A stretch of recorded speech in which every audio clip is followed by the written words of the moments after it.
Yes, it's Tuesday night, and it's Marcus C. Science Film Labs here, and Jason, Faithful, Honest, and True.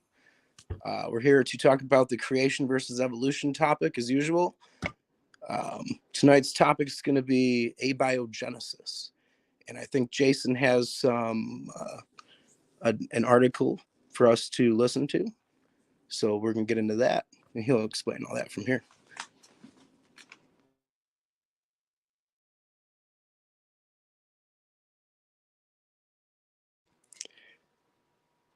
Now, this is going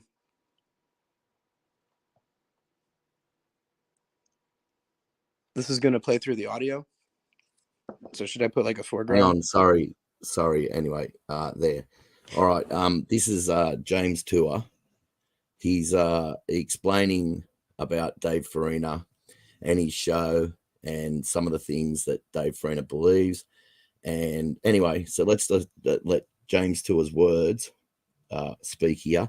It'll play for a while, but it'll give better context to the video we're about to watch. David Farina has released a video entitled Elucidating the Agenda of James Tour, A Defense of Abiogenesis. So Dave Farina has a YouTube channel called Professor Dave Explains. What Professor Dave does on that channel is attempt to explain different areas of science. In this video that he didn't just talk about his views on abiogenesis. He went after not just things that I had said, but as he entitles this as Elucidating the Agenda of James Tour. JT explains. With all the intellect that we put into this, even if we could make them, we have no idea on how to assemble them. Then Dave Farina explains, so that's James Tour, and as we will see, he is very emphatic about his rejection of abiogenesis as a feasible process, but he is even more emphatic about something else, and we should make this known immediately so as to properly contextualize this discussion. Then Dave Farina quotes JT, not only am I Christian, but I love Jesus tremendously. He is the best, he is everything to me, I am much more than just a Christian in name. Jesus Christ is the Son of God, and it is that I base my faith. JT goes on to explain one of his supernatural experiences. I opened my eyes, I was on my knees, I opened my eyes, he was in my room, that man Jesus Christ, stood in my room. Then David Farina goes on to explain, so that should give you a better picture of the headspace he is coming from. JT goes on to say at this point, so he psychoanalyzed me, this psychoanalysis of me just went on, and there was the implication that I could not be adjective in my analysis of abiogenesis, because I am a believer in the basic tenets of the Christian faith. David Farina explains. Here, however, JT also spouts anti-evolution rhetoric. This is not surprising given his devotion to his religion and his interpretation of scripture, which is probably not 100% literal but isn't 0% either, as he is very vocal in his belief of the resurrection of Christ, and potentially even myths like Adam and Eve. So when we jump over into biologically, a field in which he has truly zero expertise, we see his opinions devolve into a firmly anti-science stance. Back to JT. Now this is a fundamental in the Christian faith, and I believe in the physical resurrection of Jesus Christ. Yes, I do believe that. But I don't ever bring that into my teachings on abiogenesis. I use pure science, but David Farina's view is I can't be objective. So what I am going to do in this series is, I am going to address his video and just try to give a full teaching on abiogenesis over 12 to 14 videos. You can see in the description box of my video a link to his video. You really ought to watch his video, and I hope he doesn't pull it down after this, because I want people to be about to see that as a point of reference. Personally, after watching that video, I was confused about every slide and every statement that Dave Farina presented. I mean, about the only statement I wasn't confused by was when he said James Tour was a respectable chemist, but after that it was all downhill. He just totally trounced me. I am not here to offer a defense of me, I am here to offer my thoughts on abiogenesis. There were numerous gross scientific inaccuracies in Dave Farina's claims in his video, and not just in my opinion but in the opinion of the articles that I will cite. Many authors will have a great discord with what he has said, and since others might be as confused as I am after seeing that video, I will use Dave Farina's video with timestamps as launch points for this series of lectures. You will see in the lecture I will say 6.23, that means at 6 minutes 23 seconds. This is what Dave said. We will quote him word for word, then we will give the real answer to that. Reasons for this abiogenesis series. Dave's video was sent to me by many people. You gotta see what Dave is saying about you. So of course I viewed the video. I am happy Dave is trying to teach the masses. I don't know what Dave's other videos are like, but in this one he got it all wrong. He was just totally all wrong on this, so I want to bring some clarity to Dave's misinformation. By this video I will give different teachings on different classes of chemical compounds and how those can be made in a prebiotically relevant manner. That means is as opposed to a purely synthetic manner, but I really want my synthetic chemist colleagues to critique me if there ID something that I teachings here that is synthetically incorrect. Let me know. Look, I am going to say small things wrong here and there. You can't do 8 hours of speaking without making small mistakes, like calling something a nucleotide vs a nucleoside. If you want to call those out, that's fine, but what I am really interested in is have said something that is grossly wrong, and the people that can really assess this are the synthetic chemists. So view this and call me out, even my synthetic chemist colleagues that work in Origin of Life, and the synthetic chemist graduate students working in those areas. It would be great to get your views on this. To see if what I am saying is right and correct, I already know you will agree with me on Dave Farina's video when you see some of the statements he has made, but I want to make sure my statements are correct, so critique me so I can learn along with you. So I know what you are saying, show me the literature reference, citation based upon the comment, because I would really like to learn along with you. So if you just say something and only write 2 sentences, it's hard for me to grasp it, so please give me the reference article on that so I can look it up and really assess it properly. In Dave's video, Misinformation, he discusses my religious views. Some Dave like to discuss people's religious views when discussing abiogenesis. I prefer here to only focus on the science, and I will use science to critique the science. I am not going to mention God. I am not going to mention Jesus. I am not going to mention an intelligent designer or intelligent selector during this series of lectures, and I am not going to discuss another person's faith, certainly on this topic that is irrelevant, and that's their business what their faith is. And I am not going to try and assess somebody else's agenda or their sincerity. That's not what I am here to do. I am not going to do that, although that was done to me numerous times by Dave Farina. I am not going to go back at it. Dave cites few papers, like Dave cited one paper in his 46-minute lecture. I can't do that. You have to be able to cite references. I am going to show you in the one paper that Dave Farina cited. I will show you how wrong he was. He misinterpreted the data in the very paper he cited, but he doesn't cite papers for anything else that he says. I will show you lots of literature references behind what I am saying, and I will quote from those literature references, and I will show you how it's done, how you assess the primary literature, peer-reviewed citations, and how you have to dig beyond that paper into the references of that paper. Sometimes you have to do that to get to the heart of what's really going on. I will show you how that's done. These are complex synthetic topics, so I am going to do this with a view to educate you. I cannot merely abuse speculations as was done in Dave's videos. I can't do that with words he used all the time. He used, perhaps, maybe, possibly, and could over and over again in the same paragraph. But as for myself as a scientist, I need to cite the literature to present what is known on abiogenesis and synthesis and separate that from fanciful imagination. That's what I have to do, that's what I want to do. And beyond this introduction, I am never going to mention Dave's name again, except in the beginning of each of the videos so I can set the stage, and then after that I am never going to mention his name again, because this is not something just on Dave. I am trying to bring clarity to this situation. I am trying to bring clarity because I think what was put out there was grossly inaccurate. In 1999, Jason Dunning and Justine Kruger published an article in the Journal of Personality and Social Psychology entitled Unskilled and Unaware of It: How Difficulties in Recognizing One's Own Incompetence Lead to Inflated Self-Assessments. And they showed this plot. That's called the Dunning-Kruger effect, and on this plot you can see that if somebody knows very little about a subject, very little, their confidence can grow extremely rapidly, such as they have really high confidence. This is important because when I listened to Dave's video, he spoke with this enormous confidence. And when you hear this guy, people must think, wow, he must really know what he is talking about, but he was clueless, he was utterly clueless. And so this shows that a person can know nothing on the topic, yet speak with high confidence, but then ultimately what happens is when they start learning more, then their confidence level will go down. Professor Dave's confidence level needs to go down about 100 million notches before he would start to see reality. So what I hope from this is that Dave will see this himself and see, wow, that there is a lot of things he doesn't know on this, a lot of things, and to have spoken so confidently and so wrongly, I mean, you know that I'm here to try and correct that. So he can move up this slope of enlightenment and really understand more, but just to speak confidently does not necessarily mean that people know a particular topic. So again, I want people to critique me if I say something that's grossly wrong. I beg your forgiveness right now and correct me so we can put the comments in there with corrections, with literature references so that I can get it corrected and teach this properly. I'd like to be able to do that so I don't have wrong information just hanging out there. Biochemistry. And what's in a name? So at 16 seconds someone, Dave, said, creationists also like to talk about how impossible abiogenesis seems, which is a word used to describe the emergence of living organisms from small molecules a little over 4 billion years ago, whether they simply have no understanding of biochemistry or are pushing a religious agenda, or both. They are quite vocal in claiming the notion to be absurd. Let me point out up front, this word I have highlighted, biochemistry, or pushing a religious agenda. Abiogenesis has nothing to do with biochemistry. Let me make that clear. Abiogenesis has absolutely zero to do with biochemistry. This is a total misnomer to have thrown in the term biochemistry when it comes to abiogenesis. Abiogenesis is strictly chemistry.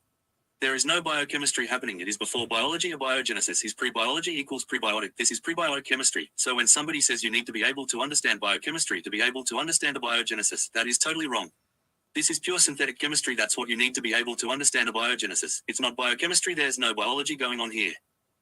To quote Dave, some of them creationists like to pretend that academia is on their side, and their patron saint in this endeavor is James Tour, a synthetic organic chemist that speaks out against abiogenesis. They pretend academia is on their side. I am not sure they are pretending. And their patron saint in this endeavor is James Tour. This is the first time that I know that I have ever been called a patron saint. I think a patron saint is a good thing. In my faith we don't have patron saints, but I think these patron saints are well respected. So I guess that's kind of a compliment. I am just glad I have not been called an abiogenesis false prophet. Regardless, I don't plan on any name calling in return. I just want to stick to the science in this if I get excited about some of this.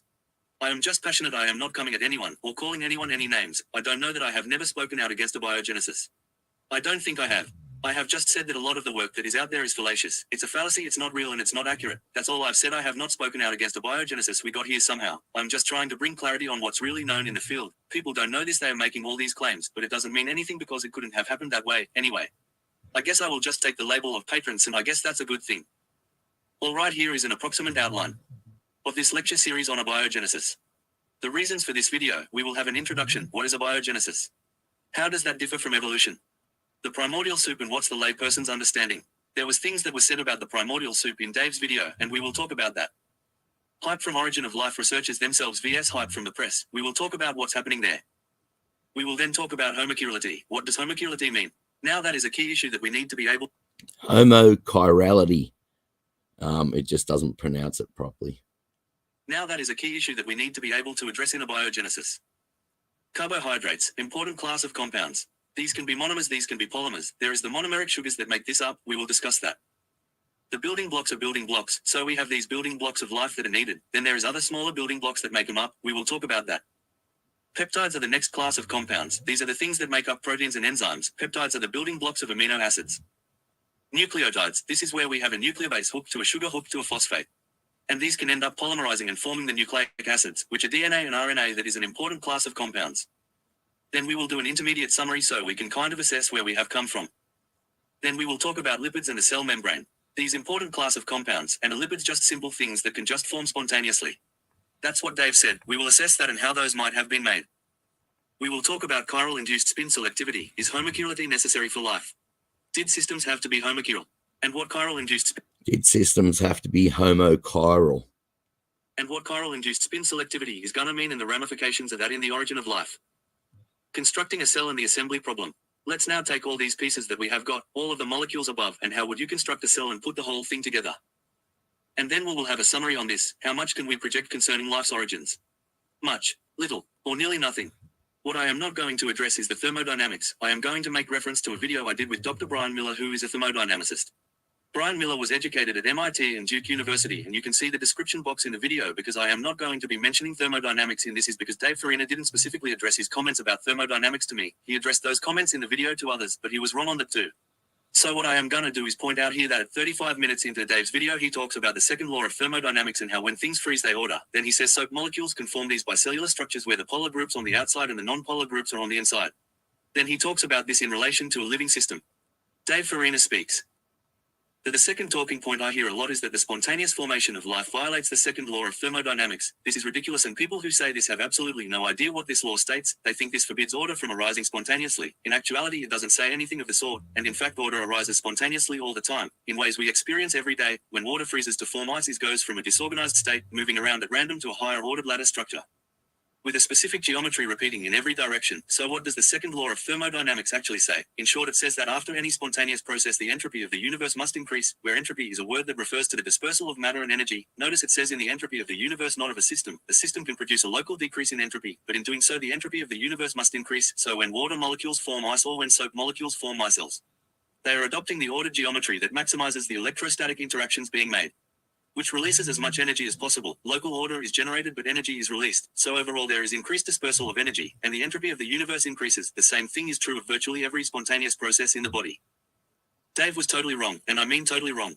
Dr. Tour asked Brian Miller a question. Can you explain to the average listener the difference between what happens with ice and the requirements for life, and how all that relates to prebiology, life's building blocks and the requirement for life in the first place, where abiogenesis is where before biology takes over? This is the origin of life. How did they happen? How did that first living system form? Dr. Brian Miller explains. People have argued that the origin of life can't happen because it's too improbable to have a lot of atoms in a state that corresponds to life. That argument is incomplete, because there is also another driving tendency of nature. Yes, nature will typically go from order to disorder or from low entropy to high entropy, but nature also wants to go from high energy to low energy, and those two tendencies at time can work against each other. So the reason water will freeze and turn to ice at low temperature, it's because the attractive forces between the water molecules means ice is at a lower energy state than water. Now what happens when, because ice, it releases heat into the environment. So when that heat goes into the environment, the entropy of the environment goes up by a larger amount than the entropy of the water goes down. But here is the problem. Life is a state of both low entropy or very high order. It's very improbable, and it's a state of very high energy. So for simple chemicals on an early Earth to become a cell, they both have to go to low entropy of very, very improbable states, and they have to absorb energy from the environment to increase what it called free energy. That's a physical impossibility that never ever happens in the universe except if it has help, which I will get into. Brian Miller says, and I quote, Professor Dave argues that the origin of life does not face thermodynamic hurdles. He states that natural systems often spontaneously increase in order, such as water freezing or soap molecules, forming micelles, e.g., spheres or bilayers. Here is making a very common mistake that he fails to recognize that the formation of a cell represents both a dramatic decrease in entropy and an equally dramatic increase in energy. In contrast, water freezing represents a decrease in entropy but also a decrease in energy. More specifically, the process of freezing releases heat that increases the entropy of the surrounding environment by an amount greater than the entropy of the water molecules forming a rigid structure. Likewise, soap molecules coalescing into micelles represents a net increase of entropy since the surrounding water molecules significantly increased in their number of degrees of freedom. No system without assistance ever moves both toward low entropy and higher energy, which is required for the formation of a cell. Alright, if you want to know more about the thermodynamics of this full interview, click here. Those that work in the areas of science had all sorts of trouble with Dave Farina's video. It was tough for me as well, because I had to watch Dave Farina's video about a dozen times or so I could take out and dissect every slide in that video. In this video series 1, we'll take Dave's video apart, chop it up into little pieces, taking each statement and saying, this is wrong, and this is wrong, and this is wrong. So it was very painful going through his video. I am not going to address the personal attacks on me. That's not what I am there to do. I'm only going to look at the science. This is not about Dave Farina per se. It's about the content of the video and the science that I am going to address. So I am going to address this fake news video that was put out there on Origin of Life and try to bring some clarity, because Dave has a lot of people who listen to him. They need to be set straight with real science and not be taught pseudoscience. And there's just one more thing that I want to find. All right.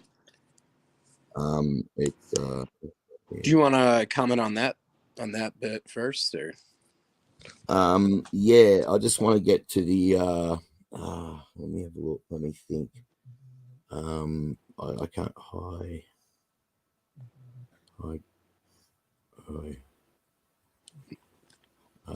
Sorry. Hey, it's all good. I think there's a couple shows going on right now. I think Mark Reed's got something going on. But yeah. What else are you trying to look at? It's not finding it. I was trying to find something that I actually had a hang on, I've got something here to help me search it. Copy. Right. I'm sorry. It's about. That, I'll just say a little. Yeah, you talk about something while I'm doing that. Yeah, I mean, I'll say something about what we just heard. I mean, this is important before we play the video. Yeah, sure. I'll find it though. Yeah. Hey, Rogue Molecules is in the chat. There you go. How are you, man? Speaking of Rogue Molecules, I've got a little bit of molecules. Okay, so my little bit is amino acids and macromolecules. Oh, okay, you got it. All right, I found it. Scoundrel. All right. All right. Actually, people think that the Earth is highly reduced. People used to think the Earth was highly reducing. Oh, here we go. We'll just start from here. Oh, dang it. I wanted to say something really quick. Is that you know, Tor he flat out said that they have no idea how life is made. You know, so we're very far from figuring out the origin of life research. So there's a lot of research to be done. I'll actually slow this down a bit in the reader, and just slow it down a tad. Here we go. People used to think that the Earth was highly reducing, and almost all YouTube atheists still believe this and indoctrinate people with this false information. They believe that the Earth had ammonia and hydrogen sulfide, which would be a highly reducing environment, so they say there was very little oxygen in the atmosphere. It's only recently that secular scientists say that the Earth's environment was actually like it is now. We don't know, or we don't know for sure because nobody was there to run tests on the atmospheric makeup, but I will give you either. You want a reducing Earth. You want an oxidizing Earth. We will take either and see how far we get. That doesn't inhibit me or my arguments at all. Whatever the conditions were, it did not consist of a pristine laboratory. There were no fine chemical producers wherein one could purchase the starting materials or reagents or buffers. Everything had to be made from very simple organic and inorganic compounds such as NH3, ammonia, CH4, methane, O2, molecular oxygen, CO2, carbon dioxide, H2S, hydrogen sulfide, sulfate, water, formaldehyde, carbonate, formate, cyanide, possibly hydroxide, etc. Now I don't know any origin of life researcher that just starts out with these sorts of things. Maybe Miller and Urey did. But very few people, if at all, start from that point these days. Now, Miller and Urey, they got a lot of really toxic rubbish in there, and the stuff they got was non-homochiral. Like, it was just whatever they got was just, it was basically just mostly toxic rubbish, and the other stuff that they were left with just couldn't have formed anything. And they had, like, that was in a laboratory, done with glass tubes and artificial everything. Like, they didn't have those sort of things on the early Earth. You didn't have centrifuges to separate out molecules. You didn't have all this fancy equipment on the early Earth. This all had to happen in puddles, not protected from ultraviolet light, but not always protected from ultraviolet light. Sometimes it needs ultraviolet light. It had to happen in all these different places, and some of these molecules only last like hours once they're formed. And because water is basically the universal solvent, it's not basically, it is the universal solvent. And so you've got all these things forming, and people have to remember, and I don't have to go to James Tour thing to do because I remember this. He said that there's, and he's right about this, so you can look it up, there's more than 40,000 lipids that have been discovered. And might have been even more since he said this, because this was like about a year ago or something. There's been 40,000 lipids discovered in the cell wall alone, like in the lipid layer. And then you got a carbohydrate layer as well. And there's way more carbohydrates than there is lipids. So you've got possibly tens of thousands more, or hundreds of thousands of carbohydrates, and which is even more complex than DNA, he says. And then you've got to organize all these tens of thousands of carbohydrates, all these tens of thousands of lipids, and then you got these proteins running through both layers to allow energy in and waste out. It's just like you've got these machines that transport things in the cell, and as they transport things through the cell, there is something that I wanted to speak about. What was it again? I'll think of it later. But anyway, you got these things going through the cells, and as they transport things through the cells, they construct these little glass tubule highways. And then they have to deconstruct them as they construct them, because if they just left these little glass tubule highways everywhere, the cell would become brittle and shatter and break and die. So, I mean, you got all this like incredible complexity. And yeast. Let me see if I can find that. Hang on. Let me see. Yeast cell. All right, are you searching for something? I'm gonna say really quick about what was said on by the self-reader. Tor said they have no idea how life is made, and he said that Farina, he misinterpreted the scientific literature that he brought to the debate. Okay, because Farina was trying to claim that the RNA had some functions of life, but then he couldn't even name the functions. Like, I mean, the moderator of the debate asked him, and he drew a blank. So he lost that one, and Tor totally owned. Hey. Yeah, listen to this. Listen to this. Interactomes. This is just in a single yeast cell. So you got this.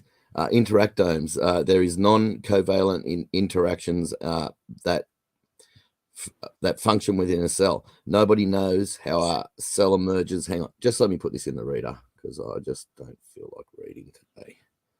And some days I do, and some days I don't. To give you an idea, I may as well go through all that as well. Why not? Yeah, it'll only take a sec to get it in there. Actually, I'll speed the reader up a little bit because it sounded a bit strange.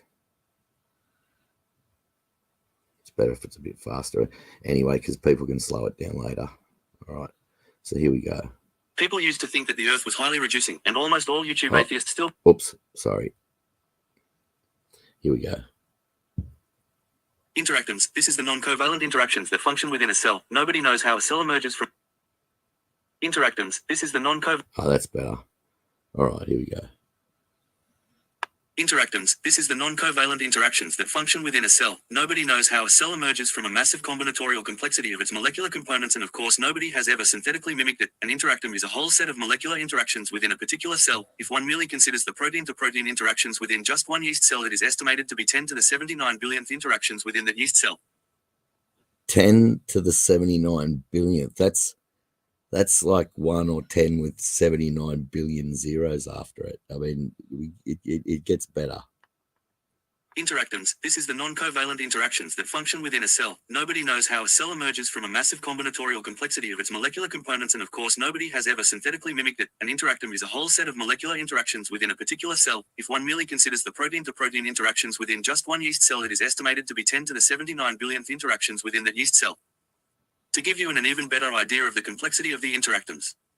In a single yeast cell, there are 10 to the 79 billionth ways they can have covalent interactions between them, but only a small number of ways that will actually work. That's how information is transferred through non-covalent interactions through electrostatic potentials. It's so utterly complex nobody knows how any of that is done, let alone how to put it together.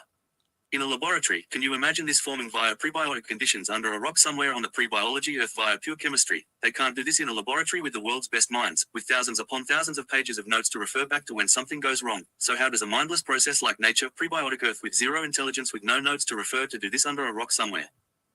To give you an idea how big these numbers are, there is now estimated to be 10 to the 90th particles, atoms and subatomic particles in the known universe, and those cell interactions are 1 with 79 billion zeros after it, 10 to the 79 billionth. That's a big number. People do not understand numbers. Let me put it in a way people can understand. A million seconds is 11 days, a billion seconds is 32 years, a trillion seconds is 32,000 years. See the difference when you go up just 3 orders of magnitude? You go to 10 to the 6th to 10 to the 9th to 10 to the 12th, and those interactions are 10 to the 79 billionth. That number is crazy big. That's just in a single yeast cell and the interactions between the non-bonded interactions. So how does information flow?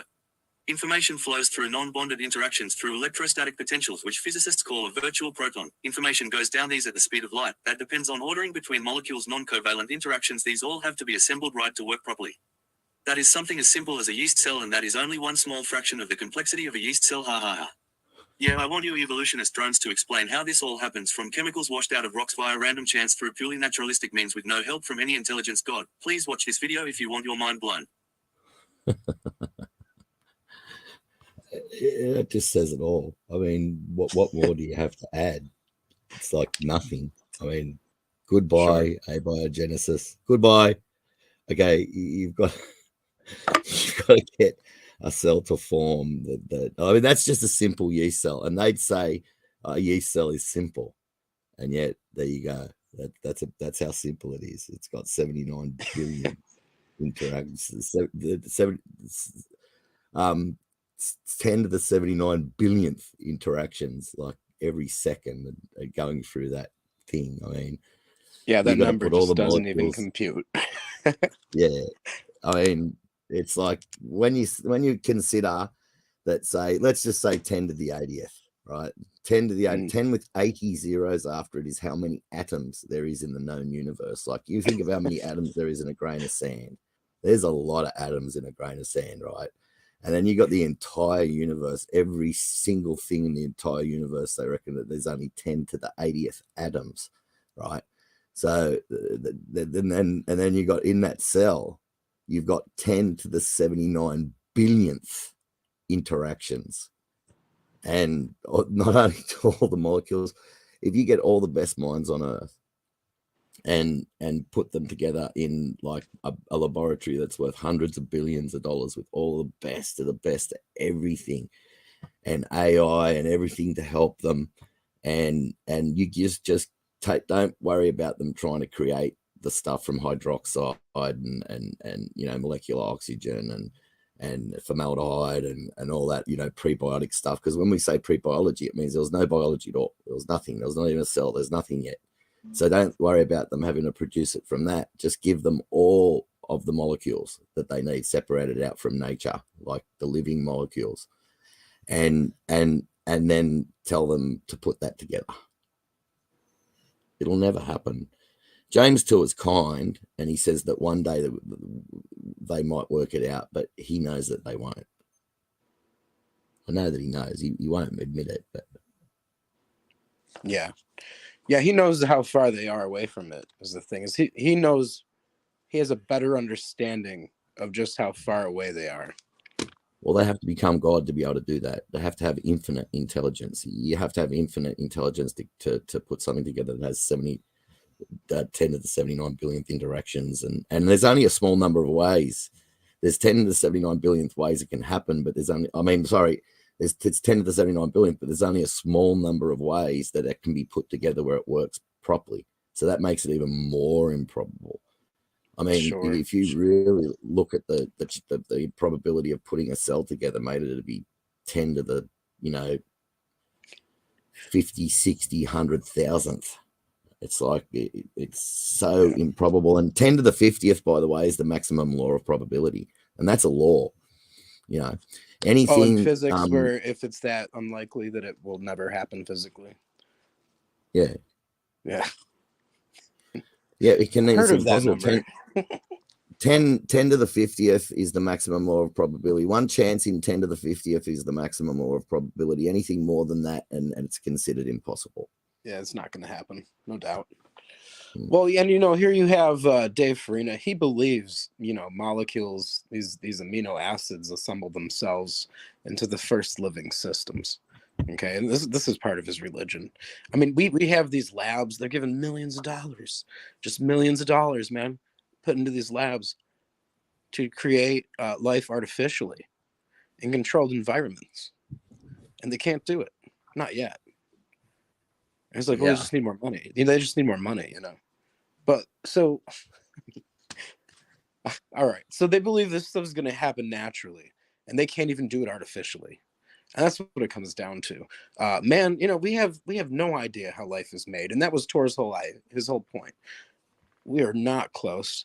We're so many years away from actually figuring out the first cell. That's what he kept saying, was the first cell. So cells are far more complex than we ever believed they were in the past. And every day we find out just how much more complex they are. So no, we're not closer to creating life. What else was there? He was saying that there's supposed to be little oxygen in these prebiotic environments. There's supposed to be little oxygen. It's supposed to happen in the water when, as hydrolysis, it destroys the DNA right away. So it's like, how are these amino acids going to form DNA in the first place? And he went into the paper, and he also went into the paper that Dave brought, and he said, Dave Farina misrepresented this scientific literature. He's saying, like, it performs these life functions, but he doesn't know what they are. And even the moderator of the debate, he said, what are the life functions that this RNA performs, that this paper reveals this RNA performs? And he had no idea. And it didn't really list any. I mean, other than like maybe replication, but I forget. But we can find out, because we could watch the whole debate. But I mean, let's watch the clip of it. Yeah, let's watch the clip. All right. Let's watch the clip. And then maybe after that, we'll check out the debate itself and skip to the good parts or something. Move that. Yeah, there it is. There you go. Okay. All right. Okay. I'm gonna put our screen on full screen here. Or there we go.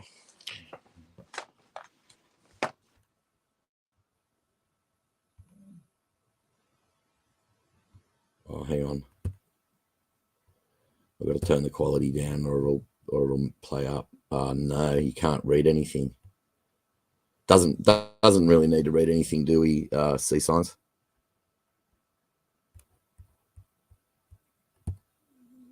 Is that right? Yeah, that should be fine. Yeah. It's just that if we play it in, showing the paper, Yeah, it's anyway. It's you can put the link in the chat, pin it and stuff like that. Anyway, so Yeah, I think it's just the paper from the debate, though. So His amount of 2.5 okay. to 3.5 is not 30 to 70%. If you have a 0.1%, you're okay because you'll have runs, but not 30 to 70%. Show me the amount. Your guy Deemer never tells us how much is there. James, look, the And research Benner shows never told us how much is there. functional RNAs. So it doesn't matter how much 2' doesn't matter. Oh, how much it certainly He's does. allowing them to And what about polarize. branching? My God. It's not there. It's not Let's there. see. Nobody has ever done this prebiotically. You're going to be looking through your papers a long time. It's never been done. Without an James, enzyme, it has never You are been done. completely clueless. It's This over. Has been done. It's over. You can't make RNA. There's no life. You can't make RNA. There is no life. You haven't made peptides. You You're right. haven't made RNA. It's over. James, nucleotide polymerization has been demonstrated for decades on clay. You are literally pulling this out of your ass. This has been done for decades. You guys, none of you people know this research. all right, None pause of you it right people there. know if you this would. research. You're just blindly trusting him. All right. All right. So right there, that's the gaslighting. That's when the gaslighting begins. He says, none of you people know this research. Now, gaslighting is when you try to get people to question their sanity or even their understanding of a topic. So when you call people crazy or, say they just don't understand, that's you gaslighting them. So that's why it's gaslighting. So, and that's why gaslighting is actually a form of abuse. Yeah, let's not go getting too woke. I mean, come on, man. James Tour can take it on the chin, mate. He's not a Oh yeah, no. He's but a big man. gaslighting an entire audience here. I love it when people attack me, Dave. mate. Yeah, you have Dave gaslighting an entire audience of people, of biology Yeah. students, chemists. But he's only saying hurting they don't himself. understand. But he's only hurting himself. And when he Exactly. calls James Tour clueless, James Tour is one of the top 50 scientists on Earth. Top 50. I mean, there's thousands of scientists, thousands and thousands of scientists on Earth, and he's the top 50. He's in charge of the origins of life research. This guy can read 79 full citations in one weekend. How many people do you know that can read 79 full citations in one weekend? He's a smart, and he owns a bunch of companies. I mean, he's got his what is it? Works with carbon something. Making carbon steel. Nano cars and all sorts nano of cars. But that's I mean, you can fit fit 50,000 of them on the cross section of a human hair. These things that he's making. Yeah, they had like a car race. They had like a micro car race. These companies, they had like some kind of like a car race with these micro cars. It's pretty interesting. So nano cars, molecular cars. Yeah.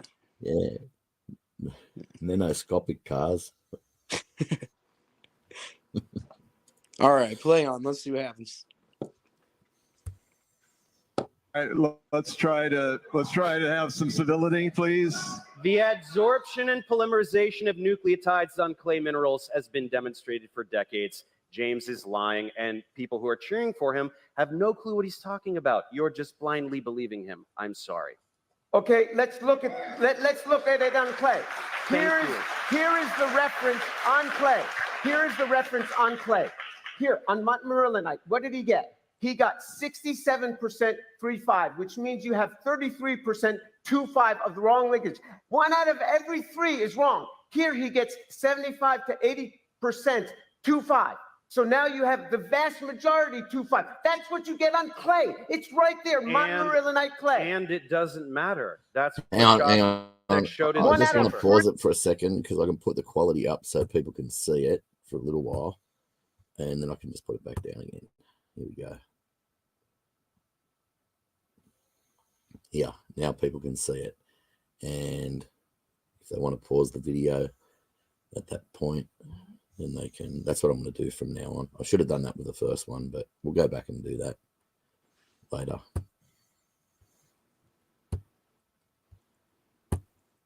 It's just we have to put it on lower quality, or it doesn't play, well on YouTube. It doesn't go through well.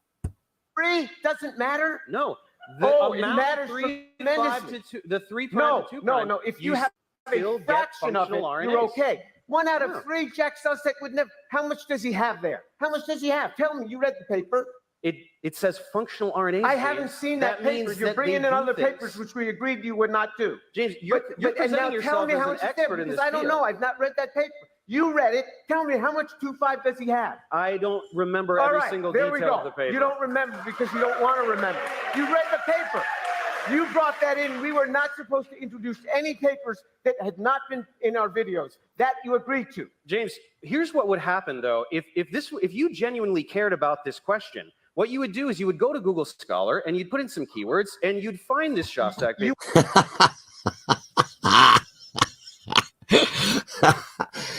I just thought that's so funny. Telling the top 50th scientists in the world, or the top 50 scientists in the world, that he should go, how he should learn about this stuff on Google. That's where he learned it, obviously. So. I mean, this guy's got atheists working for him that love him. You know what I mean? And you know what how they feel about James Farina. Speaking to James Tour like this. Oh yeah. I would not like to be.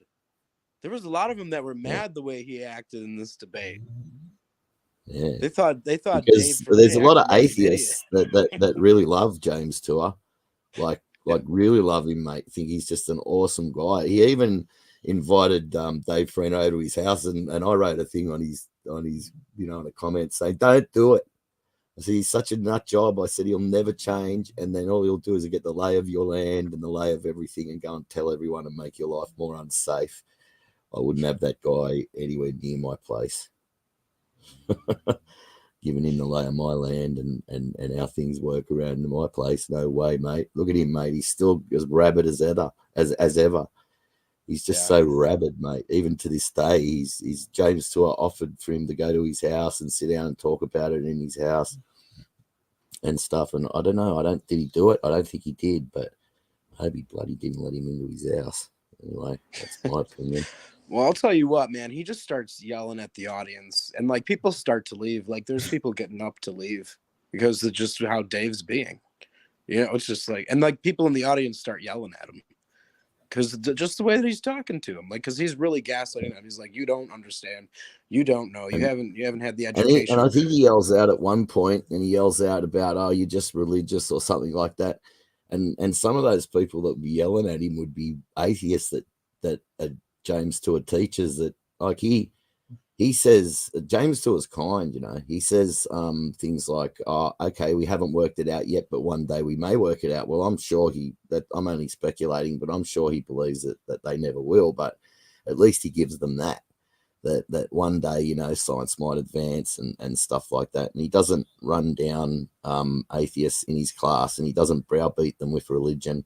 And he just focuses on the science. And I'm sure anybody that's ever worked with James Tour, atheist, religious, whatever they are, has come away a better person and a smarter person for being around him. And so he would literally have probably tens of thousands, if not hundreds of thousands of people that love him, and way more than Dave. And some of those people are got a lot of money, mate. Like, I mean, I would not like to be Dave Farina, man, running him down like that. But, I mean, I've had a go at James Tour and stuff like that, but but he's just constantly on the attack. This guy, I'm not saying any threats towards Dave either here. I'm just saying that it's just a fact. What I'm saying, it's not. And I don't want anything to happen to Dave, because I love Dave. I mean, in the sense that he's great value, because he's so full of it that I get a good laugh out of his stuff when I watch it. Because he speaks in, like it's absolutely worked out. And James Tours even showed a video of Lee Cronin saying that original life research is basically just a scam. he said it's just an excuse for us to find ways to, study things that, interest us. And in other words, he was basically saying that he knows he's never going to work it out, but he's just, like it, and some of the things they do might advance certain things, but it's not Exactly. Yeah, that's what they were saying at the table, the round table at Harvard. Like even if they never lead to actually, understanding life, it leads to new kinds of sciences and understandings of different things. So like you're saying. Yeah.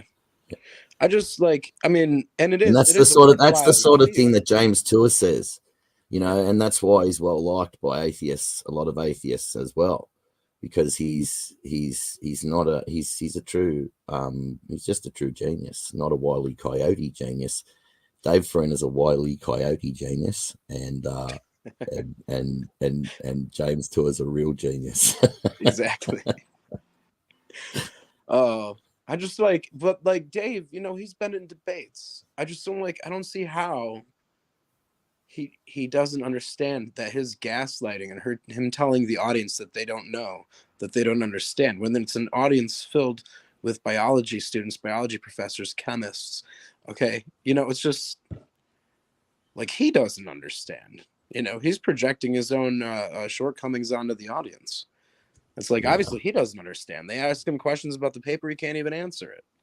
What functions of life does this paper say the RNA performs? I don't know. And then he's like, well, this is a surprise paper. Tor's like, this is something you brought up. This wasn't even in any of the literature that we agreed to debate upon today.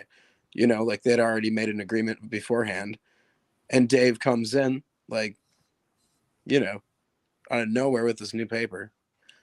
So now Tor has to handle this surprise paper. So, I mean, we should probably just watch the whole debate. I don't know. Well, maybe not the whole debate, but this good part. But and like what happens after, I don't know. But let's finish this first. You would not You're find that. hiding from That has a trace. You on clay you get 37%. This says 80%. You can't have one out of every three be a wrong linkage. You would never code for a peptide with that. It's over. How do you know? It says functional RNAs. You have no idea what RNAs do. Because it doesn't work. Do you understand that The RNAs have alignment is catalytic? And I'm sure, I think Dave's talking about the headline here, or something, functional RNAs. It's like, I don't know. He always seems to go on the headline, and that's another thing that James Tour did, the hype in the headlines. And the headlines are just, and then you read the paper and they just admit that, they don't have a clue, but in the headline they make it out like it's all, settled science. Figured out, not all headlines, but a lot of them anyway. Yeah. So this headline, it says function of RNA, and then they ask Dave, what's the function? He has no idea. It's like, did you even read the paper, man? Mate, or did you just look on Google Scholar? He should have got one of his friends to explain it to him first before he went on. I mean, it's just, I don't understand. Like, you're going to do a debate like this in front of people on, lots of people. You think you'd, I don't know, get a scientist to read it to you and explain that this doesn't actually mean it's functional. It means blah, blah, blah, or whatever. But he didn't do that, obviously. Yeah. Well, he's supposed to be covering the paleoanthropology and anthropology now, Dave Farina. That's at least, and he's working with Gutsick Gibbon, to do it, because he's not a paleoanthropologist, so he wants to use her. She's kind of like writing the script for him for this show, for this new series he's trying to put up. And I'm just like, I can't wait, Dave. Put up your freaking movies. Put up your films, man. I cannot wait to whack those things down. Gutsick Gibbon is doing it for him, did you say? Yeah. She's writing the script. She's writing the stuff for him. Yes, sir. Oh man. We're gonna have so much fun. Oh, that'll be such a. We have all their friends right here, man. All their imaginary friends in the studio. You know what a proto? I think it's a protocell. You know what a protocell is? It's a soap. It's a soap bubble. Their idea is before a full cell, you know. So it's No, like but it's a soap they're- bubble. A soap bubble, basically, a soap bubble is a protocell. Oh, there you go. So it's just a, you know, it's a wall. But there's more to a cell than a wall, you know. So you got these protocells. Yeah. I don't know. You know, I brought some literature Right. for this. What? I did. I got this picture here. I'll get this out of the way. Play on. Okay. All right. Do you understand that No, RNAs have even if you catalytic have function? the wrong enantiomer, it doesn't work. Even Donna Blackman has said that in the papers You that have you no cited. clue what Donna Blackman says. You quote mine her. You have no idea what her research is about. You just pretend to. Okay, so there we go. I asked Still- you to come up look, here and Shostak show me the paper on chemistry, linkage just like I heterogeneity. would do with a graduate Still- student. I said, still show me the recognition and chemistry. catalytic He did function. not. I mean, you Done. can say that. Done. You can't do this. You can't make You a can cell. say You that, can't you do can- that. See, he was going to explain what Donna Blackman said, and he didn't want James to say that, so he cut him off. And then James just got so cranky, like he wasn't going to repeat himself like over and over again, like I do, you know, when I get on there and get in an argument with someone, and I just keep going, shut up, because he realized at that point that if he kept on trying to say what Donna Blackman said, he probably would have kept cutting him off, and it just would have degenerated into an even bigger dumpster fire. So he just thought, okay, you know, that's why he went, you know, he lost because he wouldn't even listen, Dave Farina, to what James Tour had to say. He should have listened to what this Blackman person had to say, and then responded. But he was obviously too scared. He could see it. Oh no, I don't want that. Him reading that'll make me look even worse. Anyway. You Cheer, can't make but a cell. you're It's just lying. over, buddy. It's over. Wow. Lies and cheers. Amazing. Lies and cheers. So Incredible. just from a chemical point of view, though, we would need to know what functional RNA meant.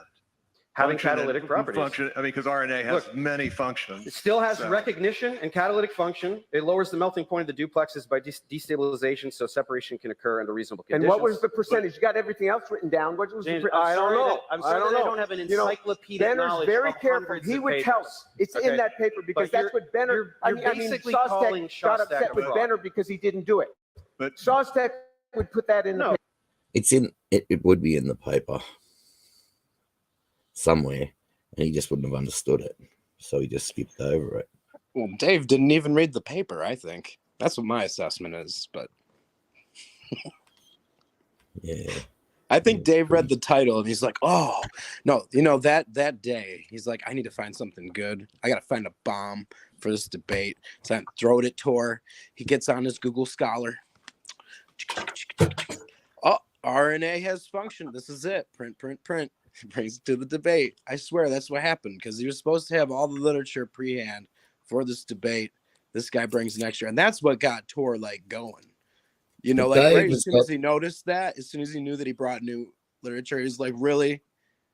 And you saw his whole demeanor change, but it is a beautiful thing. So But Dave's got access to these people like Lee Cronin, and he can email them and ask them, and Yeah. probably not just Yeah. and not just Lee Cronin, but other Origin Kraus Life probably. He'd probably researchers. talk to, And, I bet you Kraus would talk to him if he wrote him.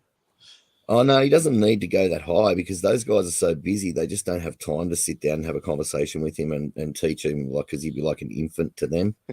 and he needs someone who's maybe retired or whatever, and he'd have people like that.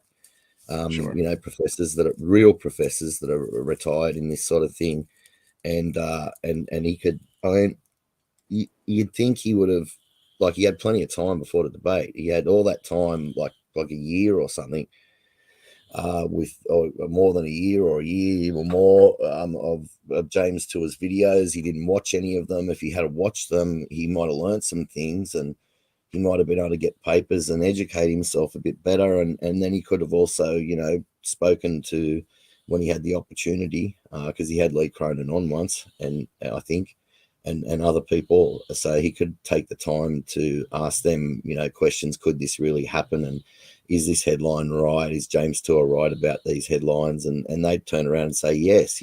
They'd have to say yes, because, you know, if you look down into the citations that deep into them, they've always got wording like, we think it happens this way, we're not sure, but some of the evidence points towards, you know, and stuff like that. And that's them basically All these admitting that they're not uncertainties. 100%.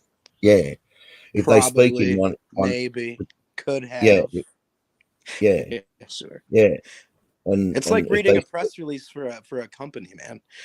We think we'll be getting this much revenue within this year, but, you know, don't hold us to it or anything.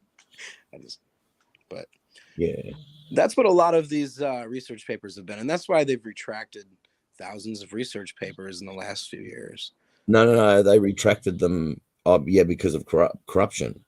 Sure. You know. Well, yeah, because you know, it's all probably it was you scratch my back, I'll scratch yours, and what was happening is that the scientists were saying, well, I'll give you a good review on your citation if you look at mine and give me a good review on mine, and sort of thing. And that's why, and any of those citations where they found that there was any collaboration whatsoever, they got rid of them. But it also helped them in a lot of ways, because a lot of those citations were still pretty, you know, good science, decent science, and it just gave them an excuse to go through and get rid of a lot of citations that embarrassed them too, as well. You know, like there's a lot of citations out there that really back us hard, you know what I mean? And from the data in the citation. So when you consider that, I mean, I think that they obviously took that opportunity to get rid of a lot of stuff like that as well. That's just my opinion. I don't have any evidence of that, but I think that's what they would have done. For sure. You've seen the headlines that they've moved, that they removed 5,000 research papers. Yeah. In 2023. Mm. Yeah. Yeah. Took them right off. Yeah. It's like, okay, so, and here's my thing. Like, if they stuck to the science, if they stuck to what they knew, and these research papers, these peer-reviewed papers were actually based on the science and observable truth, and not what they think, their probablys, their uncertainties, their maybes, their you know, it's just all conjecture. So, but yeah, man, I mean, if you're ready to play on, finish this up, maybe we'll get another video, because I think I have another abiogenesis video we could watch. So okay. Okay, that's another great one. The Benner thing. Yeah, we're going to get to the Benner one. Okay, because... it's time to end that part, but I want to just pause. To have functional RNA, it has to do at least three things. It has to serve as messenger RNA, ribosomal RNA, and messenger RNA. Messenger RNA. You're talking about features of modern cells. We're talking about prebiotic nucleic acids. But ultimately has to do that. So what function is my question? Did he show that it performed? It has to at least perform one of the three. Ultimately, it's going to have to perform all three. Yeah, I mean, it's replication. I'm not sure exactly in the context of the paper, but he's saying that 2' linkages don't matter. As though you people have any fucking clue what any of us are talking about. Oh man, that's funny as. Anyway, let's keep that going. That is gaslighting. Whoa!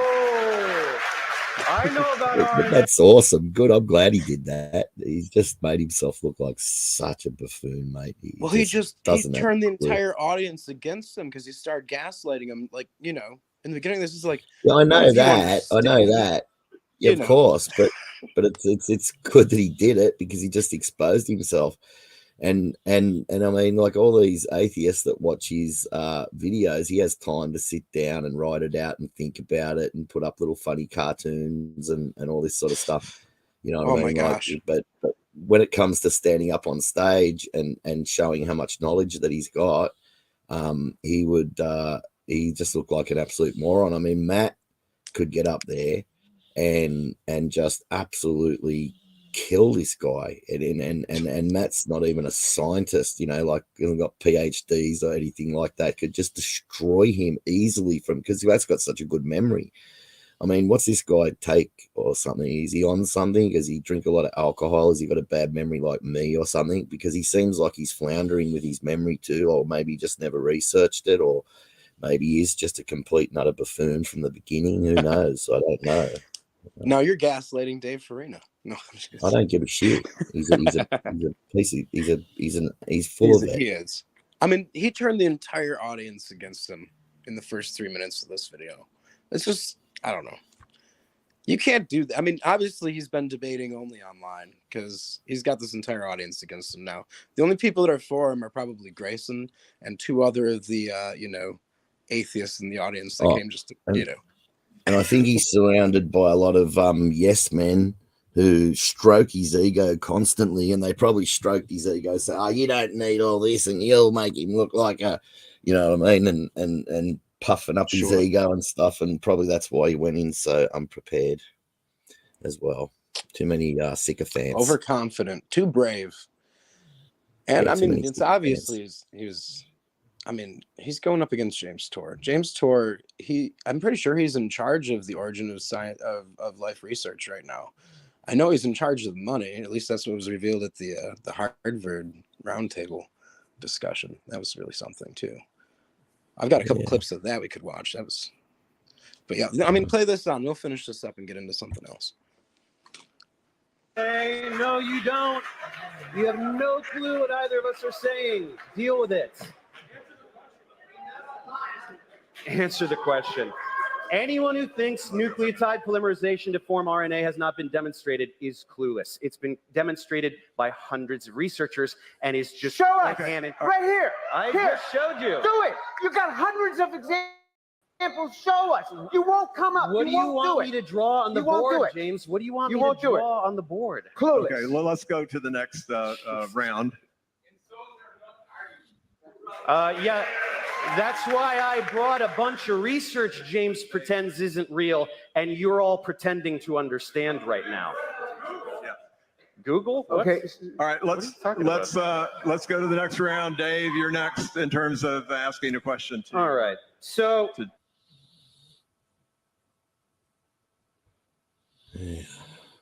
Anyway. Is that the end? Yeah. All right. That's the end. So you get a brief summary of that, I'd say. What did you think? Oh yeah, he's just he didn't have a clue about anything. He was just totally unprepared for everything. I mean, he couldn't even explain or give references in papers or. I mean, I at least, if I don't know anything, I'd go through papers and I'd get all the bits and pieces out of the papers that I think I need, and then I'd go to people who understand the terminology in it and the words and what they're saying basically, and ask them what they're saying, and then sort of like put a note there next to it what they said and about that, like when he said show us how it formed or how it became functional, he said hundreds of researchers have done it. Well, I think what I'm not sure, but I think what Dave Farina is referring to is you've got these really, like I've said this so many times before, but it's true. They've got these really complicated machines that hook DNA together and make DNA strands. But the macro or the micro machines that run along the microtubules. But wait a minute. What Dave Farina is not telling people is, whatever it is, I don't know. But what David Farina is not telling people is they can't make these molecules via prebiotic conditions in the laboratory. So they go and buy natural molecules that have been separated out. It's quite expensive to separate these things out. And there's these companies that do it, So they separate all the molecules out from RNA and DNA and all the different molecules from the cell. And they get all these individual molecules, like real molecules, homochiral ones. And then they go and get those molecules that they purchased that are from nature, and they put them into a complicated machine. The machine hooks them together, and then that's what Dave Farina would claim is representative of them making DNA or RNA or whatever. Like, It's this is the sort of thing that they do. They do not get from, say, those base chemicals. They do not get the molecules that they need. They can't get them, and the solutions they get a really low percentage of what they actually need, like 1 or 4% or 3% or 1.5%, and that 1.5% that there is non-homochiral, so it's useless. It cannot be used at all. It might be the actual molecule they're looking for, but it's the wrong shape. It's the wrong side. It's right hand when it should be left hand, or left hand when it should be right handed, depending on whether it's a carbohydrate or an amino acid or whatever. So that's what happened basically with Miller-Urey. The stuff that they got was just non-homochiral rubbish. The little bit that they did get, and it was just so toxic and polluted, and it wasn't representative of anything. So these people, when they say that they've actually done this stuff, they haven't, because what they do is they do exactly what I just said, and then they get that 1% mixture, and it's non-homochiral, so it's useless. It's the wrong shape. It's the opposite shape of what it should be. It's just a mirror image opposite shape, so it's no good. And then they say, well, we did this, we proved we can make it in the lab, and then they go out and purchase them from the natural sources, like I just said before, and then put them in those machines, and then they say that that's representative of the prebiotic earth. But when you really think about it, there's no centrifuges on the prebiotic earth where they can separate out things. There's no vacuum flask, there's no notes. Like, just to make one, James Tour showed once how many notes it takes just to make one part of one molecule. It was like hundreds of notes, and so you'd need like tens of thousands of notes just to make some of these molecules. And then when you get, say, halfway through the process or 3/4 of the way through, and it fails and all dies and goes pear-shaped, you can go, okay, and then you can go back to your notes and you can start off from that point again and then move on. But nature doesn't have that. Nature doesn't have notes. It's no intelligence there at all. So it has to start all over again, and it from scratch. And for that to actually happen in a prebiotic earth where there's no biology at all, there's no first cells, there's nothing at all. It's just, base chemicals. And it just couldn't happen. If they can't do it in a lab and just make, like, they can't even make a simple molecule like that actually works. They can make the molecules, but they're the wrong shape, the opposite side. And so they just absolutely, they can't make proteins. They can't make the macromolecules. Well, yeah, proteins are just incredibly complex, really.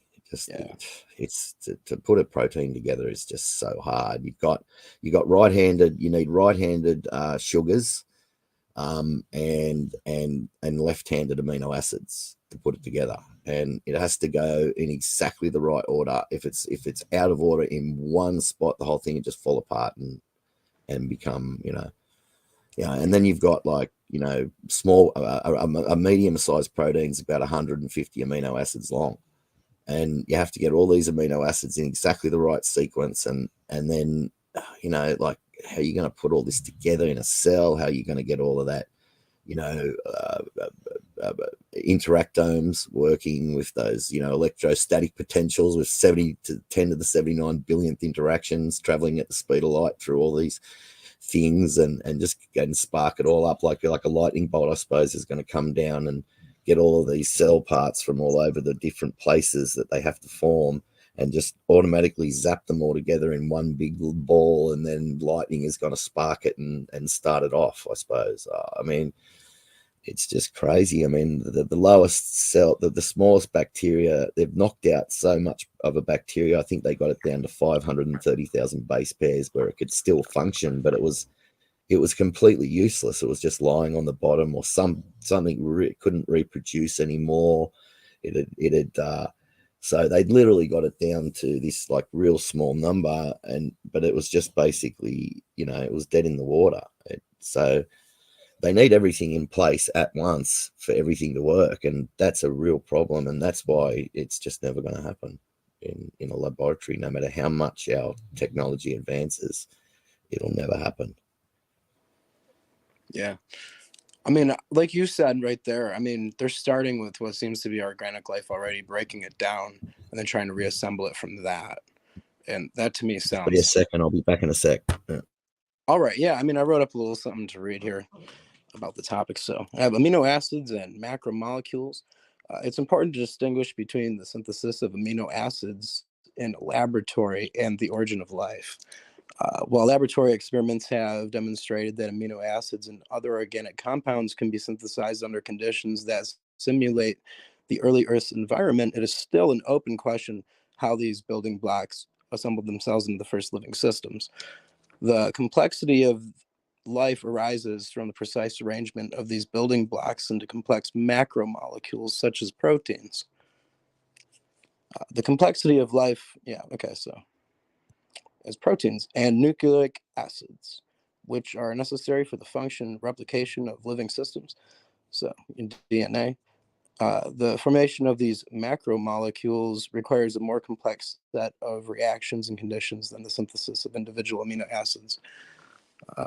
The scientists have proposed several hypotheses for how macromolecules could have formed, and this includes the self-assembly of organic molecules in prebiotic conditions, which, as you've heard, as well as the involvement of catalysts such as clays or metal ions. So you always hear about iron ions being involved, and that's so. However, the precise mechanisms by which the first living forms and the first living systems arose are still a subject of research and debate. In summary, while laboratory experiments have demonstrated that amino acids can be synthesized under certain conditions, it is still an open question how these building blocks assemble themselves into the first living systems. The Origins of Life Research Group has been trying so long to create life, it has come to a point where intellectual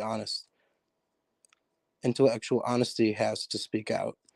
It's time to admit that creation of life is not the assumed naturally occurring process that it has been taught to be for so long.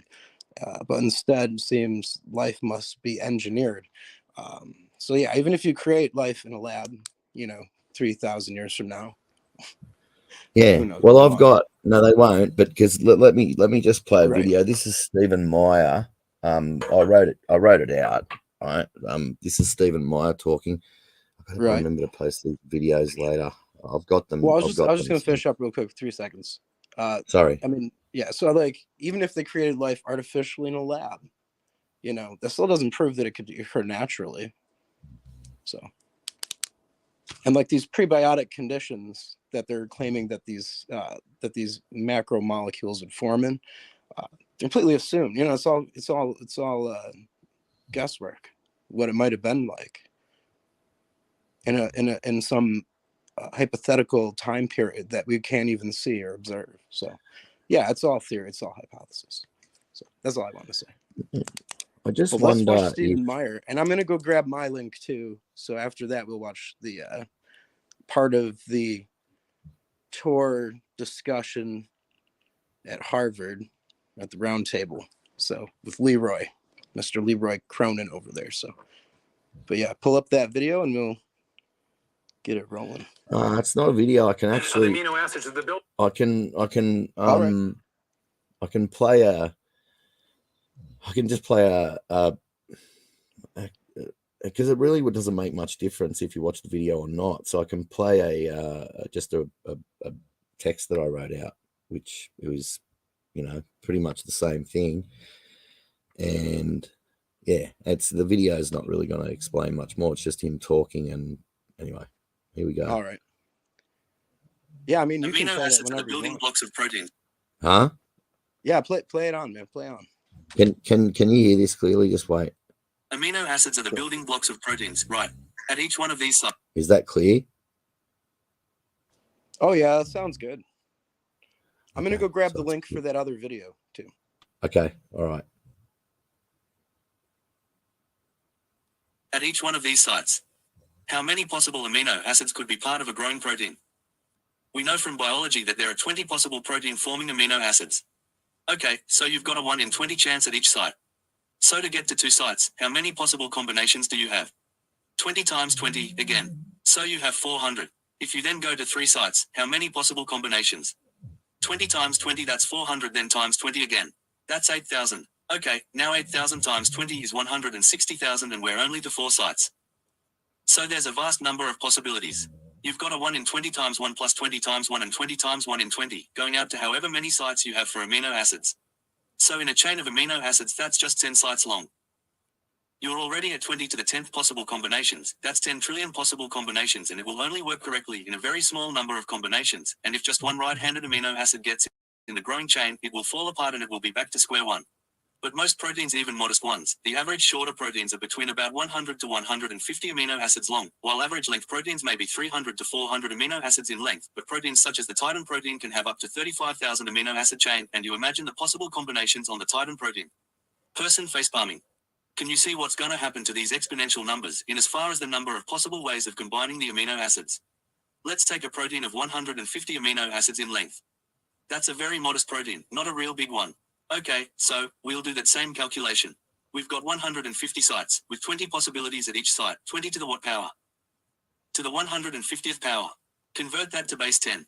That's 10 to the 195th power, 10 to the power of 9 to the power of 5. We can't even begin to grasp how many combinations that is. Do you know there's only about 10 to the 90th elementary particles? Protons, neutrons and electrons in the whole observable universe. I hope you're getting some idea of the massive scope of these numbers. Now we know that not every single amino acid combination is functional, but we also know that many of them are. So there's a big question, if you're just kind of trying to assess, how likely is it that we'd find a protein by chance? With all the amino acids in that prebiotic soup, interacting with each other, for say, billions of years. Even if the evolutionists give it a lot of time, how likely is it that they will never get a protein to arise by chance? Here's a way to look at it. Imagine you're looking for red marbles in a jar of blue marbles. Well, to know the odds of finding a red marble, you want to know something about the ratio. Is it 1 out of 1,000, or is that 500 out of 1,000? Makes a difference, doesn't it? So I have a colleague who's been interested in the whole question of whether or not life could arise by chance for a long time. His name is Douglas Axe. He's a molecular biologist. He did his PhD at Caltech. He worked for 14 years at Cambridge University. And he wanted to find out how common or how rare are the functional sequences of amino acids among the big combinatorial space of all the possible amino acids there are. And he chose to work on a protein of about 150 amino acids long to start to get an answer to this question. Now what he did is he found that there were indeed many combinations that produced functional proteins, but he also found out that the ratio was very, very small. Essentially what he was asking was this: for every protein that forms a function, how many combinations of the aminos are there? Do you kind of get the idea? That he's trying to get that marble to marble ratio. This is like what we were talking about earlier, the red marbles we want and the blue ones we don't. Okay, and he came up with a really amazing number, and it was 10 to the 74th power. Now that seems a little less scary, because we just looked at this great big 10 to the power of 9 to the power of 5 number, but 10 to the power of 7 to the power of 4 is still an enormously small probability. In other words, if you think of all the amino acid combinations that there could be, there's this big haystack of amino acid combinations and you start searching around for the functional ones. The ratio of functional ones to non-functional ones is like 1 in 10 to the 74th. That's the ratio, so finding a functional protein by chance just on this calculation, you can see, is not going to be easy or hard. It's pretty tough actually. So we're gonna start putting up some numbers on the board. Just to get the amino acid sequence properly, you've got odds of about 1 in 10 to the 74th, but there's other probabilistic hurdles that have to be overcome. If you want to build a protein, we know from chemistry that you have to attach the amino acids together with what's called a peptide bond. In nature, peptide bonds occur with about a 1 in 2 frequency. Half the bonds that form between amino acids or peptide bonds, half aren't. But if you get any bonds forming that aren't peptide bonds, you can't form a protein. So to form a protein 150 amino acids long, you've got a 1 in 2 chance at each site of getting the correct type of linkage. So you got 1 plus 2x, 1 plus 2x, 1 plus 2x, 1 plus 2 to the what power? Close to 150. Since we got linkages out to the 149th, we will just call it 150th. So now we've got another huge exponential problem to overcome. It turns out that 1 in 2 to the 150th, which is equal to or is the same number as 10 to the 45th, 1 in 10 to the 45th. So now we got 2 incredibly improbable things that we've got to overcome to build a functional protein by chance alone. One more problem. When you're building proteins, amino acids come in 2 flavors. There's a left-handed flavor and a right-handed flavor. They're called optical isomers, not flavors, okay? And the left-handed version is the only kind that can be used in building proteins. Get even Chris one Rock right-handed got the amino acid in right-handed there and your flavor. protein won't fold properly. Huh? Just So saying. now you've got another What? Oh, okay, Nothing. hang I on, was man. just Just saying something. Go. yeah, play on, buddy. just let it finish because it starts off again. If I yeah. So now you've got another probabilistic hurdle to overcome. You've got a 1 in 2 chances at each side again. Out to the 150th power, 2 to 150th power again is 10 to the 45th. Oh my goodness, so the odds of building even a short functional protein by chance alone is 74 plus. If do this in maths, you can add the exponents if you're multiplying exponential numbers. The probability of finding a functional protein by chance is 1 in 10 to the 164th. Wow. Now can anyone get their mind around a number that big? There's only 10 to the 90th elementary particles in the entire universe. There's only 10 to the 16 seconds since the Big Bang in 13.7 billion years. There can only be 10 to the 139 total events in 13.7 billion years. Now we're starting to get an understanding of why people are very skeptical that a chance hypothesis is gonna do the job. Now you may have heard just the opposite. Has anyone ever gotten in a discussion with you about the origin of life and said, hey, it happened by chance? Most theists have heard that.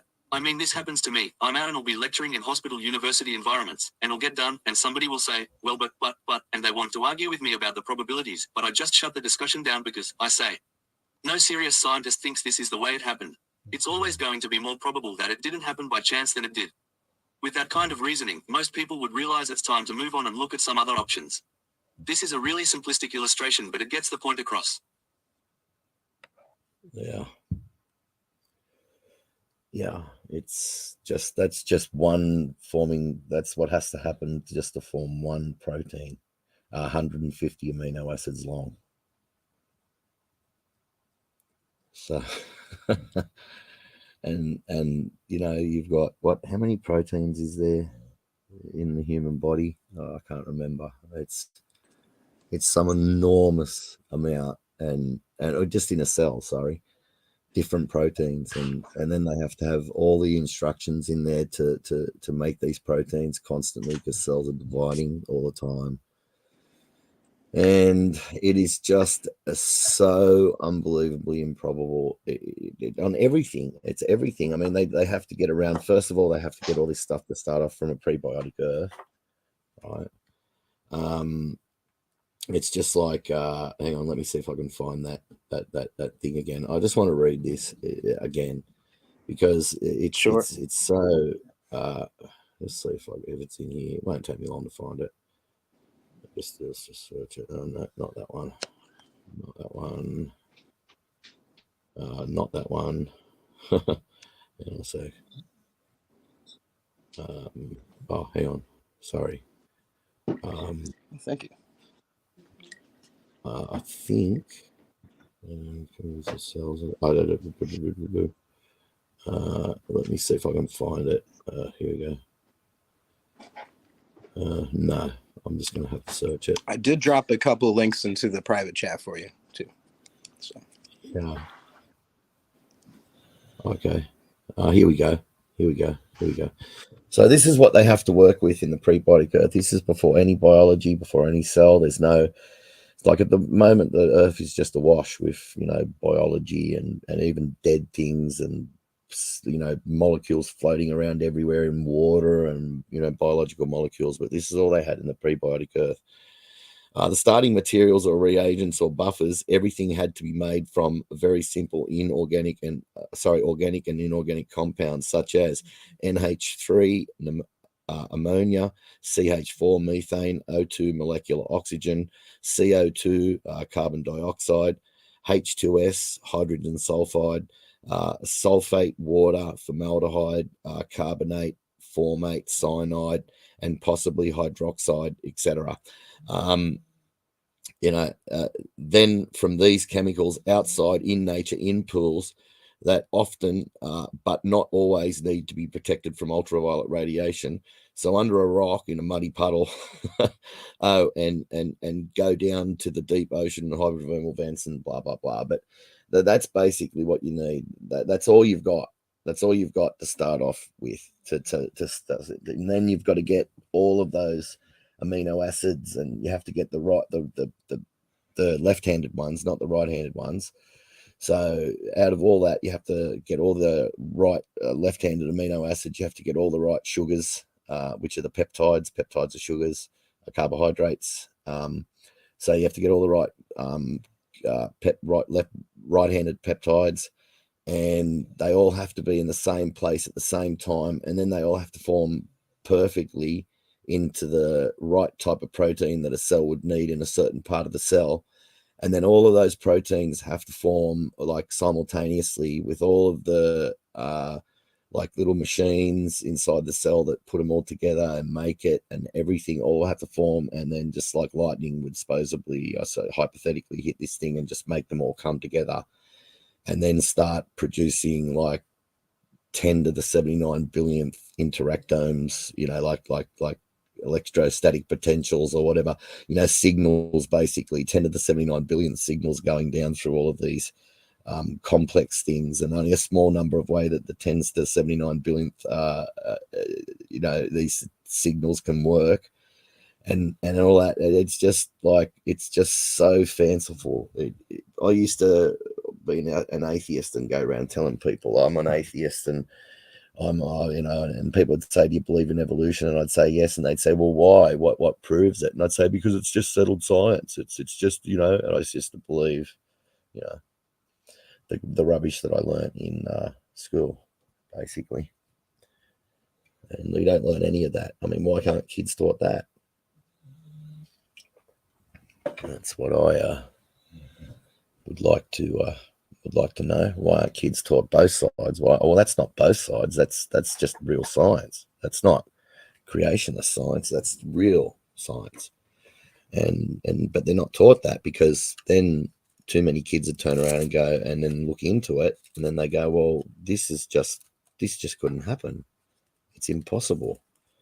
And it would create too many creationists, I suppose. And the school systems these days are set up by and run by socialists, leftist socialists. So, you know, you're not gonna. I mean, if you explain that even to like me when I was in like maybe when I was 12 or 13, I would have, you know, maybe I would have said, but you know, they're.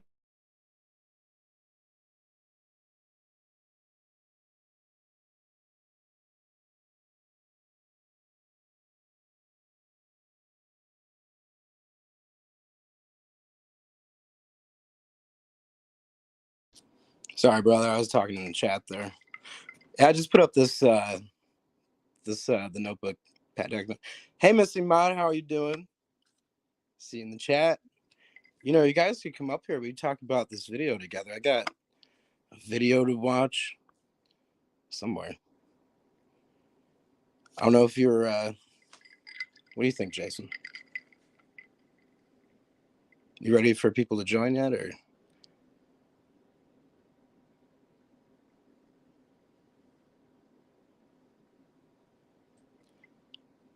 I think it stepped away. So, but yeah, I mean, I've got a couple of videos. Let me see. I've got a clip of Grayson asking his question to Dr. Tor. That's pretty spicy. We've got the Harvard University discussion. That was pretty great.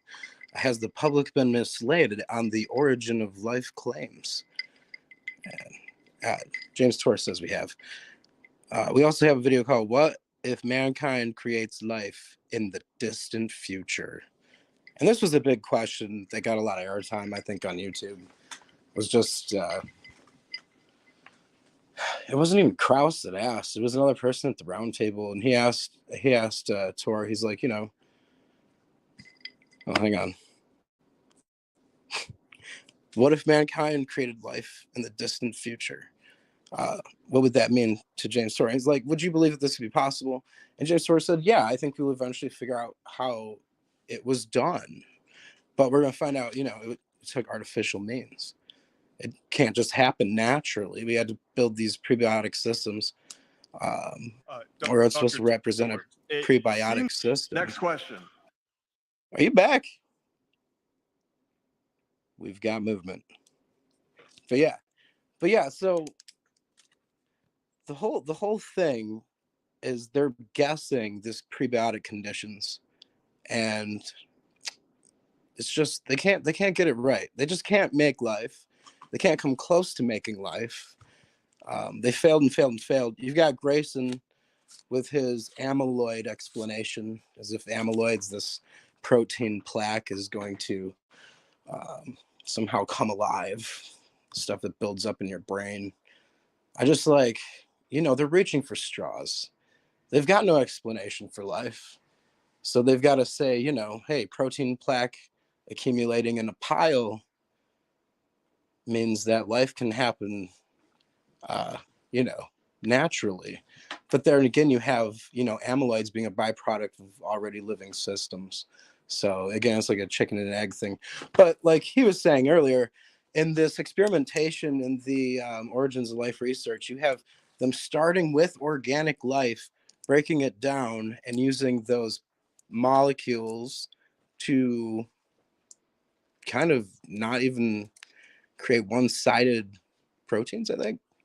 I forgot what he's saying, but yeah, so they've got nothing. It's too bad Gum's working, because if he wasn't, I know he would be enjoying this quite a bit right now, because he's pretty well versed in the abiogenesis theory, and but I think we've covered a lot of the different.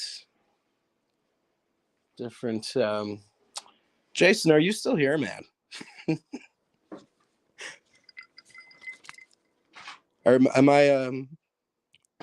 I guess I'm gonna be here by myself, talking to myself for a while, and I've got nothing left to say. It was off. Sorry, I didn't turn it off. It was off.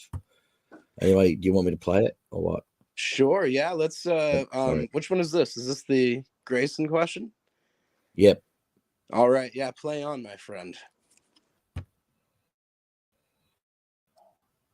Dr. Tour, it seems like most of your critiques rest on so far unjustified assumptions, so I would like to give you the opportunity here to justify at least one of those assumptions. The very first one, your very first question to Dave, seems like you admit that you can form peptide bonds for some of the amino acids in aqueous solutions without protecting groups. You point out specifically lysine and arginine, and I would like to ask, why are you assuming that lysine and arginine and all 20 amino acids were there from the very first, the origin of life? Yeah, could you just justify that assumption for us? Why couldn't you have life from like just some of the amino acids that later It's been on 30 incorporate all seconds. 20? Okay. So my contest on the amino acid claims was he kept saying amino acids are simple to make in water. That's what he said in his series. But then when challenged on that, he came out later and he said, when activated. When you activate them, they go from being zwitterionic to being non-zwitterionic. This is what I was getting at. So somebody coached him on this. Tour must be right when on activation. Now, to your next question. Could there have been life with half of the amino acids? We have no idea. Even with half, even if I gave you half of the amino acids, now what? Now what? Let me tell you, because if you have 100 amino acids, the chances of getting anything with prescribed information is say you have half of them, is 10 to the 100th. Yes, it is. Now, the chances of that folding, a 100 mer, the chances of it folding are what? 10 to the 90. All right. Okay. So Leventhal paradox. One form. But Leventhal paradox. No way. The vast majority do not fold. Time is up They for don't that fold. question. Next question on this side.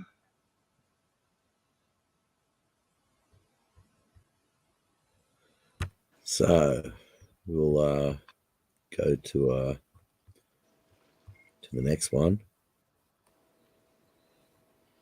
Can we watch that one more time? It was so fast that I didn't even. I was writing in the chat. I'm sorry. It's short, so do you mind? Next question. Dr. Tour, it seems like most of your critiques rest on so far unjustified assumptions, so I would like to give you the opportunity here to justify at least one of those assumptions. The very first one, your very first question to Dave, seems like you admit that you can form peptide bonds for some of the amino acids in aqueous solutions without protecting groups. You point out specifically lysine and arginine, and I would like to ask, why are you assuming that lysine and arginine and all 20 amino acids were there from the very first, the origin of life? Yeah, could you just justify that assumption for us? Why couldn't you have life from like just some of the amino acids that later It's been on 30 incorporate all seconds. 20? Okay. So my contest on the amino acid claims was he kept saying amino acids are simple to make in water. That's what he said in his series. But then, when challenged on that, he came out later and he said, when activated. When you activate them, they go from being zwitterionic to being non-zwitterionic. This is what I was getting at. So somebody coached him on this. Tour must be right on activation. Now, to your next question. Could there have been life with half of the amino acids? We have no idea. Even if I gave you half of the amino acids, now what? Now what? Let me tell you, because if you have 100 amino acids, the chances of getting anything with prescribed information is say you have half, is 10 to the 100th. Yes, it is. Now, the chances of that folding, a 100-mer, the chances of it folding are what? 10 to the 90. All right. Okay. So Leventhal paradox. So one form. But Leventhal paradox. No way. The vast majority do not fold. Time is up They for don't that fold. question. Next question on this side. Okay, so there again, you have the problem that you were talking about earlier: left-handed, right-handed. They barely fold. Okay, and this is still just the creation of amino acids. This isn't the creation of the macromolecules that we would need to assemble the living systems we know. So, yeah, they're very far from creation of life in this origins of life research experimentation. And especially if what they have right now is them basically taking a frog and whipping it up in a blender and then putting pieces together to say it's life. I don't know. That's basically what I'm getting. Because they're starting with organic materials, breaking it down, and then reassembling it and saying, look, we did it. Well, that's not life. And that's not prebiotic conditions. So, because you're using life. So that defeats prebiotic conditions right there. Okay, here we go. What do you say? Yeah, whatever you said. Yeah, I wasn't really paying attention because I was doing this, but yes. All right, we're into the new video. All right, I agree with I think I covered all the bases anyway. We're good. Yeah. All right. Anyway, all right. Here we go. This is him just explaining origin of life research. Salad. Yeah, I know. I was just saying for the chat. Okay. All right.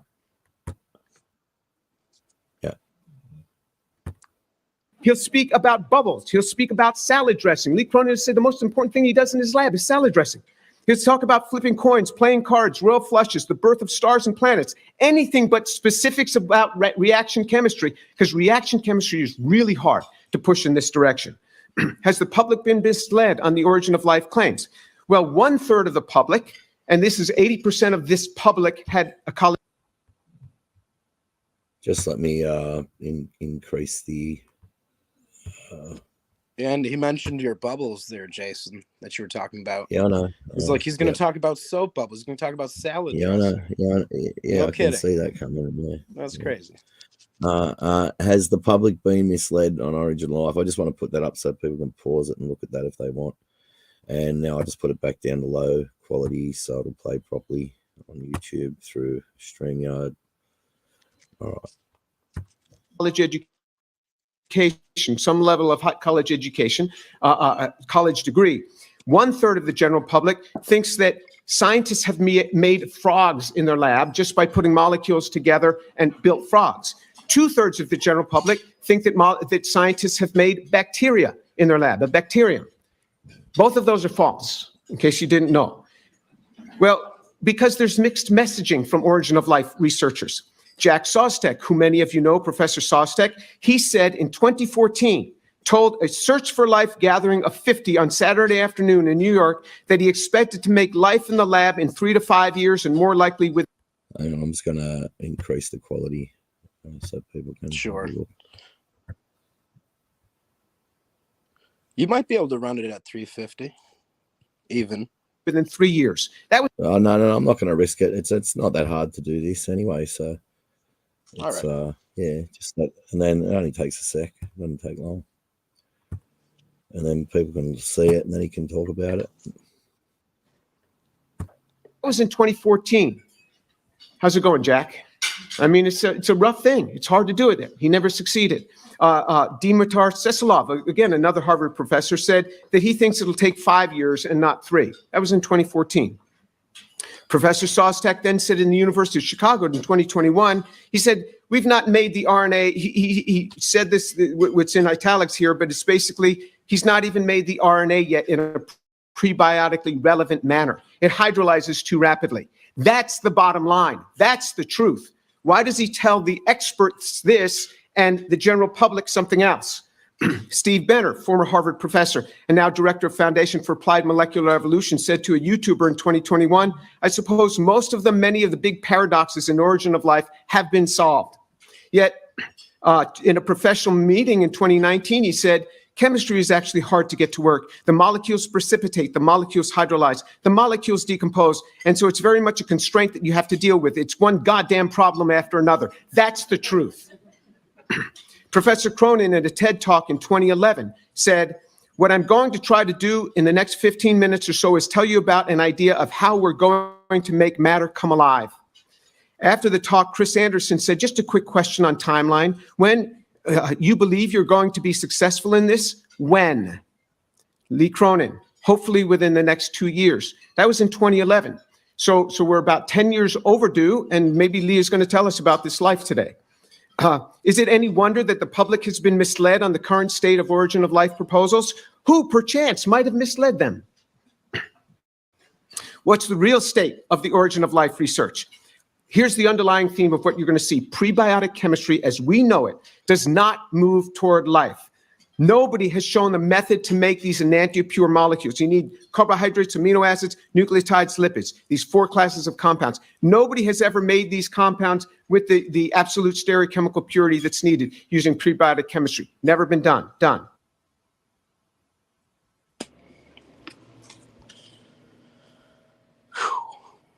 All right, I'll have you go back to the pie chart just so we can discuss that. It's like probably about a third of the way through. That was a heavy one. So there's your soap bubbles. There's your salad dressing. 5 years and more with This one? Yeah, on this very video. There's a pie graph table. Pie chart? Pie graph? I don't know. Chart. Hang on, just let me. Oh yeah, I remember. That's right at the beginning, I thought. So yeah, he's basically just saying, you know, as you heard, that they're misrepresenting how close they are to creating life. All of these Origins of Life researchers, they're basically lying to get more money. They're like, we're almost there. Just give us $10 million more dollars. You know, another 2 years later, we're almost there. Just give us $20 million more dollars. And it goes on. Billions, hundreds of millions around the world. So has the public been misled on the Origin of Life claims? Simulations of Earth's early atmosphere, scientists have mixed molecules together in laboratory complex life forms such as frogs. People believe this. So what does it say? True. So almost a third of everyone believes that they created frogs in a lab, the people that they asked. And these are people at universities. So they went out and did surveys of, you know, people in the field. And well, not even like in the field like scientists, but out in the universities.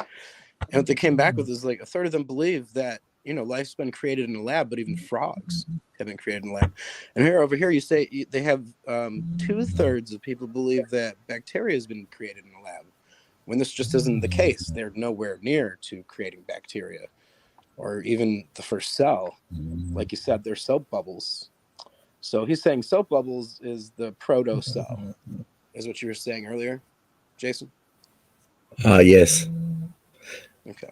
I'm pretty sure, the protocell is, that's what they believe. It's basically a soap bubble. It is a soap bubble. It's like just a fatty lipid layer that just turns into a bubble. Within the lipids, that's what's in soap. It's the lipids, it's the fats that make it, turn into a bubble. So that's basic. When I say soap bubble, I don't mean it's actually a soap bubble with, can wash your dishes, but it's just a lipid layer that's blown out into a bubble, which is just fats basically, some sort of fat.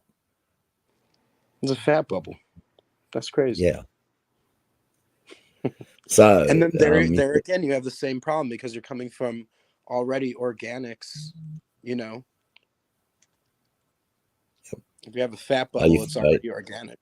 Are you finished with that one, or you got some more to say on that one? Sure. Yeah, I just wanted to point out that the public has been misled by the media, movies. Okay, there's a lot of movies that have like evolution in it, where you might think that this stuff might have been accomplished in a lab, but it hasn't. They haven't created bacteria, and they certainly haven't made frogs. But as Dr. Torrey revealed here, they're nowhere near to making the first cell, even a protein. So, yeah. I mean, there's another video to watch, but I'm ready to go with that one. I'm just waiting for you to finish, and then I'll play it straight up. Yeah, that's the round table there. The round table is them actually eating the dinner and stuff. So these people are like cramming their faces full of food while they're talking. But I mean, it was an interesting discussion. I've never seen one in that style before, and I think it was pretty good. It worked out. And here's something else I wanted to say about that is, like, it seemed like they had practically muzzled Dr. Torr by the time it was time for this Harvard discussion from his debate with Farina, because all of the atheists cried. They tried to say that he was yelling at Dave, when that's just how Dr. Torr is. He talks loudly, especially when you're going to bring literature into the debate that wasn't agreed upon in the first place, when the agreement was that all the literature that would be being used would be presented in the first place. So, I mean, but that's what I come to expect. They, these atheists, they have to resort to these backhanded techniques, these deflection, gaslighting, as you saw earlier, telling people that they just don't understand. You're just too stupid or drunk, or you're either on drugs or off of drugs. It's gaslighting them, trying to make them think that they're crazy or they just don't understand the information when they do. And it was funniest to see Dave Farina do. Dave Farina is crazy, and he doesn't understand the information, and so that's a factual statement. That is not and he proved it up on that stage. He doesn't have a clue. He did. Unless Dave Farina's got hours to sit down or weeks to sit down and make a video and think it all out and talk to lots of different people and stuff like that. He's just no good up on a stage. That's why I don't get up and on stages and debate, because I would just get hammered, even though I've got a lot of science to back me. It's just that I'd be like, like Dave Farina. So I just don't put myself in that situation. I'm all right, but under pressure up on a stage and having to bring up, specifics and and stuff like that. Yeah, no, it's never going to happen. And that's I see that. And I mean, it definitely stood out that Torr was in his own school, teaching. I have my limitations, mate. And a man got to know his limitations. I love he's 90-something years old. He's married to a 38-year-old. He's a dirty old man, mate. Doug, my friend here, Doug, says that's got to be me if I live that age. Anyway, but I love Clint Eastwood. So a man's doesn't got to know. You don't have to know your limitations. So anyway. So let's. Yeah, it's a different situation when you're sitting there in front of like 120 people than if you're sitting in front of your computer debating on SFTs, I'd say. Yeah, it's a lot harder. It's not so easy. So here's the Harvard University discussion, the roundtable discussion. Last year, November 28th, I suppose. So.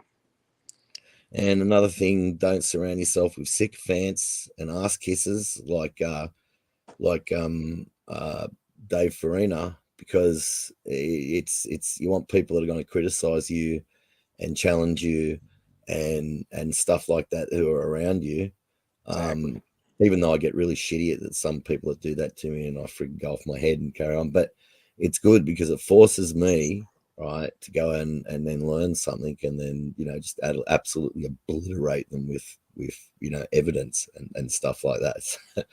So being attacked is a good thing. That's like when that guy came on here before.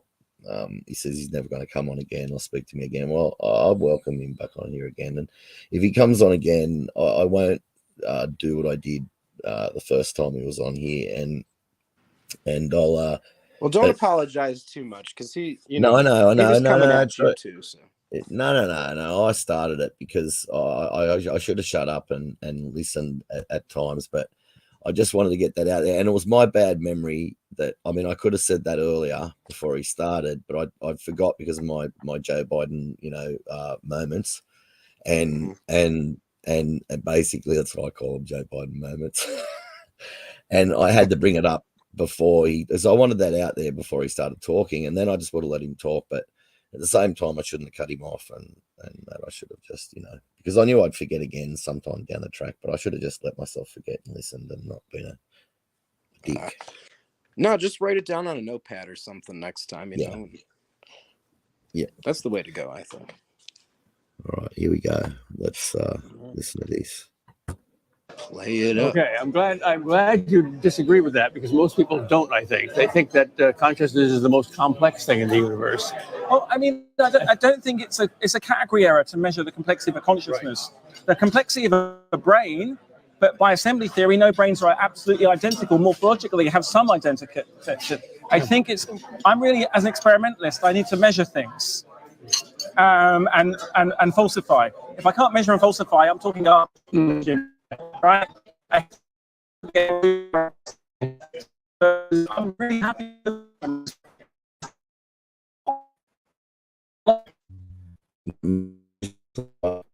Well, he falsifies just about everything he does, every hypothesis he has, and then tries his origin of life experiment. It just gets falsified immediately. I mean, that means it was science, but it still got falsified. Yes. This there's a couple characters at this table. Do you recognize anyone beyond? No, but it doesn't really matter. It's not important. If you want to say who they are, say who they are, so other people know. I suppose. Well, I know that there's a philosopher there. I believe a science philosopher, and then you have a lady that's in charge of like money, I guess, like the money as far as the funding for the origin of life research. Maybe she definitely comments on it, because at the end she tries to claim that Tor's in charge of like 15 million or so for the origins of life research, and like how is he going to use it, and you know. Yeah, well, it's basically just it's sort of like original life research, so organic chemistry, right? I mean, sure. It's got a lot of that in it, I suppose. In that process of doing that, he discovered new chemicals and things like that, and that's probably why they. It's probably the pharmaceutical industry, you know, found this sort of stuff as well through shelf companies and stuff, because just outright because they would get a lot of chemicals and things while they're doing this and go, oh, that's interesting or whatever. And then if they look, you know, it might get other things out of this. It's probably not just that it is a bit of a scam, because they know they're never gonna be able to work any of this origin life out. But, you know, I think there's other things attached to it as well. But otherwise they wouldn't be putting so much money into it, really. And I don't think they're that stupid that they believe that it could ever happen. I mean, anyway, not the high up ones, not the ones dealing out the cash. Like the government, yes, but not the corporations. They know. They're after, military, stuff, pharmaceutical stuff, or chemicals. They're after all sorts of things. That's what they'd be interested in. They know this is all bullshit. But anyway, Thank you. Back very quickly about how to correct it. You have a lot of people out there with magical arguments that are too complicated for the average individual to understand, including me. It seems to me that my taste of this roast beef is much simpler than the roast beef itself.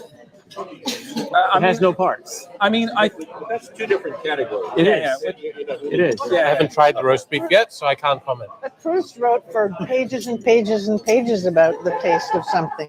So it can't be that simple. I think you could probably write roast beef.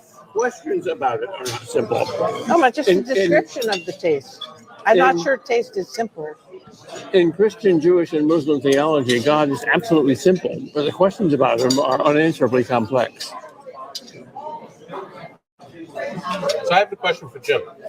Since it's the round table on science and religion, I want to understand what the stakes are for you in your argument, because you were pretty animated, right?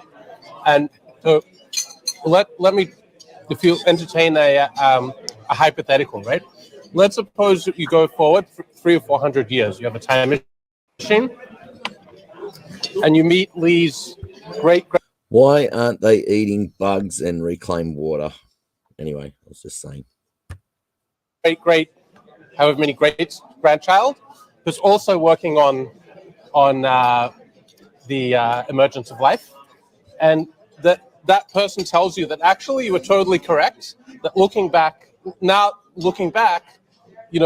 the ideas we had about like the chemistry of the emergence of life now were like hopelessly simplistic. You needed all kinds of new ideas, but they also show you their machine, where they can at one end they pour in some sugar or whatever simple things you're meant to pour in, and at the other end, the day later you get cells, and they can take you through, and they can describe the whole process for you. It's entirely convincing that it could have emerged like this on Earth. Do you feel vindicated, or do you feel uncomfortable because of your religious views? Oh, I feel so. I didn't inject any religious convictions in my talk. That's true. Okay, but nevertheless, you have some. So. Oh, I absolutely do. But I just wanted to put that out there. But no, I feel totally vindicated. I feel totally vindicated because I think that there's phenomena that the molecules in my mind are fighting against moving toward life, and you really push them. You use all sorts of ingenuity. In Lee's lab, he has all these robots adding in certain orders and certain times and certain chemicals, and you keep pushing them toward it, and it's so hard to have them move toward life. So just recently, just in the last couple of days, Dimitar Suslov here at Harvard has used chiral-induced spin selectivity to help him to get crystallization to enhance chirality in some crystals. This is using this new phenomenon. You see that, hey, maybe there is a route to really enhance chirality through a new phenomenon that wasn't even around when I was in school. So I think there's many new things that we're going to have to learn before we're going to be able to solve this problem, because many smart people have pushed and pushed and pushed on this, and it doesn't seem to have advanced. Not only we're further back because the cell is progressing further away from us at a faster rate. So if somebody can duplicate life, that's great. Just like when Watson and Crick published the genome, the way a genome stores information, that doesn't make God less in my eyes. That makes him all the more magnanimous. No, that's right. So just to be clear, at the beginning, you said, at the very beginning of your talk, you said that you think we will figure it out. Yes. But it was a very brief statement. So just to be clear, so you do believe, like, in the end, there's a naturalistic explanation for the emergence of life? Yeah, I think that we're going to see. He's being kind when he says that they may do this one day or they may do that, and or he thinks they'll do this or thinks they'll do that one day. He's just being kind to them.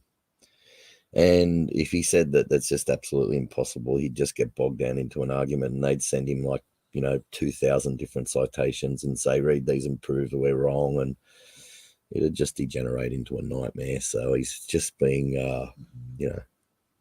diplomatic. Just like I'm using the analogy of the genetic code where we're going to go, oh, Lord, that's how you did it. That's how you did it. That's how information is stored in the cell. Prior to that, if you were 200 years ago, say you were in 1750, and you asked somebody about genetic code, for them to have said, oh, well, we've pretty much gotten this figured out. If parents are tall, the kid's going to be tall. If they're short, the kid's going to be short. Mm-hmm. That does a disservice to it, to trivialize it in that manner. But we didn't have the tools to really do this. We got crystallography, and we are able to begin to see these things. So I don't think we even have the tools to do this well. Yeah, that's my answer.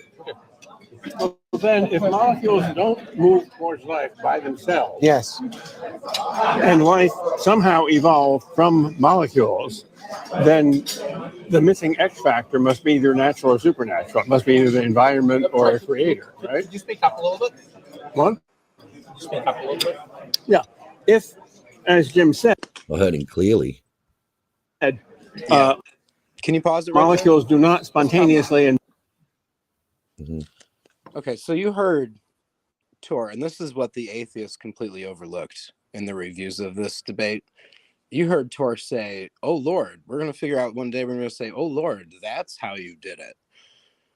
This is him revealing that it will take intentional manipulation of natural natural matter. So we're going to it's going to take an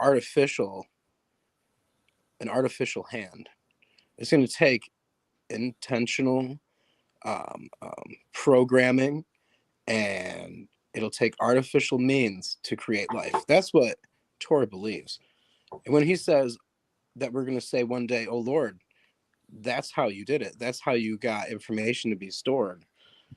That's him revealing that it would take an artificial hand. So he's saying that he doesn't believe there's a natural process that could lead to it. So, and it was based on those the guy that asked the question, he set it up, what if, hypothetically, hundreds of years down the road, Leroy Cronin's grandchildren create life, and they put it through a machine, put amino acids in one end and out the other end, here pops out life, or these living cells, what if that? So he's already giving him that that pre-standing stance there, that life can be created. So, and then he has to answer on that. So if life was already created, then what do you say? Well, then I'd say that it would take an artificial hand, right? But he didn't say that. He said, we're going to say, oh, Lord, that's how you did it. That's how information is stored. So, and a lot of the atheists tried to claim that he said or admitted to that there will be a natural explanation. So, hey, thanks, Gum. I appreciate that. I know you caught it too, because you're not crazy people like these atheists that try to ignore the arguments and, straw man Tor's argument here, misrepresent his argument. So, yep. What do you say, Jason? Yep. Anyway, when you want to play on? Sure. Okay. By themselves move towards cells, then since we know that cells came after molecules, some other force than the molecules themselves must have moved them. Now, that force must be external to molecules, and it must be either outside of molecules in the environment, or it must be some force outside the universe, right? I mean, I must correct us. We don't know that. Everything on Earth is pretty much touched by biology in some way. We don't know that every planet in the sky around life doesn't emerge eventually. I think we're taking a very parochial view, and I think that I think there are some quite fundamental missing scientific phenomena that we're jutting up against. And I think and it's quite interesting. You can see back in the history of science where this has happened again and again and again. I'm really, Jim, I don't really know what your agenda is. It's a bit weird because on the one hand, you're so angry and aggressive against just the process of normal science, right? It's like you're saying, oh, this is garbage and that's an idiot and that's a loser and they don't know anything. That's the process of science, right? We come up with models, we refute them in a civil way. I think we make more progress by doing it in a civil way. And then we go, oh, I don't know who your audience is. I came here tonight hoping you weren't going to get up there and shout and misquote. And I refuse to get in that conversation. I came here in good faith. What I would say is there's something super interesting what's going on. And the reason why I came here tonight wasn't to address your ludicrous claims, was more to say, hey, let's put our best foot forward for new scientists out there. People are skeptical, people want to learn more and find where the new interesting problems are in science, because the framing is a bit wrong. We knew there was lightning, we knew that we could capture electricity, we knew static electricity, we didn't know anything about it. Same when we came to the antibiotic revolution. And there is a lot of cultural artifacts we have to deal with. So I'm kind of puzzled, but you had a question which maybe, but I just like to put it out there because what I want to do in the panel interview, I'm only going to... He's kind of puzzled that how James is against the way that they portray it, as they will find out 100% one day, or they talk in absolute terms in a lot of cases, like we saw before, where they speak to the public and they say one thing, but to scientists they say another.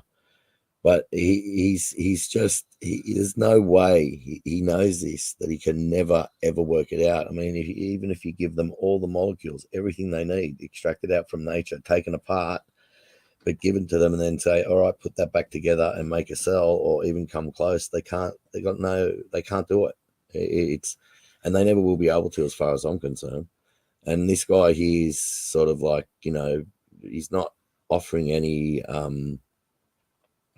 references or saying that, like, look, there's this one here that sort of proved this could happen, and so on and so forth. He's just flowery talk and no references. And then later on, when Tua gets into the references and the papers and that, it just absolutely blows him away. And yeah. Take part in the panel interview if we actually really put away our kind of let's just make statements for claims and actually ask, well, what is interesting? What do you find confusing? Where are the new problems? Because we'll build a better community, right? In physics, we got a lot of particle physicists together. They had to work together because it's so expensive to do those experiments, right? But anyway, I will stop there. But I just think there is a more nuanced. We should criticize. Absolutely, you're right to say, no, I don't accept that. That doesn't pass my test scientifically. But if you do it in a way that doesn't make people scared to engage, why do you think none of those people engage with you? They didn't engage with you because it looked like a rantings of a person that we're not wanting to have a discussion. And I know you a little bit. I know some of the chemistry you do. It's great. So I came here to kind of de-amplify that and have a more nuanced conversation.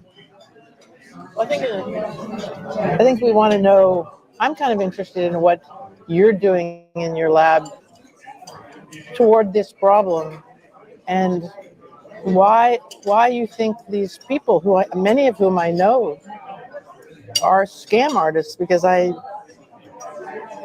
pretty sure they're not. Yeah. And I think they're real scientists and very good scientists. I don't know about Lee, but I don't know him, but I'm interested in what you want to happen.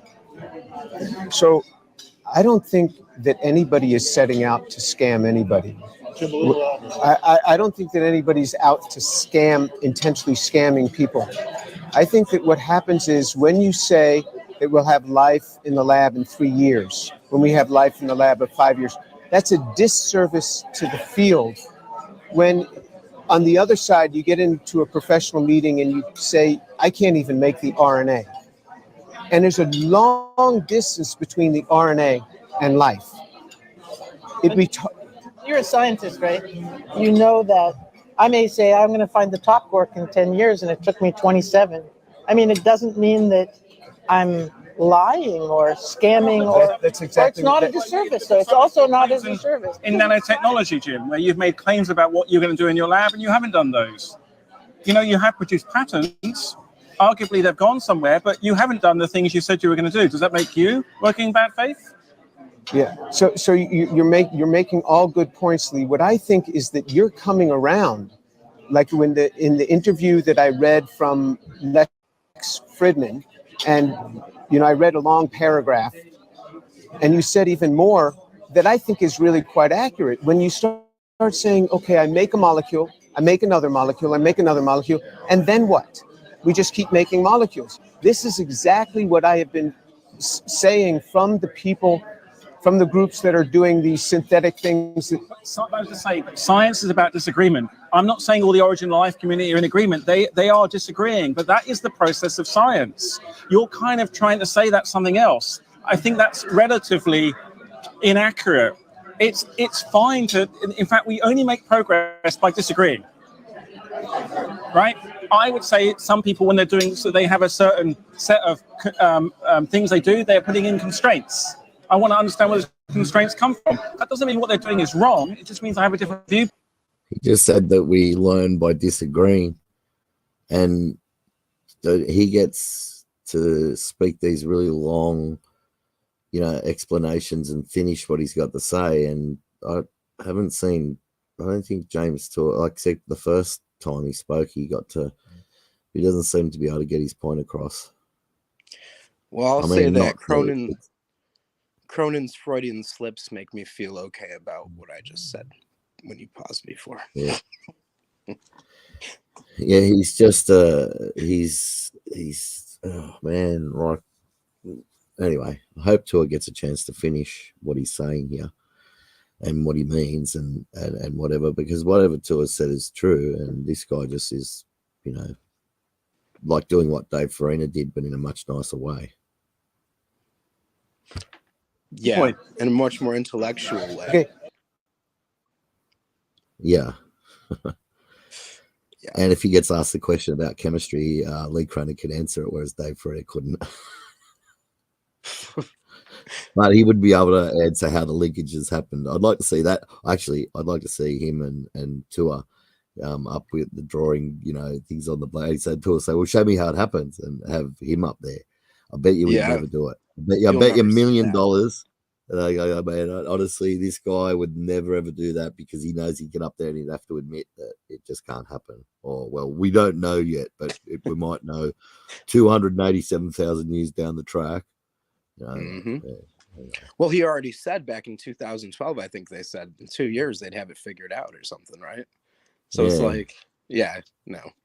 And all James Tour said is he thinks that's doing a disservice to science, because, and then the other woman said, no, it's not. No, it's not. Yes, it is.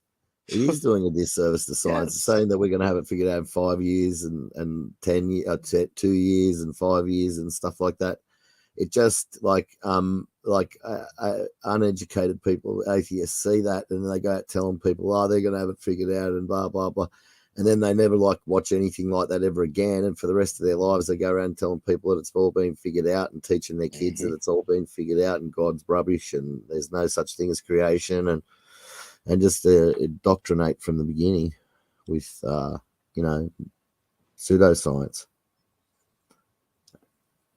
Absolutely. They're great. Like, all the media has evolution in it.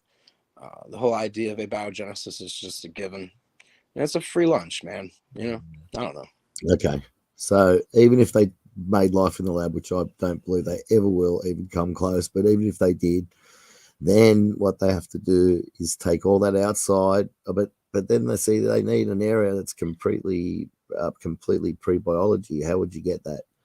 You'd have to set up this massive, it'd be impossible. There's just no way to ever prove it. And you'd have to take it outside and do it under a rock somewhere or in caves and let it form naturally by itself, and then say, see, we did it in the lab, and then we proved it can happen there as well. But they probably need to get to a planet where there's absolutely no life whatsoever, or that's pre-biology, complete pre-biology, no biology at all, and that's the only way they get there. Otherwise, it'd be contaminated like you wouldn't believe everywhere. But that's why it'll never be able to be proven. And they're never going to do it in a lab. They're never going to get a cell working. I mean, they might get some, who knows? All they do is take bits of other cells and put them together, and say that they made something, or they get a virus and they put another part of another virus in it, and then they say they made something. You know what I mean?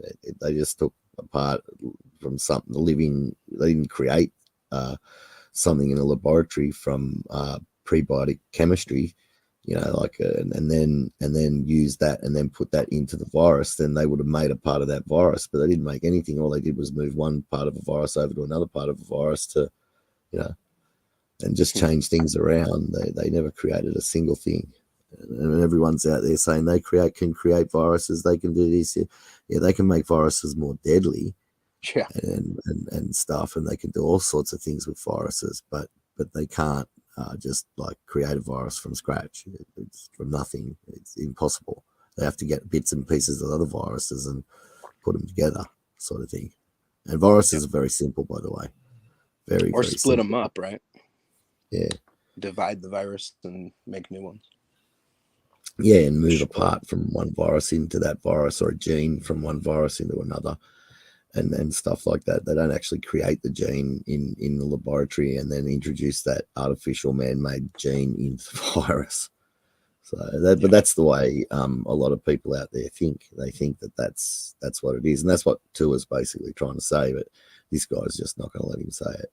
Or maybe he will. Let's see. Well, I mean, I just wanted to add, as far as Lee Cronin saying, we're going to figure out origins of life in 2 years, and failing, and this was 10 years ago. It's just him pushing to get more funding, in my opinion. I mean, it's like, well, we'll have it figured out in 2 years with $10 million more dollars. 2 years later, we need 20 million more dollars. Yeah.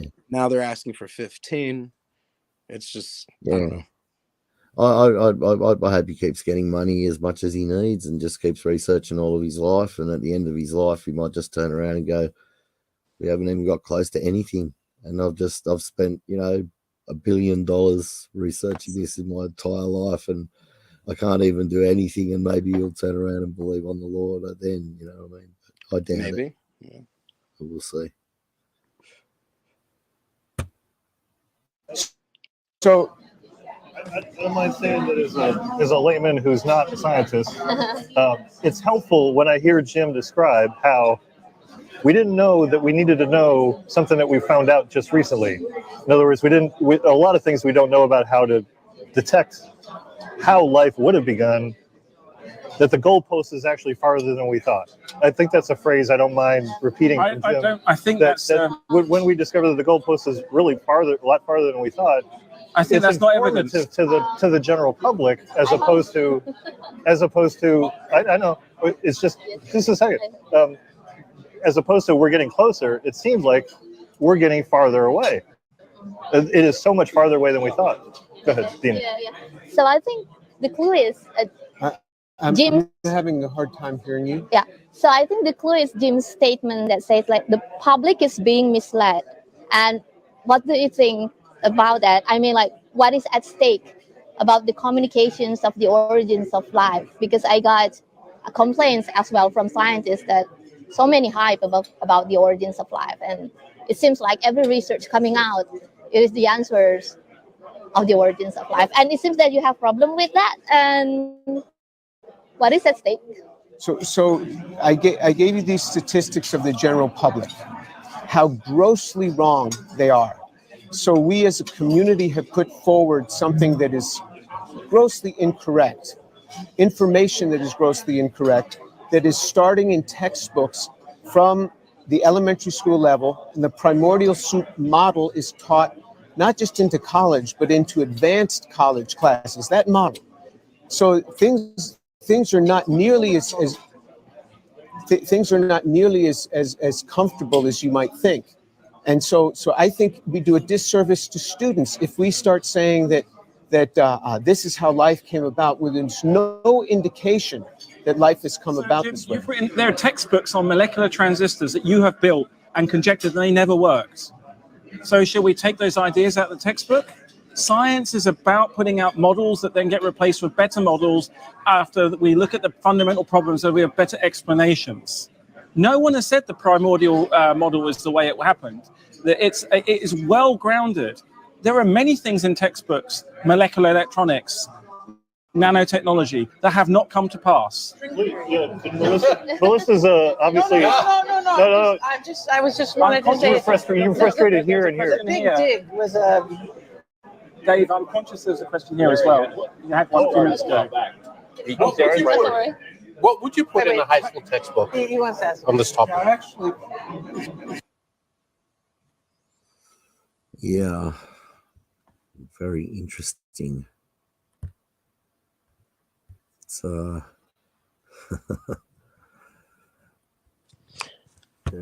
yeah, it's a good conversation. If you guys haven't seen it, oh yeah, I will get the link. I'm gonna throw it in the live chat so we can get it going.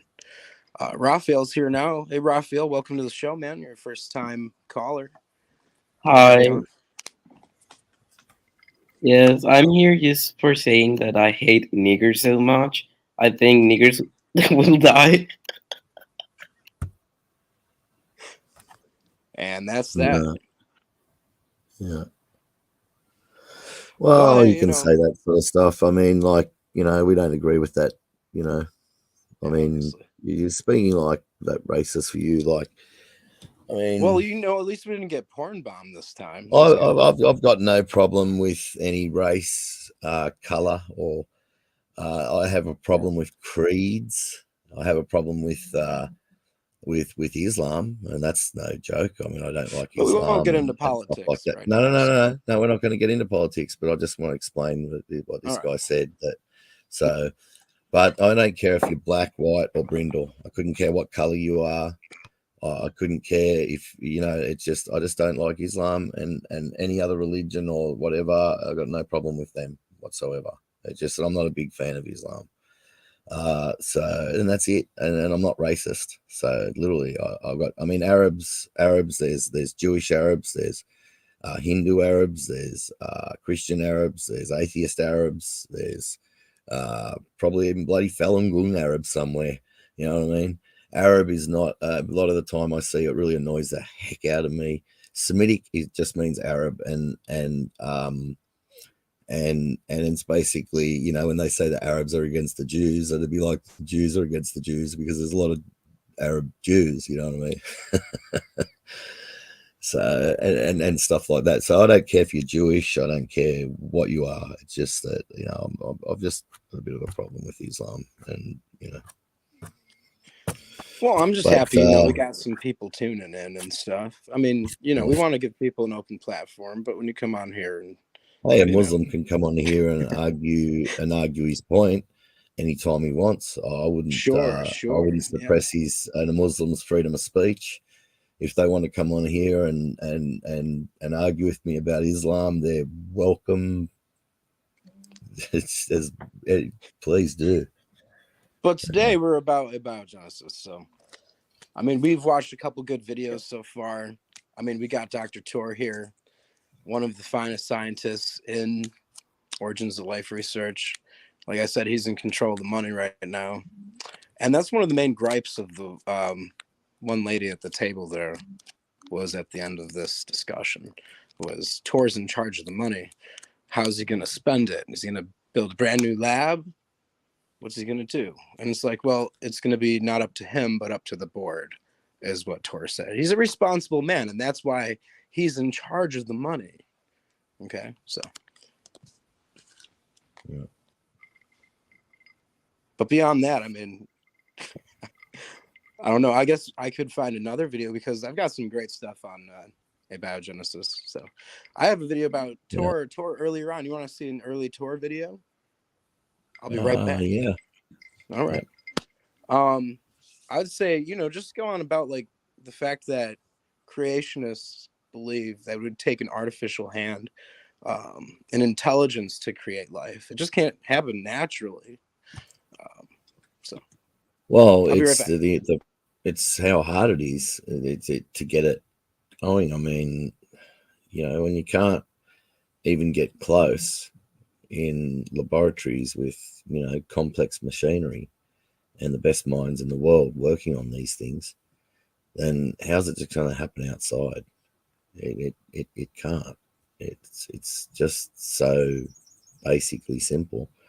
It's like the beginning of the universe. They say the accretion theory, where they say the planets, it's not like it, it's similar sort of thing. They say that the planets, dust accumulated together into dust balls, and then kept coming bashing into things, and it'd get bigger and bigger and bigger, and as it got so big, it'd create gravity and then draw things into it, and it'd get just that's how the planets grew. Well, first of all, if the planetesimals could form, there would have been so much dust in the early solar system that the dust would have degraded the planetesimals orbits, or the planet's orbits, into the sun, and made them crash into the sun and burn up. And not just that, but you've got these planets that they get to a certain size, right? Say the size of a boulder,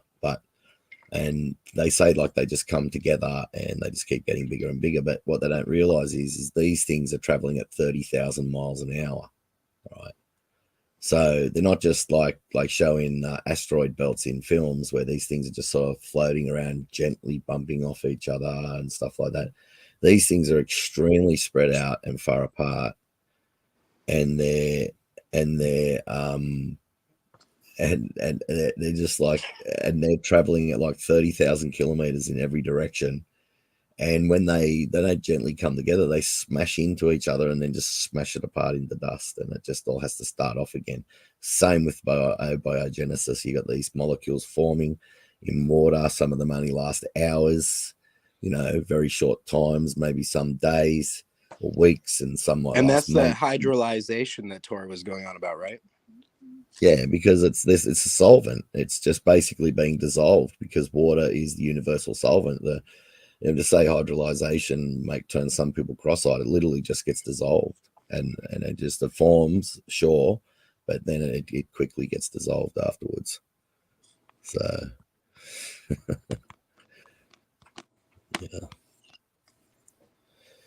yeah. So you get that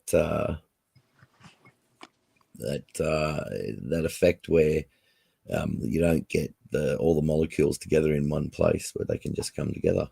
It's never going to happen. But did you say you found some? All right. Okay. Yeah, I've got a video in the private chat up above the nonsense. All right. I don't know if you see that. I don't know, Missing Mod. If you come in here, Missing Mod, you might want to not look at that. Some serious profanity going on. So yeah, it's all right, man. Hey, it's all right. I got this sorted. Yeah, I got it sorted. You see the link? All right.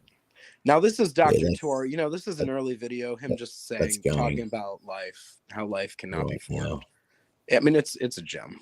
So we'll view that.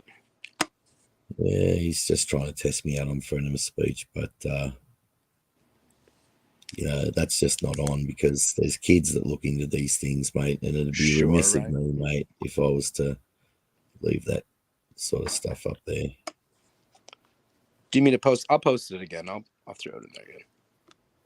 Hang on, no, I'm gonna stuff up there. Hang on, hey man, you're welcome to sit in the back and chat as much as you want, though. So.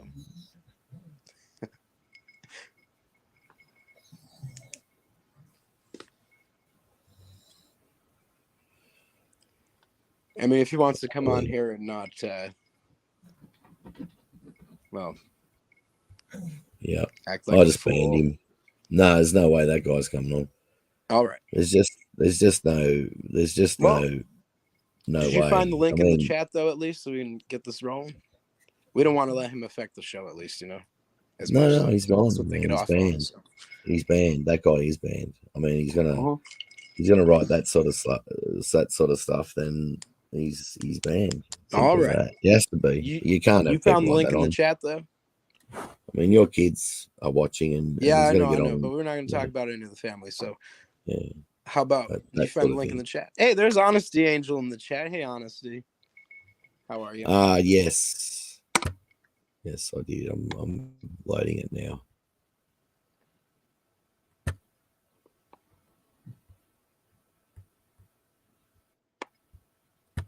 All right. Yeah, yeah. So yeah, we're basically just talking about abiogenesis theory tonight, honestly, and how creationists understand that it takes artificial influence or the hand of intelligence to create life, and it could never occur naturally. And there's no natural process that's ever been identified that could result in the complex systems, the interdependent systems that are formed from these molecules, these amino acids. So it's all up in the air. They have no idea how life is made. And, you know, Tor, we have a couple great quotes from Tor. He says they have no idea how life is made, Dr. Tor. You also have Dave Farina misrepresenting the scientific literature that he showed up with that night, trying to claim that that it had all the functions of life, this RNA. But this was all just him misunderstanding the literature. And it was great that Tor knew enough to be able to point that out during the debate, and he didn't have to make 3 months worth of videos trying to help his position like Dave Farina did.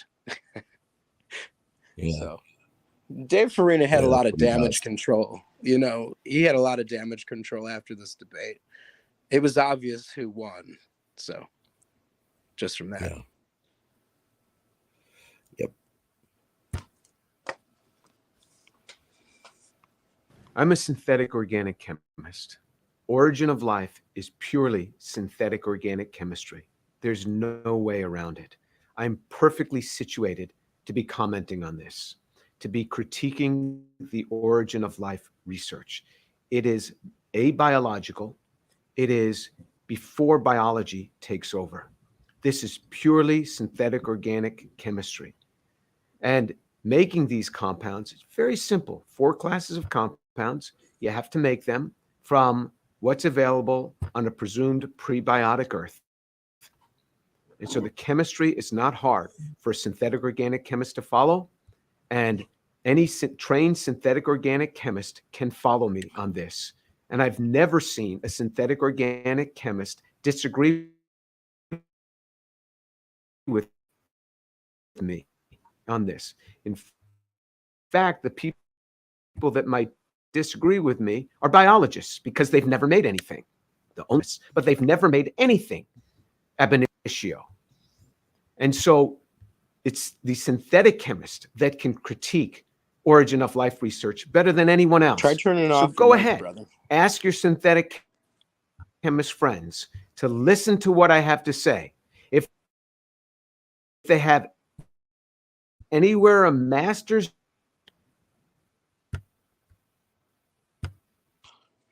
Yeah, let's pause it. Let it load up a little bit. we do not know Reload how to it. build even a simple bacterium. No, I already played. I think I played this when in the stuff that I. How long ago was this? Is this James to Origin Life has not been explained? How long ago did you put this up?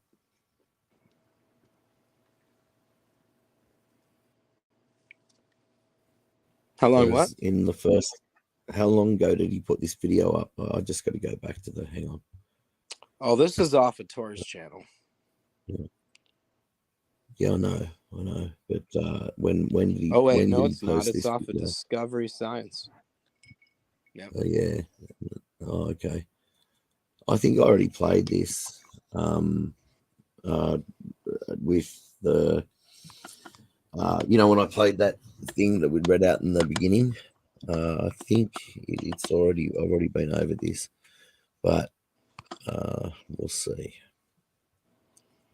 I suppose.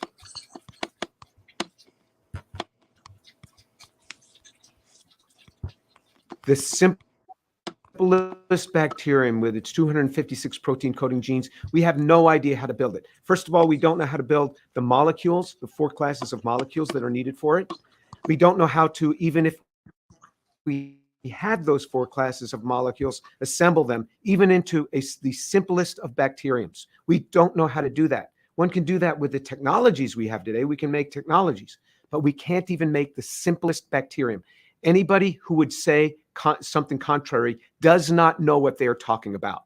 Show me the demonstration. Nobody has ever done it. And it's not because of lack of effort. It's not because of lack of will. First of all, they haven't been able to get the molecules to do this.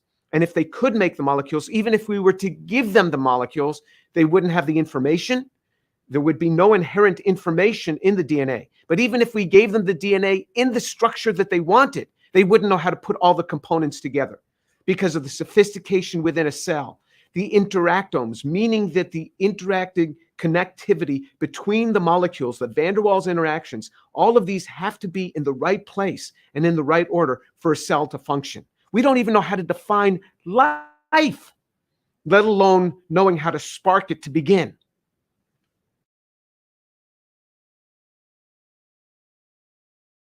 When one looks at a typical textbook, one will see some prehistoric pond and molecules, and those molecules coming together and forming a cell, and those cells coming together and some slithering creature coming out of this pond. That is fallacious. There is no truth in that. We don't even know how to make the molecules. We are lost on how to do this. We can't even make the basic building blocks.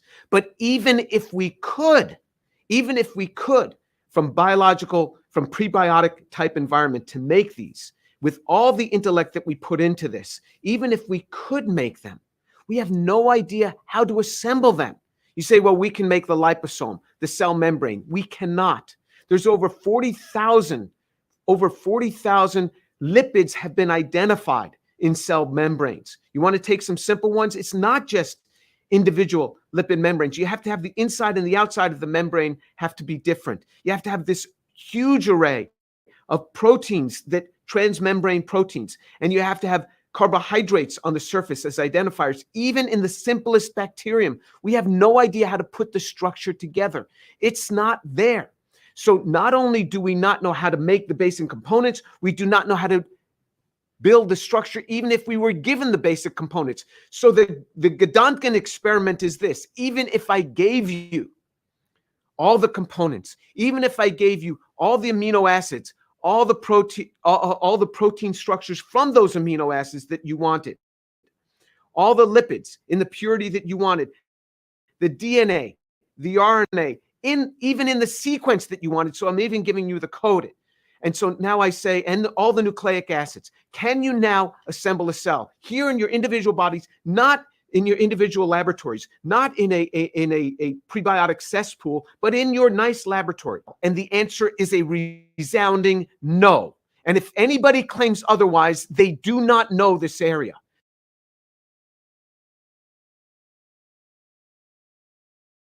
This is how far the misunderstanding has gone. Even science professors, even biology professors, think that there is a near building of life, that we understand all the ways to build life. We do not. Not only have none of the molecules been made ab initio under prebiotic-like conditions to make the homochiral molecules that are made. Remember, we need 4 classes of molecules. We need the nucleic acids, and then the homochiral systems that for the amino acids, which then need to be built up into protein structures. We need the carbohydrates, which have to be built up into the polycarbohydrate structures. And then we need the lipids, which also are chiral. All of these we need in homochiral form. We don't know how to do this in any prebiotic type scenario at all. These have not been made. and then to assemble these into a cell. It's never been done. So there's a gross misunderstanding. And this misunderstanding has come because of the projections of those who work in the area of origin of life. They do one little thing and then they extrapolate it, and then they work with the press to ramp it up even more, and they project as if they really know it. And so the layperson reads this and says, you see, scientists understand. And then it's not just the layperson. Scientists think that other scientists understand all of this, but they do not. There's a great negative outcome of this beyond just leading the audience, leading the general public astray. What happens ultimately is you end up with 100 million people in the United States that no longer believe this. And then you have the scientific elite saying, why is there 100 million people that don't buy into this? And that distrust will go beyond just that particular topic. It will extend into other topics. And so it yields a distrust of science.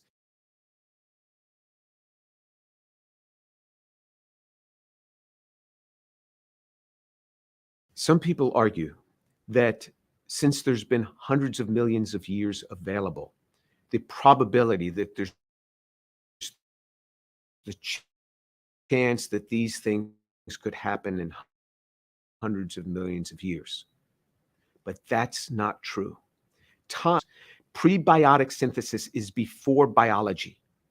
So one has to make chemicals. Many of the chemicals that need to be made for life are kinetic products, meaning that they're not the most thermodynamically stable form found. So these are the units that hook together DNA.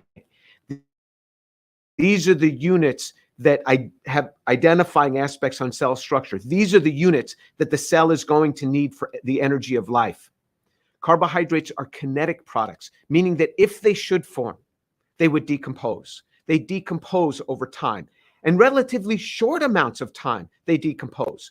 The very reactions that make them, unless somebody is there to pull them out, to fish them out, to stop the process and to put them in a bottle under inert conditions in a freezer. And not just one, there's many, many different types you have to do this. They end up going through a process of what's referred to as caramelization, meaning that they polymerize. They polymerize. The very aldol reactions that were used to make them just continue. And you get polyaldols, you get polycondensation reactions, and they caramelize. Or they undergo, with formaldehyde, which is a presumed prebiotic chemical, they undergo rapid Cannizzaro reactions. So the aldehyde is oxidized to formic acid, and this nice carbohydrate that you made has just been reduced. So the aldehyde from the carbohydrate has gone back to an alcohol. So there's competing reactions. So time does not solve the issue. The other problem is if you had 400 million years to get to a certain point in a synthesis of a particular class of compounds, now you run out of material.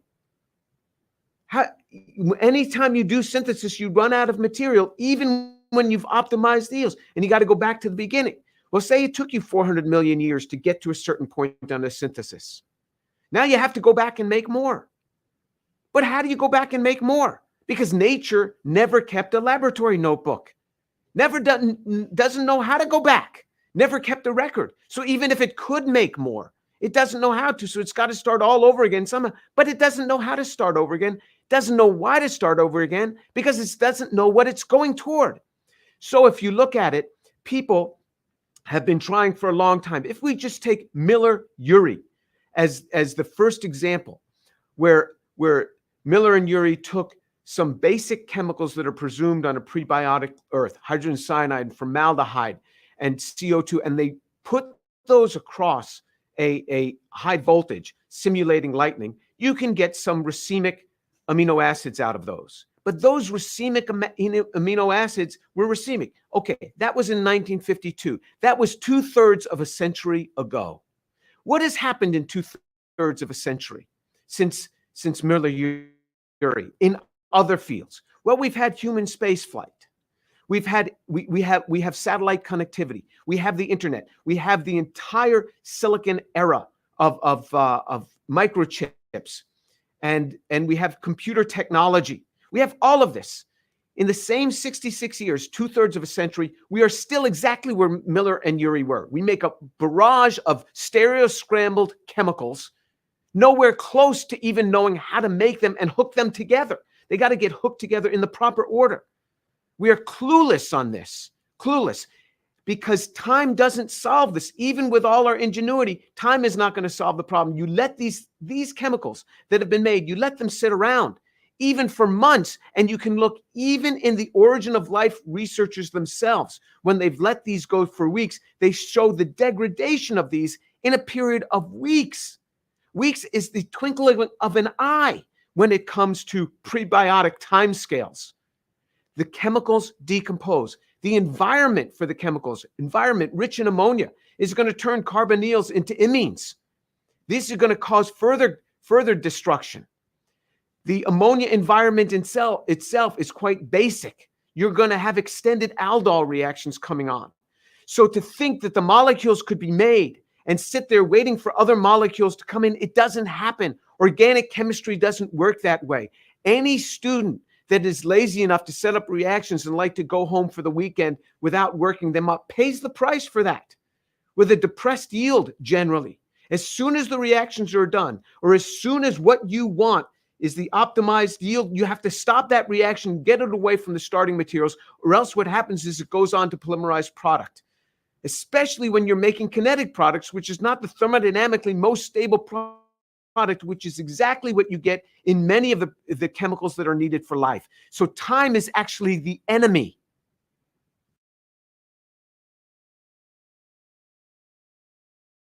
There have been many people that have tried in origin of life research to make the chemical building blocks for life. The vast majority of the chemical building blocks are chiral, which means that they have a non-superimposable mirror image, just like our hands. The left hand and the right hand are non-superimposable mirror images. They're mirror images, but they can't be superimposed, and that's why a left-handed glove doesn't fit on the right hand. The vast majority of biological molecules are handed like that. To make them handed is difficult. We know.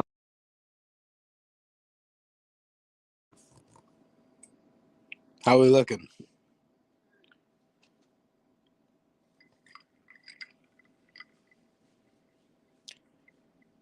Dr. Tor, I tell you, he knows his stuff. This guy, I watched this video years ago. I mean, this is an old video, man.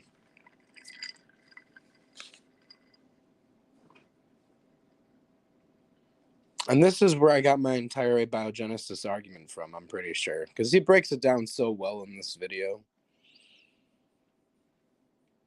But I'm going to share this in the chat too. So I'll put that in there.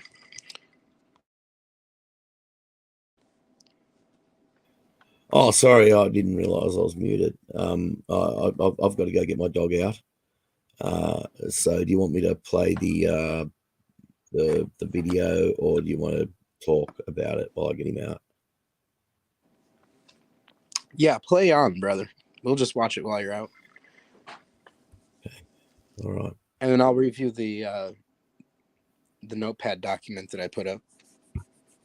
Okay. All right. Know how to do that in synthetic chemistry. It's never easy. Using prebiotic environment, it's never been successful. Some have said, well, this could happen on a chiral crystal. One can get small enhancements, but not nearly what you need, and it's never been demonstrated, even with all the intellect that people have put behind trying to do this with chiral crystals and chiral layered environments and chiral clay environments. The chemicals that are needed for life are more than just carbon and water. The structures that are needed, one needs the amino acids.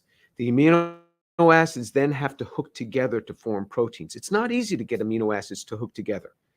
One can get very small amounts if you just add a catalyst to it, but the yields are extremely low. There are many activation steps that are needed to get this efficiently. In nature, in biology, once you have life, this is all done with nature's little nanomachines called enzymes. But what we're talking about is prebiotic, long before enzymes themselves are made, and the enzymes themselves are made out of the amino acids and proteins. Then after we have the amino acids, we've got to have the carbohydrates. The carbohydrates are another class of molecules. And then you have to hook the carbohydrates together. The carbohydrate hooking together pattern is extremely complex. Just the carbohydrate, the simple carbohydrate, D-mannose. If you just make 6 units of that D-mannose, that D-mannose can be hooked together in over 1 trillion different combinations, depending on how they're branched and what the constitution is of the primary linkage point. Over 12 trillion combinations, and only one works. Only one will work. How do you get that? Now, you also have to have the lipids. The lipids have to have 2 tails, not 1. If you have the monoacyl lipid, that destabilizes any lipid bilayer. And these also have chiral centers. Again, how is that done in a prebiotic system? Nobody knows. And then you have to have the nucleic acids. So you have to have the nucleobases, and those nucleobases have to somehow hook very cleanly to a carbohydrate that had to independently be made. And then you have your nucleotide that then had with a phosphate group on there that then has to hook together. Again, that's only done by enzymes. We don't know how to do that cleanly before there's enzymes. All of those pieces we don't know how to make, let alone hook together.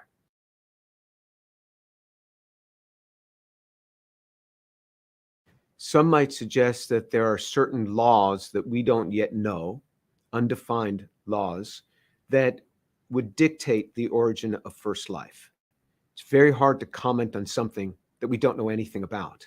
However, one would have to have law upon law upon law upon law, one after another, to make the requisite molecules needed for life, and then to have those requisite molecules assembled. Because even if one had the molecules, which is very hard to do, how do you do the assembly? We don't know how to do that. Now, if there's some law to do this, remember, just the interactome, just the protein-protein interactions within a single yeast cell, the 3,000 proteins, it's 10 to the 79 billion power on the possible combinations of just the interactome. How do you get those to order? Of course, there is a large cascade of arrays that can get these to order, but that always has life spawning life. We don't dehydrate cells and get them to work together again. Cells will split and pass that information along to other cells. We don't know how to spark these things. And it can't happen from a single unknown law. You'd have to have unknown law upon unknown law upon unknown law. It takes a lot of faith to do that. I'm not sure I have that level of faith, but if they do, good for them. Hi. Hi. Every year, we understand more about the complexity. So we are more befuddled now than we were in 1952. I can't stop her, but because we found that this is not just a massive protoplasm. Yeah. Yep. Highly complex environment. So when a cell wants to move material from point A to point B, it's a factory. You go to a factory, what do you see? You see these overhead carriers carrying machined parts from point A to point B. That's exactly what happens in a cell. You want to carry material from point A to point B, a microtubule will form between point A and point B. And then materials will transfer across that. But then what happens is that microtubule then dissolves and then is reconstructed somewhere else where you need other material transferred between any other 2 points. Why does a cell go through this? Because if it kept all of those microtubules in place, it would become too rigid and it couldn't function, and it would run out of the building blocks to build more microtubules. So it has the ability to morph its structure of its factory on the fly, something we don't even know how to do. The complexity of this is so grand.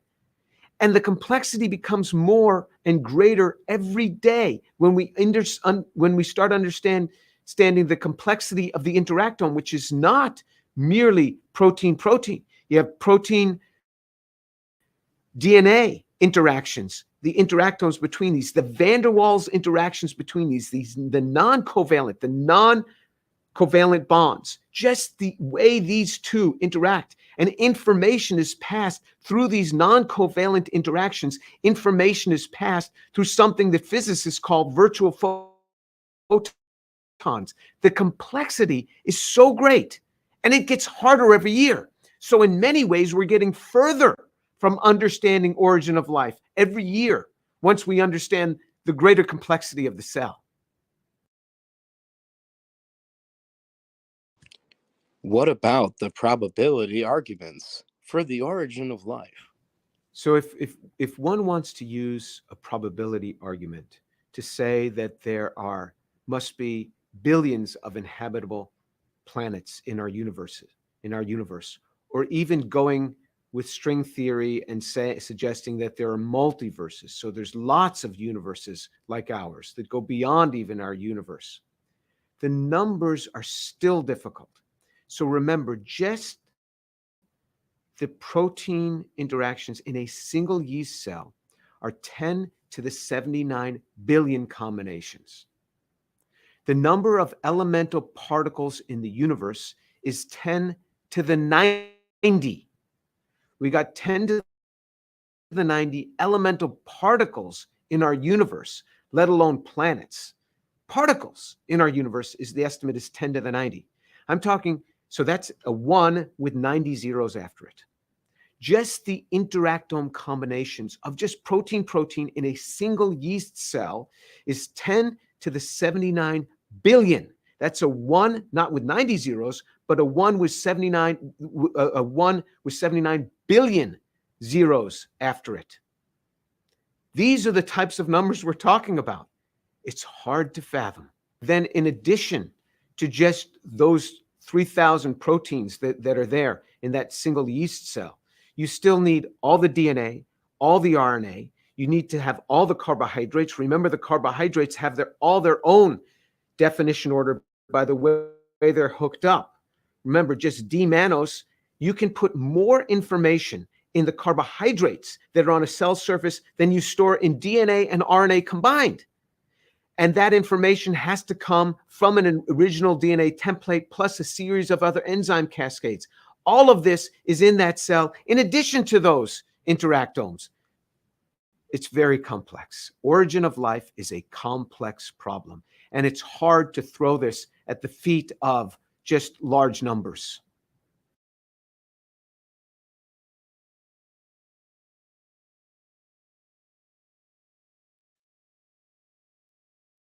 Show. Thanks for coming on. Yeah, of course. Sorry it took me so long. That's all right. I've got to restart my system every time that I run a show. You know, I don't know what it is. Yeah, me too, actually. But I don't know. I just thought I was coming on, so I don't know. It's been acting weird recently anyway.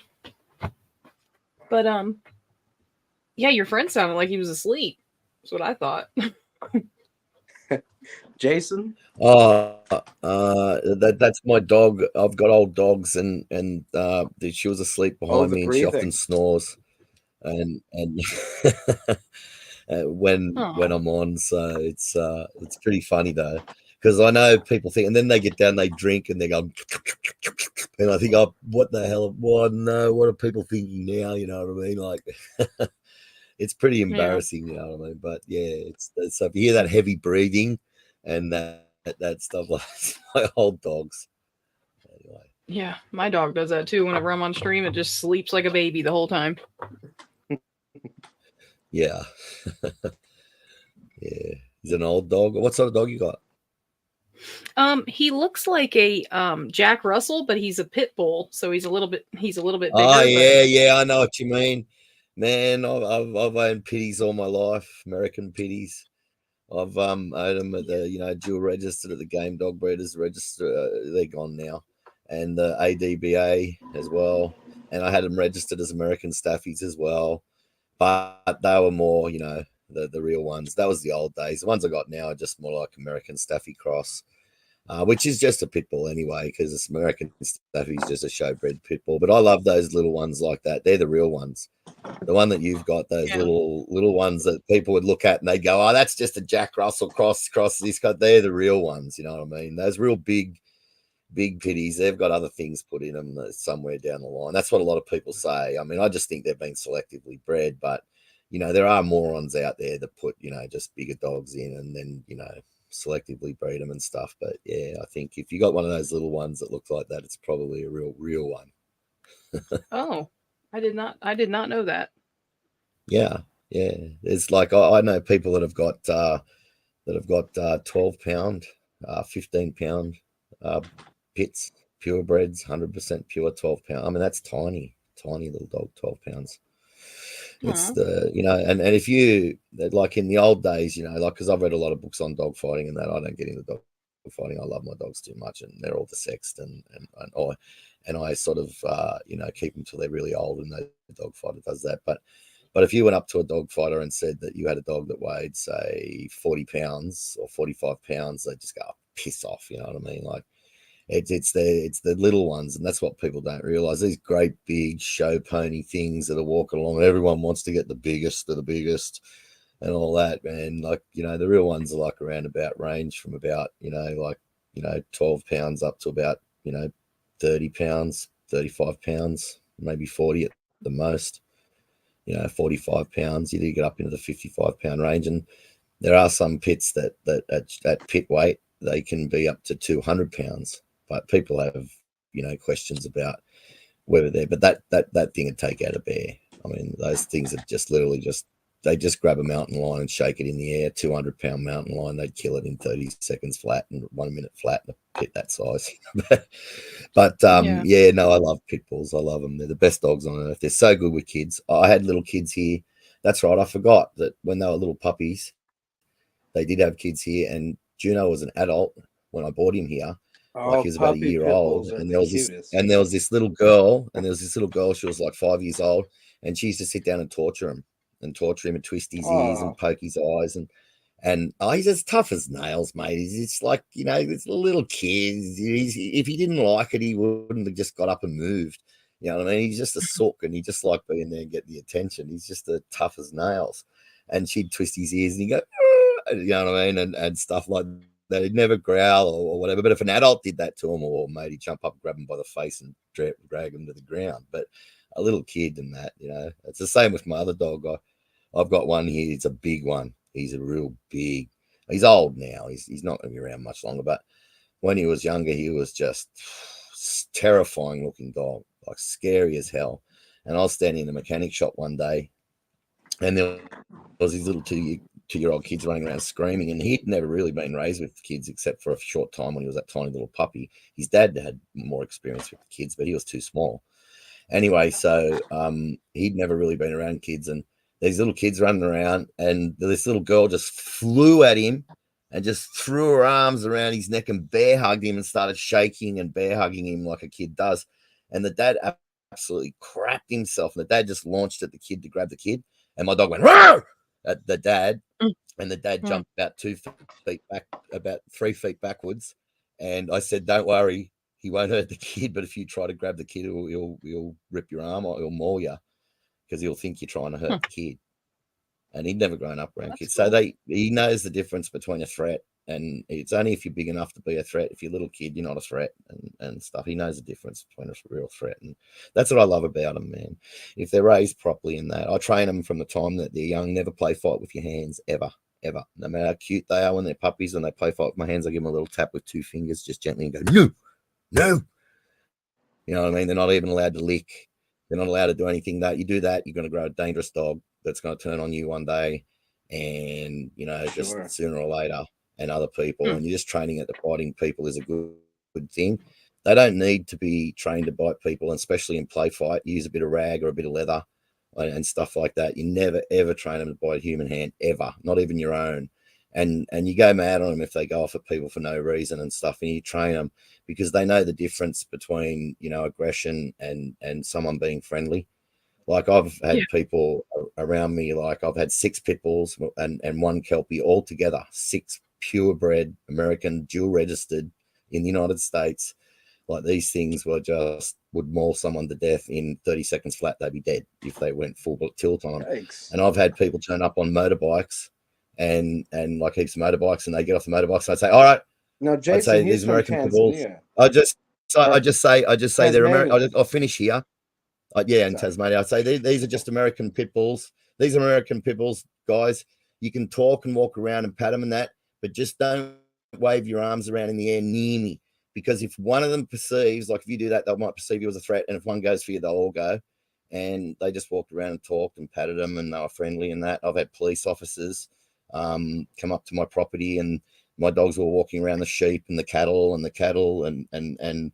he was patting them, and you know what I mean? But because he wasn't being aggressive and he wasn't being a dick, but if he had to come up there yelling at me or something, they would just have launched at him. So, but he's just a nice guy. So, so yeah, I understand that breed very well. I love him. Anyway. Yeah, mine's really aggressive. He goes after everyone. He's like, it's because he's got a pack mentality. You brought him up and you've mollycoddled him. You kept him in your bed, in your house. You've given him all the best of everything, and he's just absolutely loves you so much. And it's called a pack mentality. Anybody outside of your pack or immediate friends or your husband or kids or whatever, they're instant threat, and he wants to just take them out. Yeah, or it's like if they come in the yard and he doesn't know that they're here, he gets really mad. He's like, I want to be able to let you in. So it's good, but it's not, because I like to take him with me places, and he's really vicious in the car. I mean, oh yeah, no, my dogs are different. Like if I'm in a car and there's another dog in the other car going at them, they just sit there and just stare ahead. They don't even look at it. I'm so proud of them when they do that. Like this other German Shepherd or something salivating at the mouth, going at the window right beside him, and they're just staring ahead. You know what I mean? But if I'm not near the car and someone walks near it, they'll go off. But if I'm sitting in the car and someone walks up and they might have a growl or something, I'll say no, and they just stop straight away. The old ones used to. They were so well trained like that. But I always taught them never to be aggressive around people, even though they were never really socialized that well. And I never taught them to bite hands. If you there was a woman in Canberra, Australia, that got mauled to death by her own dog. It was attacking a friend of hers, and she got in between the dog and the friend and pushed the friend into the room and closed the door, and then the dog killed her and mauled her. But what happened? No, I'll tell you, this will happen with any breed. But the problem with this is what she did was first of all, she got between a dog and what it was going for. You never do that. It doesn't matter how loving your dog is. You don't do that. You let it go for the person. Then you break it off the person. And once you break it off the person, it'll be focused on that person and it won't turn on you. You'll just be able to hold it and it'll just keep trying to scratch towards that person. So she did that mistake in the beginning. And second of all, I know for 100% certain she looked like a complete novice. She would have brought the dog up and play fought with her hands and trade it to play fight with her hands. And that's why I say it's so dangerous, because I had a dog that I did that once, my first one, and I play fought with my hands, and I was in a fight with 5 guys and I had my head down and I was punching on. And I had my dog hanging off my own back leg with a fang sunk in and blood running down my leg while I was punching on with 5 guys. And they're saying, see, even your dog hates you. Even and it took me 2 years to train her out of that. So if you have an American Pit Bull Terrier, especially, or any breed, if you never ever train it to bite a human hand, always use a bit of rag, bit of leather, whatever. And you don't need to do that to make it a guard dog. All you're doing is training it to attack you. I had another friend, I won't say who it is or whatever, but he did the same thing. He trained it to be aggressive towards him and snap at him, and he'd pat it and that. And one day he was having a wrestling match with his friend on the lounge, and it just turned into this huge big male pit, and it just launched at him and launched sideways and ripped a big chunk of his neck out, and he almost died in hospital. So I warned him all the time while that thing was growing up. I warned him. I said, "Don't do it." I like putting those warnings out there, so because there's a lot of morons out there anyway. But anyway, go on. Sorry. You know, what's cool about those crystal balls is everything in there. Like if you look through it, everything's upside down. Yes. Yeah. I use mine to start fires. Well, that's what they use to no, what's that called? Survival. They use it in Magic, but it's the upside down. It's like water too. See, so only crystal does that. Like glass doesn't do that. I don't think. No, I'm pretty positive it doesn't. See, because we're seeing you upside down in it. Are you really? Let's see. Yeah. No, now it's not because it's right up against the camera. But if you back it up a little bit. Yeah, I'm gonna get it. I'll get it right. Let's see. Mhm. I can get it. Well, maybe my hand's in the way. Maybe if I put my hand behind it. Oh, here we go. Well, I can't really show you that's upside down though. If you just pull it away and just look, we can see it because it makes you smaller in there. Oh, there yeah, see? You can see your glasses upside down. It's pretty cool. Anyway, this is the cleanest way to light a fire, you know, with a magnifying glass. Oh. Now, if you put this down on a piece of paper, you can see the writing a lot easier. You know, kind of just roll it across as you read. Oh, that's a good idea. That's cool. Yeah, there's a lot of things you can do with the crystal ball. Yeah, the one there thing that is. you probably can't do is cast spells or whatever. I don't know. No, I think that's what it's I think their purpose is definitely huge, a huge majority of their purpose. If that makes sense, I don't know if I'm saying that right. Well, before, what did you think of the abiogenesis videos and stuff? So I know you're a creationist, right? Yeah, me. Yes. Yeah. All right. Right. Heck Right. yeah. Like that. I mean, I do believe it was created, so that would make me a creationist, right? Absolutely. Jason, he's from Tasmania, Australia. Jason, I don't know if you ever met Missing Mod. She's one of my friends. Oh, no. No. In the chat, yeah, but Nice not. to meet you. Yeah, nice to She meet you won't too. come on with a bunch of profanity or, porn bomb us, so that's a good thing. Oh, yeah. Man, that happens to you, I guess, because Peter was here the other day, so I should assume other people are going to be hanging around. You should have been on that day. Peter's all right. Yeah, we used to be cool, but P-Town gave me a wrench and kicked him out and kicked Peter out of the StreamYard that night. And so I was messing around with P-Town and I said, "Oh, I'll ban him, no questions asked," just joking. And he was like, now I see your true colors. And then he unsubbed from my channel. I was just like, whatever. It was a joke, dude. I was just kidding. By the way, I gave you a wrench, so I did that before. As soon as I noticed, I don't notice when it goes up in my channel that often. So, Oh, me? Yeah. Oh, I like to give I like to give everybody a wrench, so they anyway. Oh, well, thank you. So they can't be censored. So if you have an argument with someone, like everybody's got a wrench, and I think YouTube comes along periodically if you do that and just unwrenches everybody, and just because they're I don't know. Well, I think really, or maybe someone hacks in. That might have who knows? been yeah, I don't know. Yeah. I forgot what I was going to say now. Well, I was just thinking about Praise I Am because that happened to Sure. him once. I thought he was just making that up or something. No, it happened he wanted to again. take everybody's wrench away.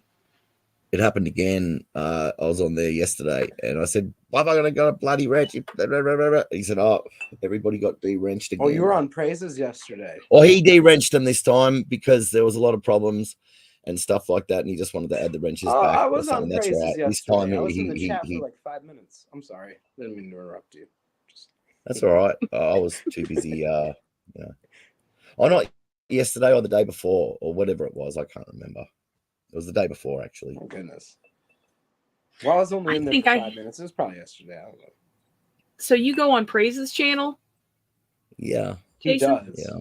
He does. Yeah, I'm the annoying. I'm probably the one. Are you the one that They he always talk shit mocked? about Australians. I'm sorry, honey.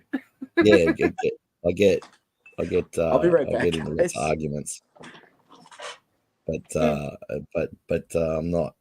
Anyway, I'm not really. I don't know. I suppose I am like that, but I'm not really like that. I'm not like that all the time. Just You were sometimes, screaming at and then a Peter lot. the other day. Yeah, sometimes I get, I wasn't drunk then, but when I did that, but sometimes I get drunk when I go on Praise's channel and carry on like a bit of a dick, but making jokes mostly and being stupid. But Well, Peter yeah, was definitely antagonizing you a little. it doesn't matter. It's just I could have handled it better.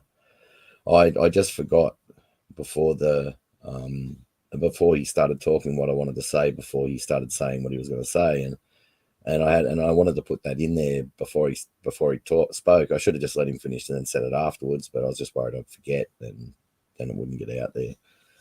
But yeah, so anyway, so he's going on about all these citations that he found that have found solutions to it, but no, they haven't. If he looks at them, so he'd see that they're just sort of like ideas on how they think it might happen.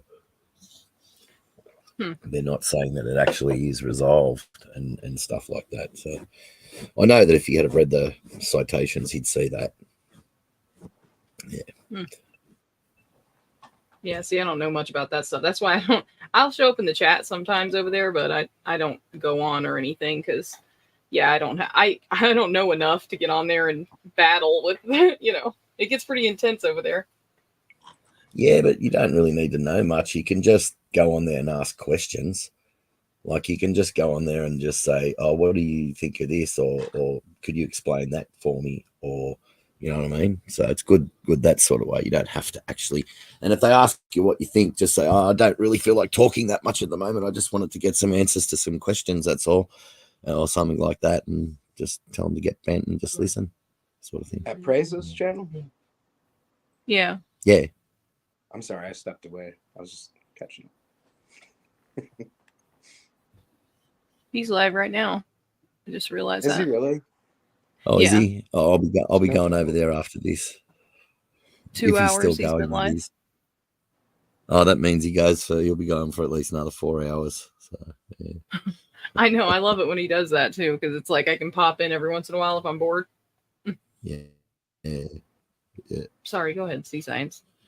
I don't know. Did you guys want to watch another video or something? Or I mean, I guess we suppose, kind of slapped at abiogenesis for the first 3 hours here. We kind of kicked the crap out of that dead horse. So, I mean, I know that you were in and out or doing stuff, missing mod, but we basically said that, as creationists, we believe that it would take an artificial hand to create life. The belief that life could just happen naturally, is just pure religion. There's no natural process that's been Pure identified that could create it. Yeah. All these attempts, this experimentation, it's occurring in a lab, So, I mean, Dr. Tor, he's there using these words that, I mean, I can't follow the guy, but he knows, and that's what matters, and he doesn't believe that life could be created naturally. So it's not just our opinions, it's the opinion of the man that's in charge of Origin of Life research right now. Like, he's in charge of the money, so he's the money man. I mean, they're really just handing it to him because he's that guy. So I don't know. What do you got here, Jason? You got another movie? Oh, okay. I recognize that. Is that your avatar, the KJV? Okay. I recognize that now.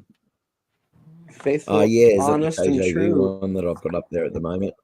Let me have a look. He's my co-author. Missing Mod. We've written articles and articles together. I mean, they're peer reviewed, but not like peer reviewed. I got this avatar as well. But those are posted on the server too, under the document stuff. But yeah.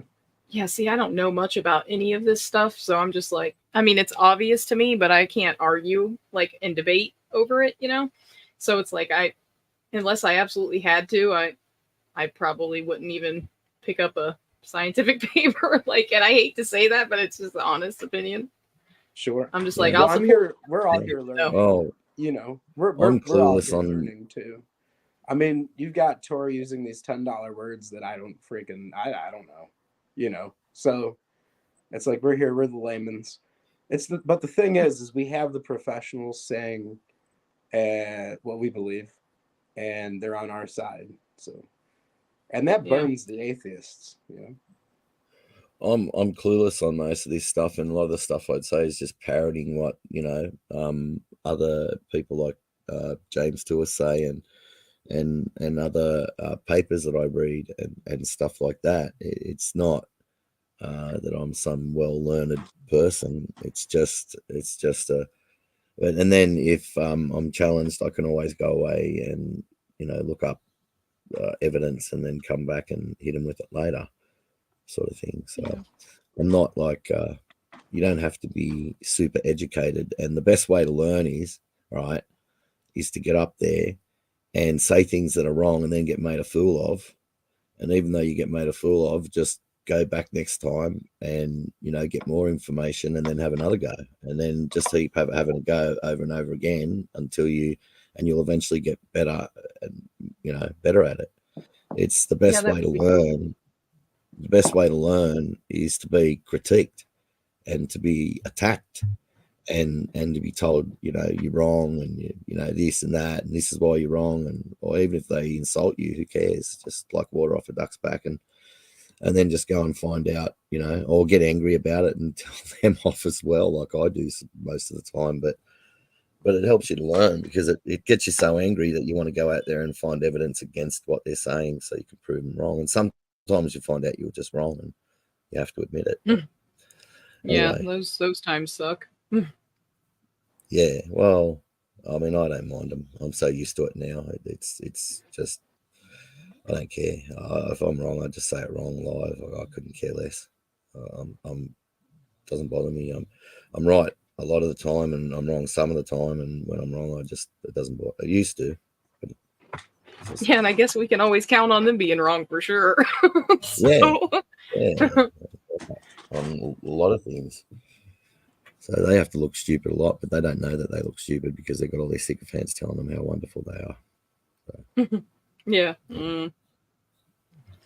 Well, I don't know. that I'm definitely here learning. So like, I mean, Dr. Tor, he knows stuff that I'll never know. He has the education backing him. And that's what really the point is. Like, because we could give our opinions all day, the three of us. We could give our opinions all day, but what does it really matter at the end of the day if the scientists don't agree? But here we have Dr. Tor saying that they're nowhere near to creating life in the lab. And I don't know how many millions of dollars they're going to throw at it, but it doesn't seem like it's going to help. So. No, I was going to say, because how could they create anything? Could they have to take something else created to do their stuff? I mean, you have to literally, I don't even know, can you take thin air? Because it's, yeah, I guess you could use thin air, but I mean, that's what they would have to do, pretty much.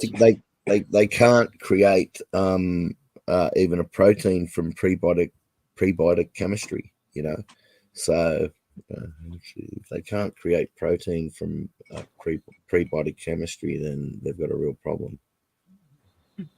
So what are we looking at here, Jason? Are we? I don't know. You find it's something just for a link. us? It's a link. It's a link that you put up. Okay, this might be Matt Powell giving his opinion. It is. All right. It's Matt all right. Powell's channel. Yeah. Are you into that missing mod? Yeah. Okay. So let's go. You know who Matt Powell is, right? Of course. All right.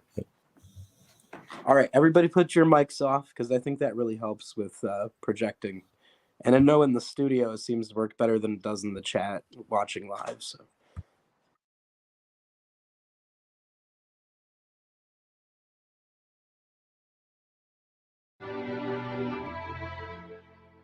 I kind of find it funny whenever an evolutionist says that they think that it's possible that life could come from non-life. What we can't even do in a laboratory, in a controlled environment, they think could come to life in a violent, prehistoric, uncontrolled environment. Not to mention all the elements that are needed for life having to be there simultaneously And even if those elements were there simultaneously, it's just like having all the parts of a car in the same place simultaneously, and the car creating itself from the parts that exist. It's just not possible. It's scientifically not possible. Evolutionists go on all day about how they think DNA could write itself.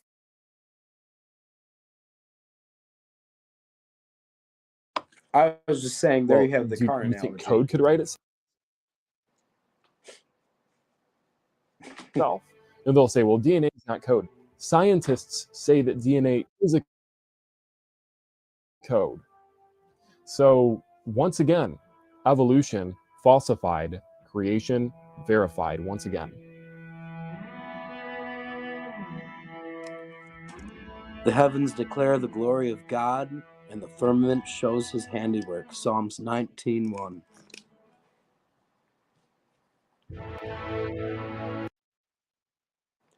Yeah, it's a short video, but it's decent. I mean, it gets the point across. So. Yeah. And I have another one. I'm going to drop it in the chat. I'll be right back, guys.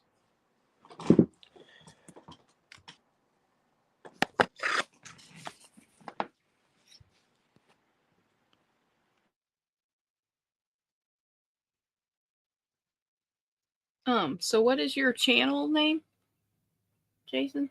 Are you there? Maybe not.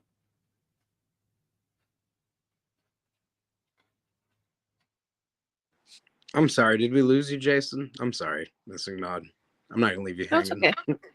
No, you're fine. All right. I was just Oh, sorry. just asking what is I this? didn't How's your realize mic I was off, on brother? Faithful Honest True. I didn't realize I was on mute. Faithful Listen, Honest Missing True. Mod, she's like my sister, man. Like we're good friends now. So just know this. Yeah. I'm gonna put that down. All right.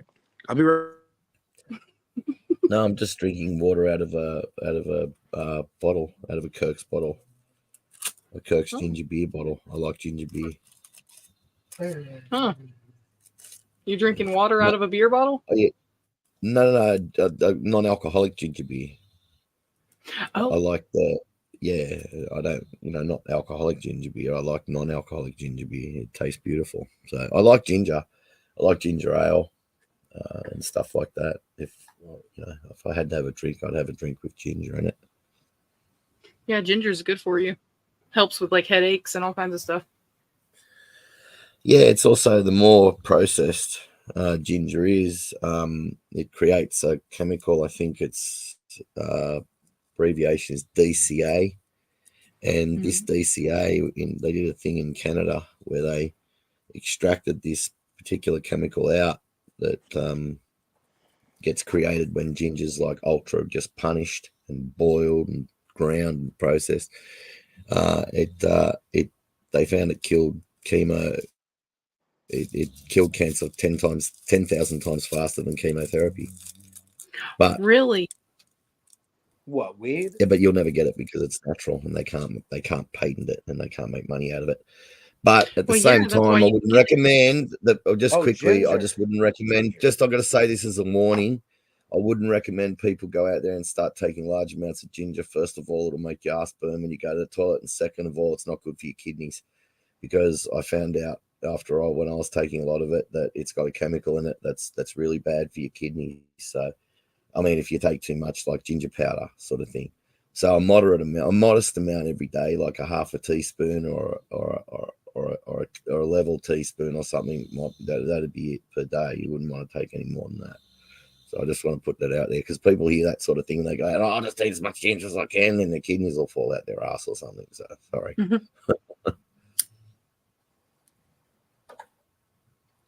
Well, that's good to know. Thank you. Yeah, no problem. It's always good to have a little bit of ginger every day.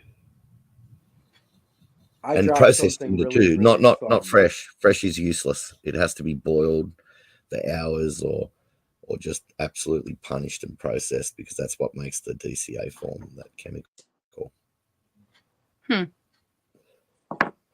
Powdered ginger is good.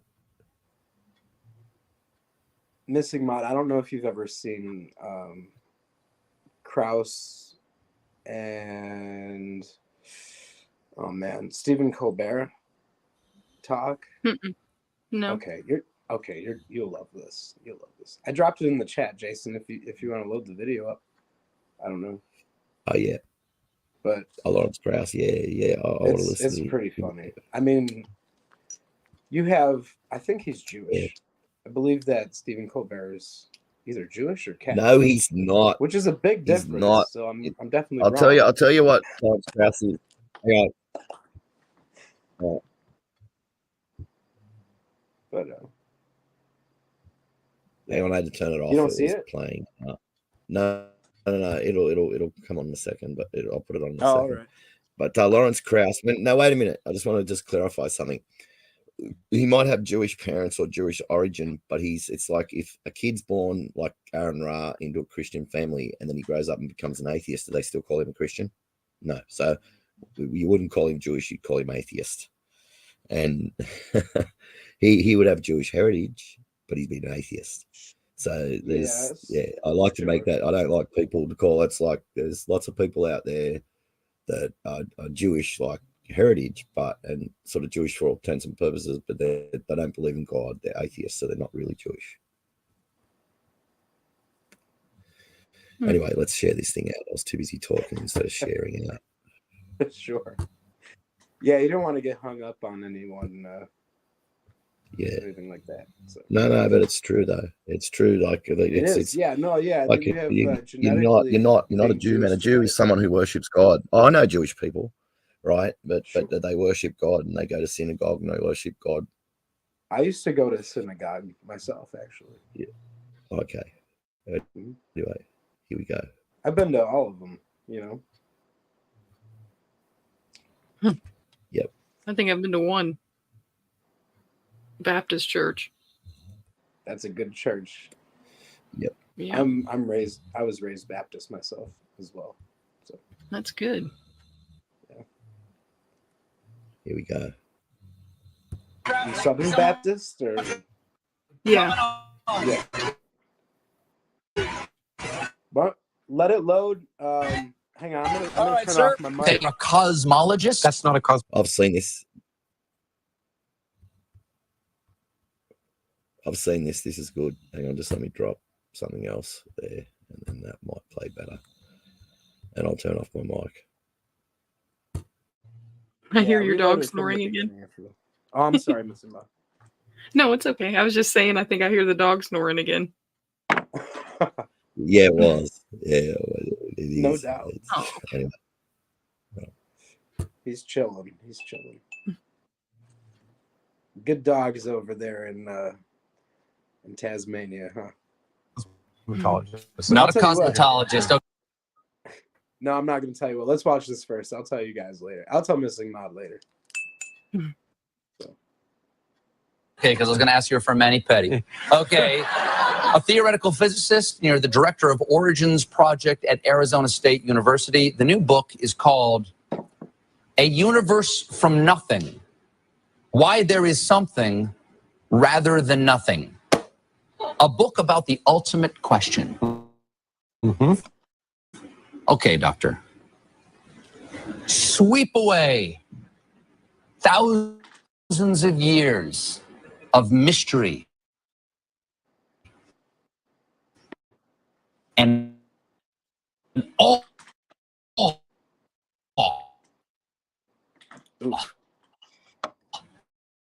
at creation that let the greatest minds in civilization to one point. Why is there something instead of nothing? It's because nothing's unstable. And I don't know if this one's going to run, man. remarkable and have changed everything but the way. This table cost me $500.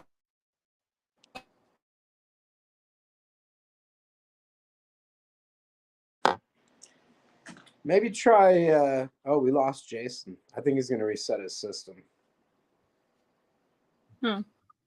So, yeah. So here we are. Here we are. You want to see my starfish? I got this starfish. Oh yeah. Oh, that's cool. Let me get a little more light on the situation. This is a cushion star. So here, you That's can see it's neat. pretty. Yeah, it's pretty thick. Did you find it or did you buy it? Well, I got it in Central America on a scuba diving trip when I was young. Oh, And, cool. Yeah. Had it for a long time. Oh yeah, Wow. it's been sitting on the shelf for a long time. This guy. Yeah, they just kind of, you know, they go out and fish. Sorry, them my out of the computer ocean. played up. It dropped out, so I had to. That's all right, get back man. in. I mean, it was looking like it was having some trouble. I know we've had issues. You know, we've had network issues the entire time, Missing Mod. Like, we've been doing this show. It's just, we've got to reset the system. And it's How kind of the much of kind of it stuff we're played? kind of running into, I think. Yeah. How much of it played? Sea Signs? About none of it, I'd How say. much? We might as well play Okay, it all from right. the beginning, brother. Yep. All right. Okay. Let's go. All right. Hey, Dr. Kraft, thanks so much for coming on. All right, sir. Let's get the CV out here because it is not unimpressive. Thank you. You are a cosmologist? That's not a cosmetologist. Not a cosmetologist. Okay, because I was going to ask you for Manny Petty. A project at Arizona University. Book, A Universe from Nothing. Why there is something rather than nothing. A book about the ultimate question. Okay, doctor. Sweep away thousands of years of mystery and awe at creation that let the greatest minds in civilizations all over the world to lead to one point, a single divine loving creator. Destroy it. Why is there something instead of nothing? It's really easy because nothing's unstable. And in fact, there's no evidence for any deity. Everything we know about the laws of physics, which are remarkable and have changed everything about the way we think about the universe, what nothing is and what something is. This table here is mostly empty space. This table cost me $500.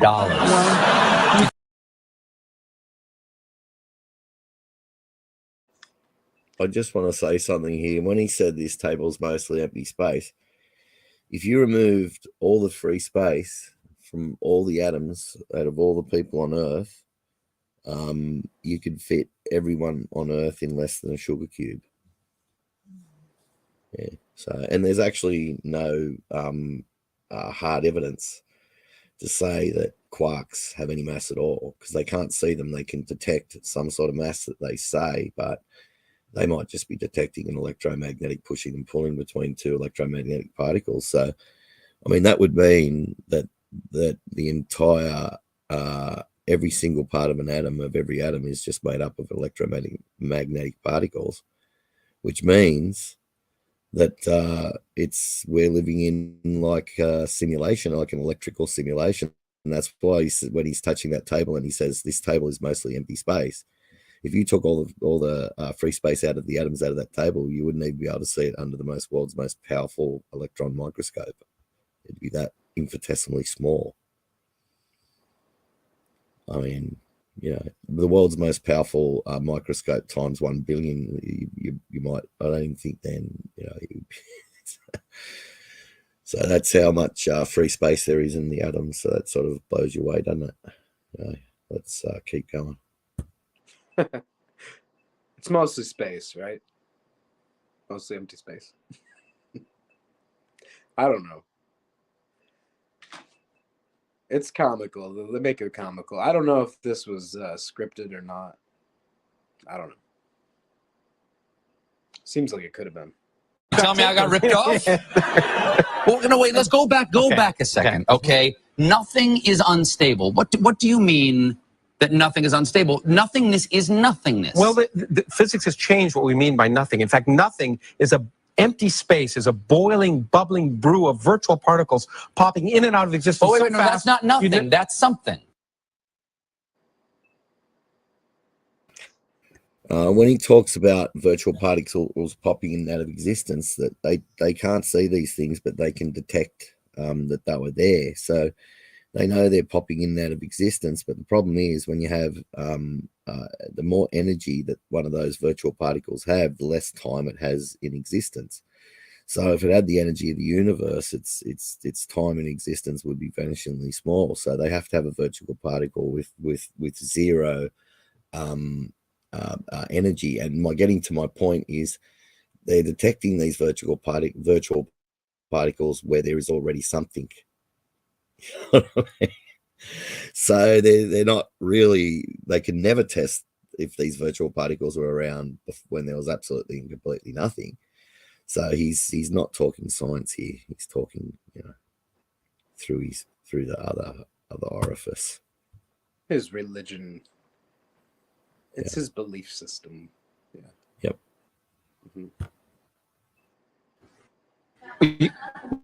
Why are those virtual particles there?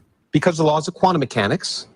And they tell us that even though you can try and count and see what's in there in empty space, you'll see nothing. But in fact, one of the biggest mysteries, the reason I wrote the book, one of the greatest discoveries of the last 50 years is that, in fact, empty space weighs something. Empty space weighs something. In fact, it's the dominant stuff in the universe. Nothing is almost everything. I am never going to lose those last 5 pounds.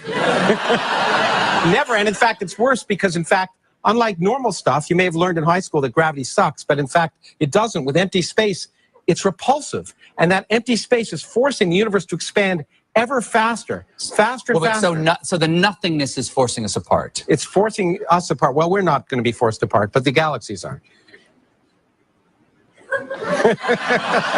Okay, you say you haven't been rubbing any of that baby shampoo on your head, have you? With the THC in it? Well, no? I'm no You're clean? No comment. You're clean? Leave me a hair sample. We'll check it later. All right. So, okay, you say there are 3 different types of nothing. That's right. What are the 3? I didn't know there was such a variety. Yeah, a sampler platter I would have thought nothing. You'd be an expert on it. But on in any nothingness? Case, Yes. In any case, there's 3 different kinds of nothing. First, empty space, which I'd say is probably the nothing of the Bible, an eternal, dark, empty void. Do you mean like a true hard vacuum? Exactly. That's nothing that you're talking about? Most people would have thought that would be nothing. That's what I think nothing is. And then I also tell you that, Baltimore. but then if I tell you that kind of nothing actually is unstable, if you wait long enough, that kind of nothing will always produce particles. Wow. But by saying that it will, if you wait long enough, the particles will burp out of empty space and eventually fill up a universe. It's really remarkable. But what he's telling you is that particle that pops in has to have zero energy. So they have to say, because of the positive and negative in the universe, that it all equals, all the energy in the universe equals 0. And that's why this virtual particle could come into existence and just start expanding. And not break the laws of physics, because it was expanding with 0 energy inside of it, and it's just really weird. So, I mean, this is truly and utterly it's a faith. It's I wouldn't say religion all the time. It's a pure faith, which makes it, if faith makes you a religious type person, if you have faith in something, because you have to have faith in this, because there's no evidence for it. Mm-hmm. Yeah, it's their big bang of the gaps. Like, they always criticize creationists for they say God of the gaps, God did it. Well, they're like, the Big Bang did it. It's like, we're just supposed to take that on faith then? Yeah, okay. I don't know. Well, is it that, to me, that sounds like the empty space may be empty to us, but it is some sort of sheath or membrane between us and some other reality. No, there's nothing. Well, there's absolutely nothing there until there's something. What's the second type of nothing? Okay, well, then if you don't buy that, then I can say, well, you might say, well, that's not nothing because there's space. Yeah. Well, it turns out if you apply quantum mechanics to gravity, then in fact, space itself becomes dynamical, and the universe is space. And what he's not telling people here is that Lawrence Krauss himself said that there's many theories on quantum gravity, but he said there is not one workable theory of quantum gravity. He might say that here, but I don't think so. And so without that, they've got nothing. Anyway. Spaces themselves and time can pop into existence where there was none before. So in fact, in space some itself- theoretical end space before the moment of Sounds good. creation, there can be no time and no space and no energy. And no energy. Zero and then energy. suddenly, from nowhere and from nothing, comes something and somewhere. And all sorts of stuff. And it sounds like the ultimate free lunch. And Yes, it is. it is. It is. And it really, and what's remarkable is it's possible without any supernatural shenanigans. And But listen, stop with that. Why? Why is what you're doing, whatever this is? Because obviously, because I am not in the priesthood, I can't understand the scrawls on the blackboards you people down at where are you? Well, that's why I wrote Where the are you? book, so you could. Where are you? actually. You're Arizona State. Arizona Okay. State. You priests of theoretical physics, you can explain to each other what you mean with your language of math, and I have to take that on faith. No, in fact, you should be skeptical. I am. And in fact, you should, I know.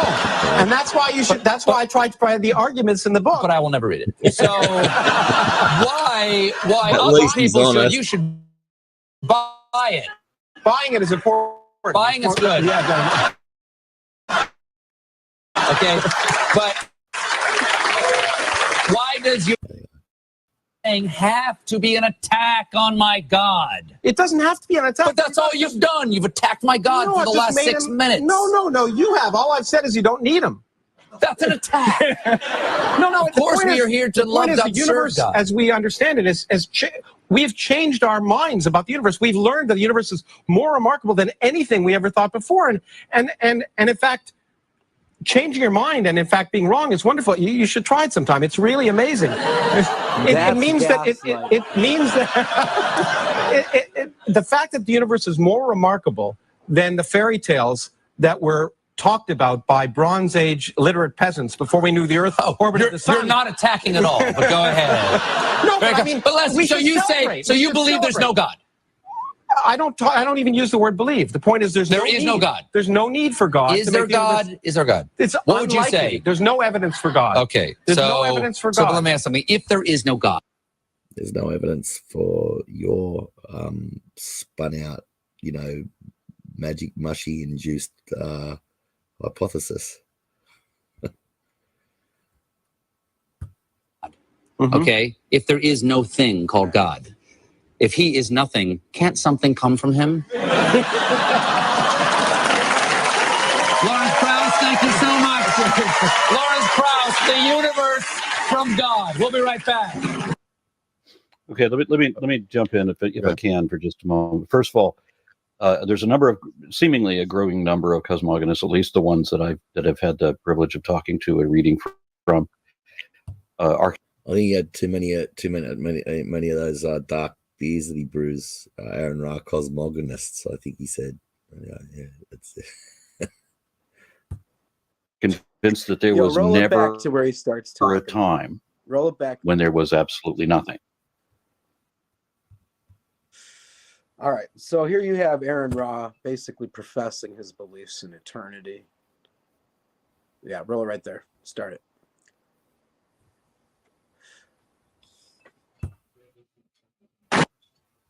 Okay, let me jump in if I can for just a moment. First of all, there's seemingly a growing number of cosmogonists, at least the ones that I've had the privilege of talking to and reading from, are convinced that there was never a time when there was absolutely nothing. Never. That the universe is in some sense eternal. Even if there was, in models of cosmogony that include a singularity, that singularity is itself something. There was never a time when there was no singularity. The singularity. What's this cosmogony? I mean, is this like the eternal universe? Is this like what's his name again? That scientist that loved that. I can't remember his name. He's the one that championed the steady state universe, the forever eternal universe, which I just want to point out before this goes on any further, that it represents God, because if if you've got matter and energy that's from everlasting to everlasting, that's eternal, then it says that God's from everlasting to everlasting. So now they're believing in a universe that's, matter and energy, matter which is energy. Basically, they're believing in energy that's from everlasting to everlasting. But then they say something that, like God, that's being from everlasting to everlasting is laughable. Sure. They sort of shoot themselves in the foot there. Yeah, I mean, the atheists, they have what I call as an energy problem. They have to explain this seemingly eternal thing in this universe. Okay, so you have energy. It can't be created or destroyed according to physics, laws of physics. So if it can't be created or destroyed, then obviously it's eternal. So the atheists, if they believe in a finite universe, this big bang from nothing, these three kinds of nothing, whatever, Krauss was going on about no time, no space, no matter. Okay. If they really believe that, they really believe that the energy was created. So they're what's the word? They're appealing to I forget. I don't know. Jason, you take it from here. Yeah. They're just it's anyway, it's just he's going on. They're basically appealing to their own God, because if they're anybody that says that there's anything eternal at all has to admit that God is possible. And that's why Lawrence Krauss doesn't come out and absolutely say there's absolutely no God. It's just that you just don't need a God.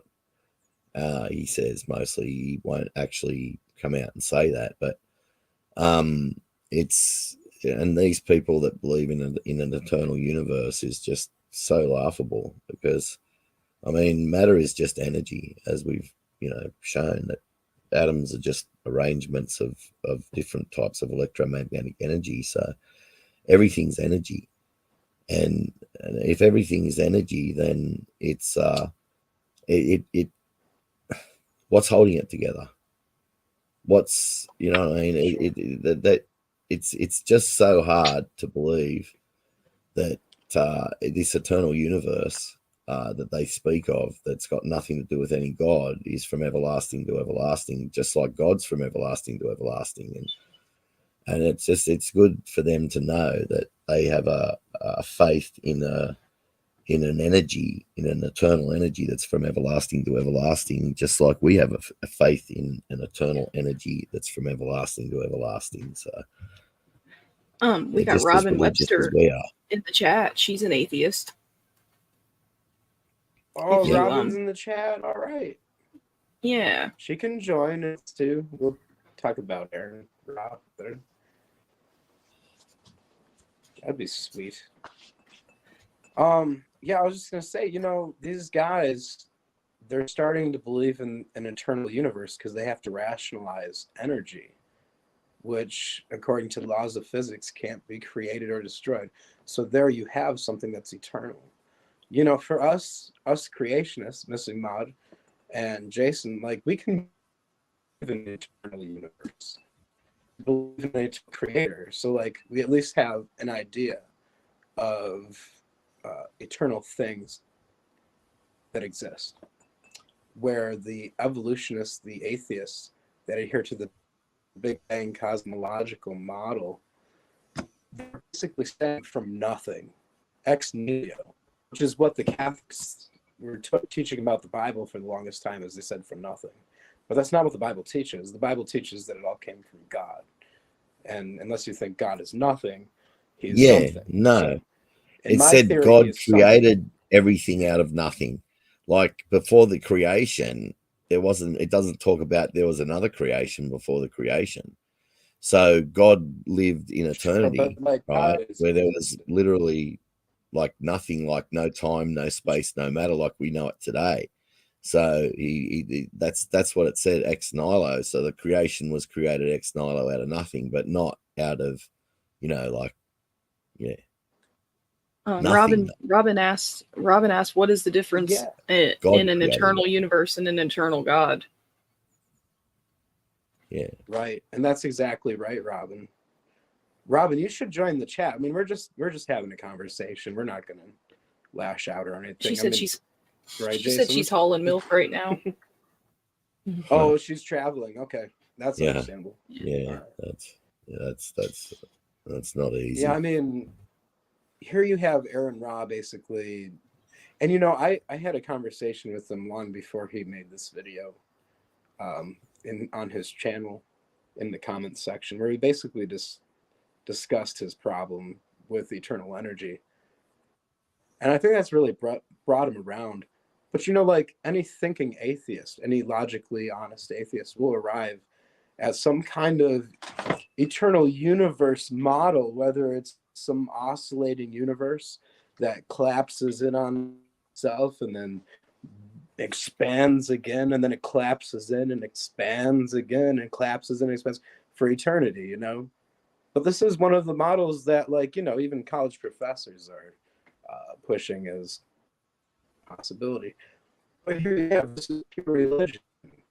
Okay, they say, oh, we don't know who created the universe. Well, they don't know what happened before the Big Bang, right? So they'll say, we don't know what happened before the Big Bang. This Planck era, they don't know that the Big Bang really happened. You know, like, where does their religion begin? It begins with anything beyond history that we know. So you have recorded history, and then everything that's assumed before that. That's all their religion. You know, whether it's the Big Bang cosmological model or the hundreds of thousands of years to millions of years of human evolution, this is all just some model. You know, this is their religion. And they cast out anything that falls outside of their personal philosophy that denies the creator of this universe. You know, they do their best to avoid any evidence that proves that God exists. I don't know. Are you reading chat? No, I'm not. Do you want me to read it? We just don't know Yeah, go ahead on. We just don't know everything. We don't say who created the universe. We don't use created or who. And then she also said Aaron is an expert of evolution, but he isn't a physicist. Yeah, that's for sure. I got to take a 2-minute break. He does have a guys. I'll be Baphomet. right back. He does have a Baphomet symbol on his shirt there. Yeah, that's stuff that I talk about. he's easy. He's a Satanist. Yeah. Yeah, he is. I know, but they say they don't worship the devil though. No, they just say he's being edgy. He's not really a Satanist. He's just trying to be edgy. Is he being edgy, doing all those incantations or whatever it was in that Capitol building, wherever he was at in Texas or something? Yeah. Well, when you make the devil the face of your organization, I can't trust you after that. You know, he is the father of lies. So joke or not, he is in the Satanic Temple. They are atheists who just troll with that name.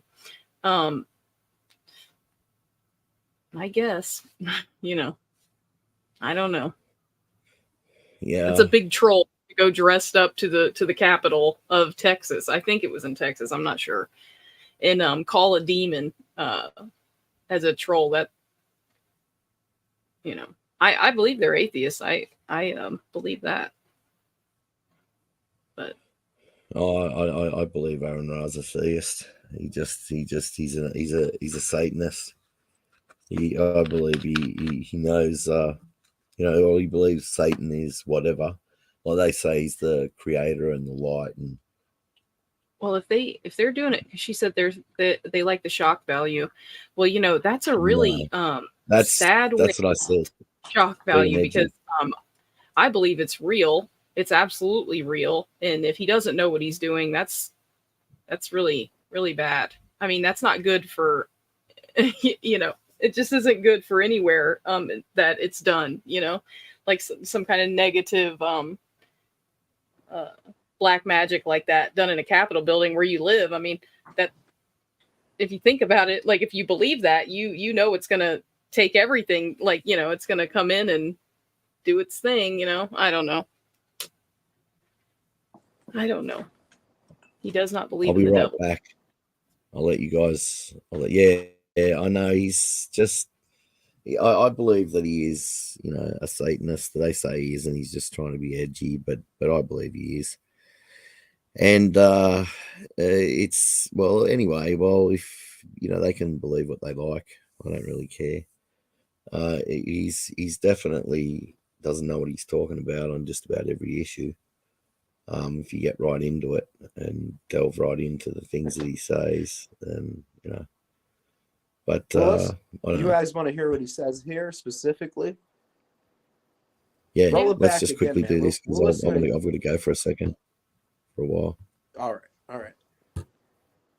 Itself may have just had a roll back past to that. in like an hourglass kind of a formation of the universe where it's a Big Bang, Big Crunch kind of scenario. It's a different type of oscillation nowadays than what that was, but Jason, in can you roll general, back like 30 the seconds consensus or is something? material energy cannot be created. Huh? Whole speech? Can you roll it back like 30 seconds or so and get this guy's whole speech so the chat can see what he's really saying? Basically, so he can hear him in his own words. You know what I mean? I mean, here you have it. Right back. And here's one point. Okay, let me jump in if I can for just a moment. First of all, there's a number. Yeah. Yeah, I was just gonna say, you know, Yeah, here you have an atheist that's you gotta take your dog out. Yeah. No, go quick. You gotta go. All right. Give your introduction. Go. Okay. Yeah, so here you have an atheist that's basically he has a different theory than the men that hypothesized the Big Bang Theory and even the gravitational singularity of the Big Bang Theory, the modern Big Bang Theory, like Stephen Hawking. Okay, so he's basically disagreeing with Stephen Hawking, the guy that made the theory, that invented the gravitational singularity, did the math, okay? He's going to hold a different Big Bang model than the men that made it by saying that, no, it's an eternal universe. It didn't have a beginning. That's not what real scientists believe. The real scientists believe that the universe came from nothing. Just like Krauss was saying, there was no oscillating universe that expanded and collapsed on itself, according to Stephen Hawking. There was nothing before the Big Bang. And I'm going to grab that video too while we're watching this. So. Okie dokie. Yeah, I was gonna say I can't stay on much longer, but it was very fun. All right. Yeah, if you got to hop off, well, it was really thanks. great talking to you, Mr. Mod. I wish I could give you more time. But Oh no, Nice. this was great. Good. Nice to speak to you. Yeah, you too. Yeah, I'll go ahead and hop off now just so you guys can do your video. Oh no, All right. I'm about to head off, so C Science will have to talk to himself. Uh-oh. Well, well, thanks for coming on. It was really a joy to have you. And I will get at Yeah. you later on if you'll be up later. All right. All Yeah, right. I will. All right. All right. See ya. God bless. Have a good time. Number of seemingly a growing number of cosmogonists, at least the ones that I've had the privilege of talking to and reading from. Let's play this and then I'll head off for a second, like for a while, not for too much longer. But Okay. Yeah, let it play Right, on. C And, Science. and All I'll right. do some improv for Robin in the chat. It hasn't got long to go. It's only got like a minute and minute 30 to go. Well, hell, play it from the beginning, man. Draw it all the way back and let it rip. I mean, I don't think Robin caught the beginning of this thing, so. Okay. All right. Thanks so much for coming on. Okay. All right, sir. Let's get the CV out here because it is not unimpressive. Thank you. You are a cosmologist. That's not a cosmetologist. Not a cosmetologist. Okay, because I was going to ask you for a mani-pedi. Okay. A theoretical physicist. You're the director of Origins Project at Arizona State University. The new book is called A Universe from Nothing. Why There Is Something Rather Than Nothing. A book about the ultimate question. Okay, doctor. Sweep away thousands of years of mystery and awe at creation that let the greatest minds in civilizations all over the world to lead to one point, a single divine loving creator. Destroy it. Why is there something instead of nothing? It's really easy because nothing's unstable. And in fact, there's no evidence for any deity. Everything we know about the laws of physics, which are remarkable and have changed everything about the way we think about the universe, what nothing is and what something is. This table here is multi-space. This table cost me $500. You tell me I got ripped off?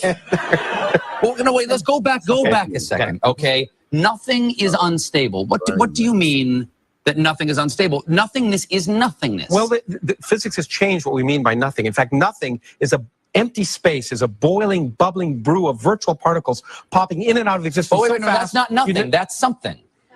Why are those virtual particles there? Because of the laws of quantum mechanics. And they tell us that even though you can try and count and see what's in there in empty space, you'll see nothing. But in fact, one of the biggest mysteries, and the reason I wrote the book, one of the greatest discoveries of the last 50 years is that, in fact, empty space weighs something. Empty space weighs something. In fact, it's the dominant stuff in the universe. Nothing So I am never going to lose those last 5 pounds. Never. And in fact, it's worse because, in fact, unlike normal stuff, you may have learned in high school that gravity sucks, but in fact, it doesn't. With empty space, it's repulsive. And that empty space is forcing the universe to expand ever faster, faster and faster. So the nothingness is forcing us apart. It's forcing us apart. Well, we're not going to be forced apart, but the galaxies aren't. Okay, you say you haven't been rubbing any of that baby shampoo on your head, have you? With the THC in it? Well, no? I'm no You're clean? No comment. You're clean? Leave me a hair sample. We'll check it later. All right. So, okay, you say there are 3 different types of nothing. That's right. What are the 3? I didn't know there was such a variety. A sampler platter of I would have thought nothing. you'd be an expert on it. But On in any nothingness? case, Yes. In any case, there's 3 different kinds of nothing. First, empty space, which I'd say is probably the nothing of the Bible, an eternal, dark, empty void. Do you mean like a true hard vacuum? That would be that's nothingness you're talking about? Most people would have thought that would be nothing. That's what I think nothing is. And then I tell you also that, Baltimore. but then if I tell you that kind of nothing actually is unstable, if you wait long enough, that kind of nothing will always produce particles. By saying that it will. If you wait long enough, the laws of quantum mechanics tell us that particles will burp out of empty space and eventually fill up a universe. It's really remarkable. To me, that is amazing. That sounds like the empty space may be empty to us, but it is some sort of sheath or membrane between us and some other reality. No, there's nothing. Well, there's absolutely nothing there until there's something.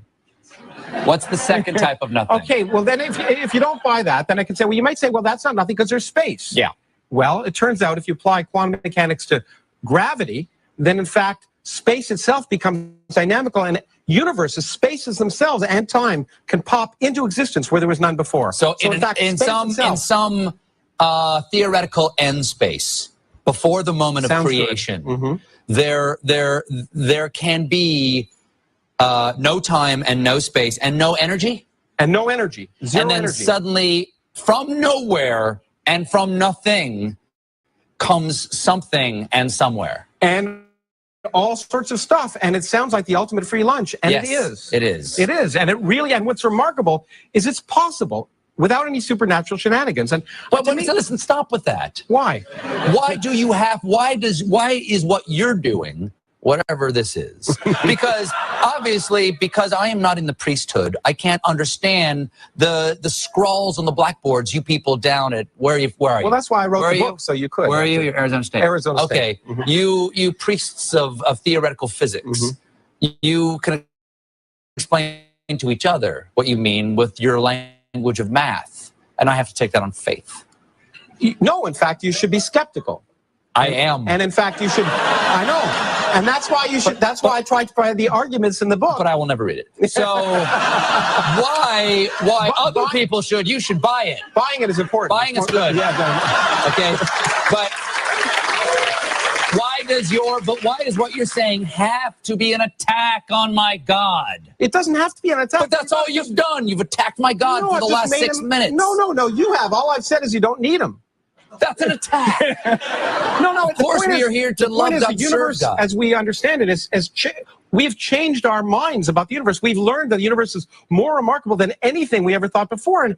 And in fact, changing your mind and in fact being wrong is wonderful. You should try it sometime. It's really amazing. It means that it means that the fact that the universe is more remarkable than the fairy tales that were talked about by Bronze Age literate peasants before we knew the Earth orbited the sun. You're not attacking at all. But go ahead. No, but I mean, but Leslie, so you say, so you believe there's no God?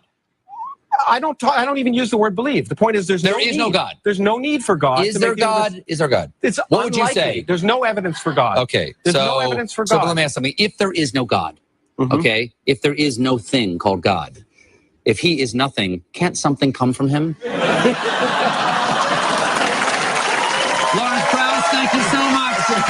Lawrence Krauss, the universe from God. We'll be right back. Okay, let me jump in if I can for just a moment. First of all, there's seemingly a growing number of cosmogonists, at least the ones that I've had the privilege of talking to and reading from, are convinced that there was never a time when there was absolutely nothing. Never. That the universe is in some sense eternal. Even if there was, in models of cosmogony that include a singularity, that singularity is itself something. There was never a time when there was no singularity. The singularity itself may have had a past in like an hourglass kind of a formation of the universe where it's a Big Bang, Big Crunch kind of scenario. It's a different type of oscillation nowadays than what that was. But in general, the consensus is material energy cannot be created or destroyed. A universal wave function continues. The universe is eternal, changes states or changes shape, form from time to time, but it always existed. There was never nothing. I agree. Stephen Hawking, a world-famous atheist and one of the men that hypothesized the theoretical gravitational singularity described in the Big Bang Theory, believed that nothing existed before the Big Bang.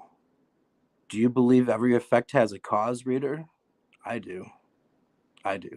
Before the moment of creation, there can be no time and no space and no energy?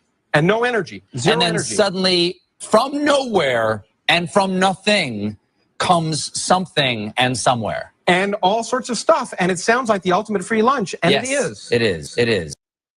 It really is. All right. I'll close it up.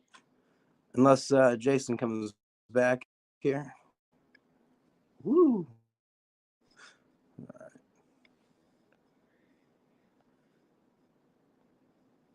Okay.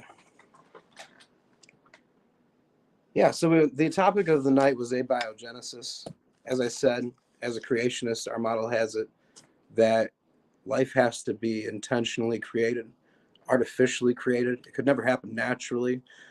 There's never been a natural process that's been identified in the world that, in all of science, we've never identified a natural process that could result in the living systems that we observe around us in the world.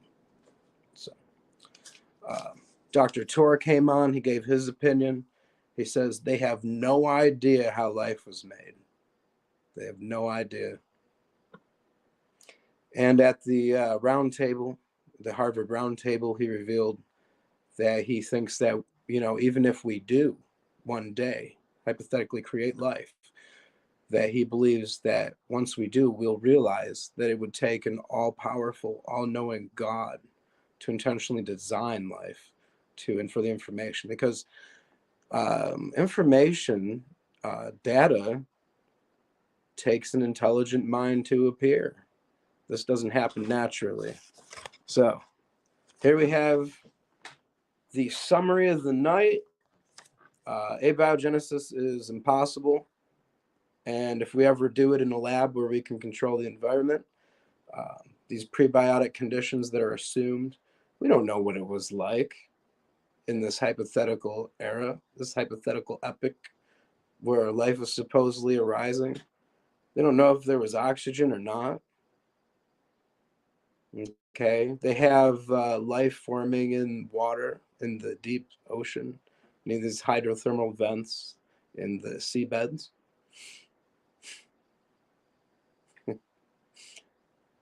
It's pure conjecture. So I'll close with that. Jason, I'll see you in the VIP chat after the show. If you have a studio link, meet us there. Have a great night.